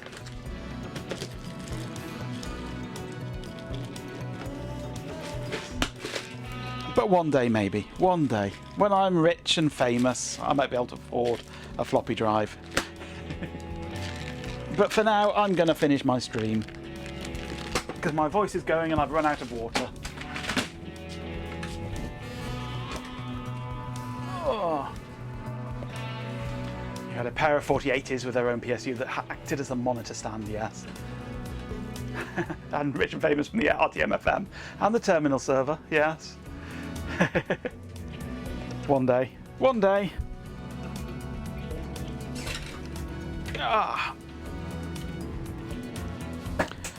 I can't put the lid on this at the moment because the capacitors are in the way, aren't they? I wonder if I can... Actually, I'll just take them off. I'll just rip them off. They'll fall off easily. There we go.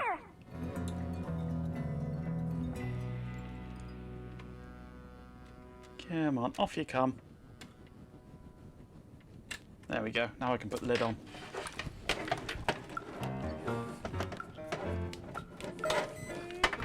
Oh my. Ah.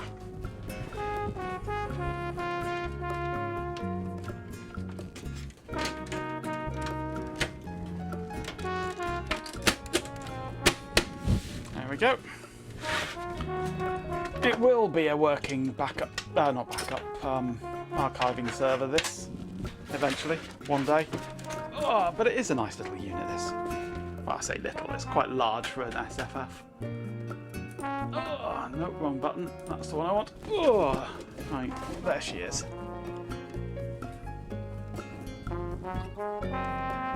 Solder puts amplified. It does indeed.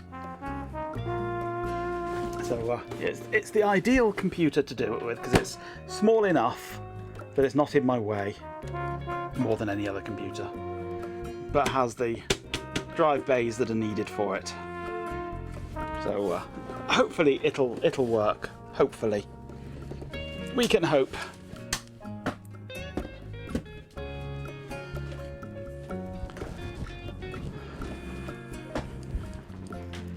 Yeah, they're great little machines, those. I like them.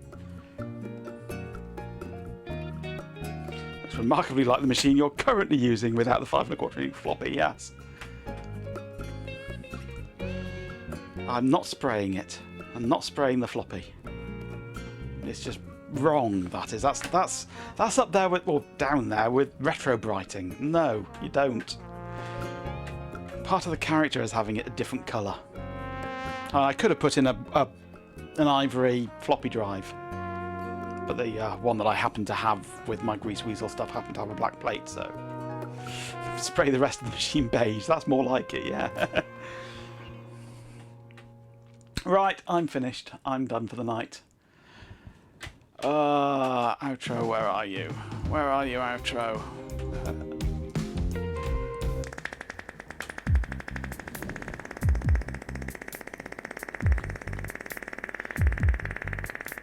When the farts finally finish.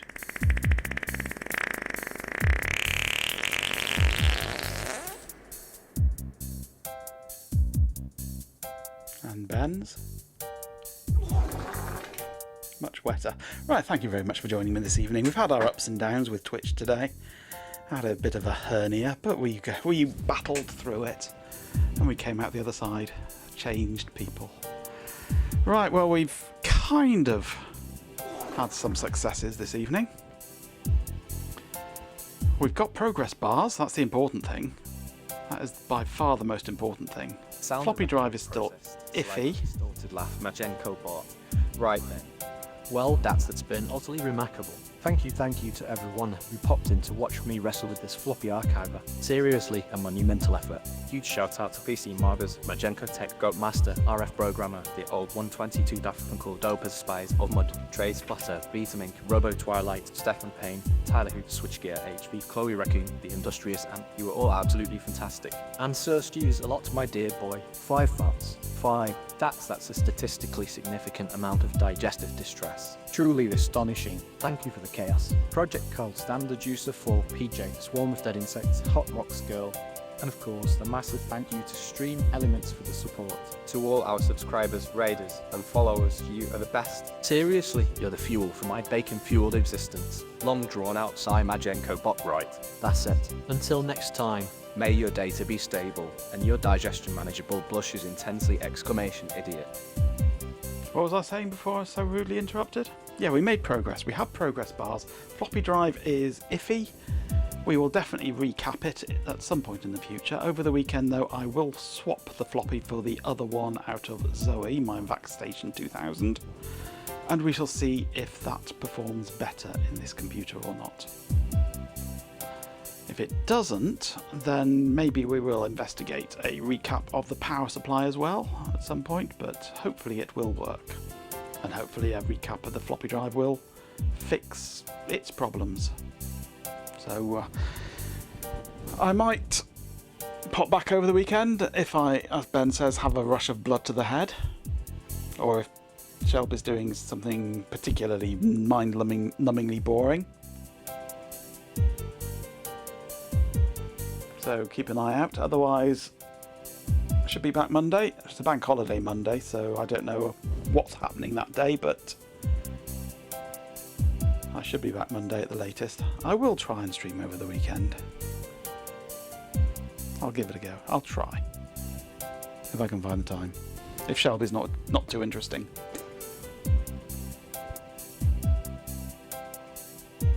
Torrential rain this weekend, I hope so. I like rain. And thunder. And lightning. I don't like wind. Of any kind. But I do like a bit of rain. Precisely, Daft Punkle. Precisely.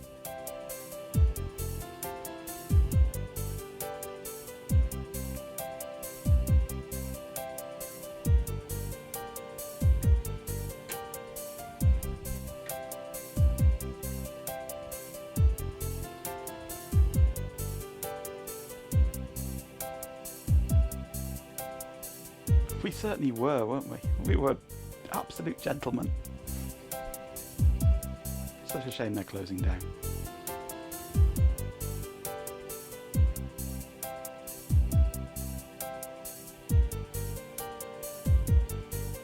More SMC 70 now that a bunch of software has been imaged. Oh, right. And now that he's worked out that he can run software on it if he transfers the files without converting the line endings first. Only just, Hot Rocks, only just.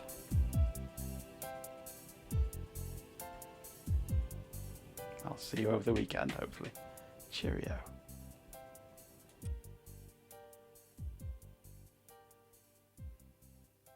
What the hell are you doing here? Balls! Balls, balls, balls! Hey,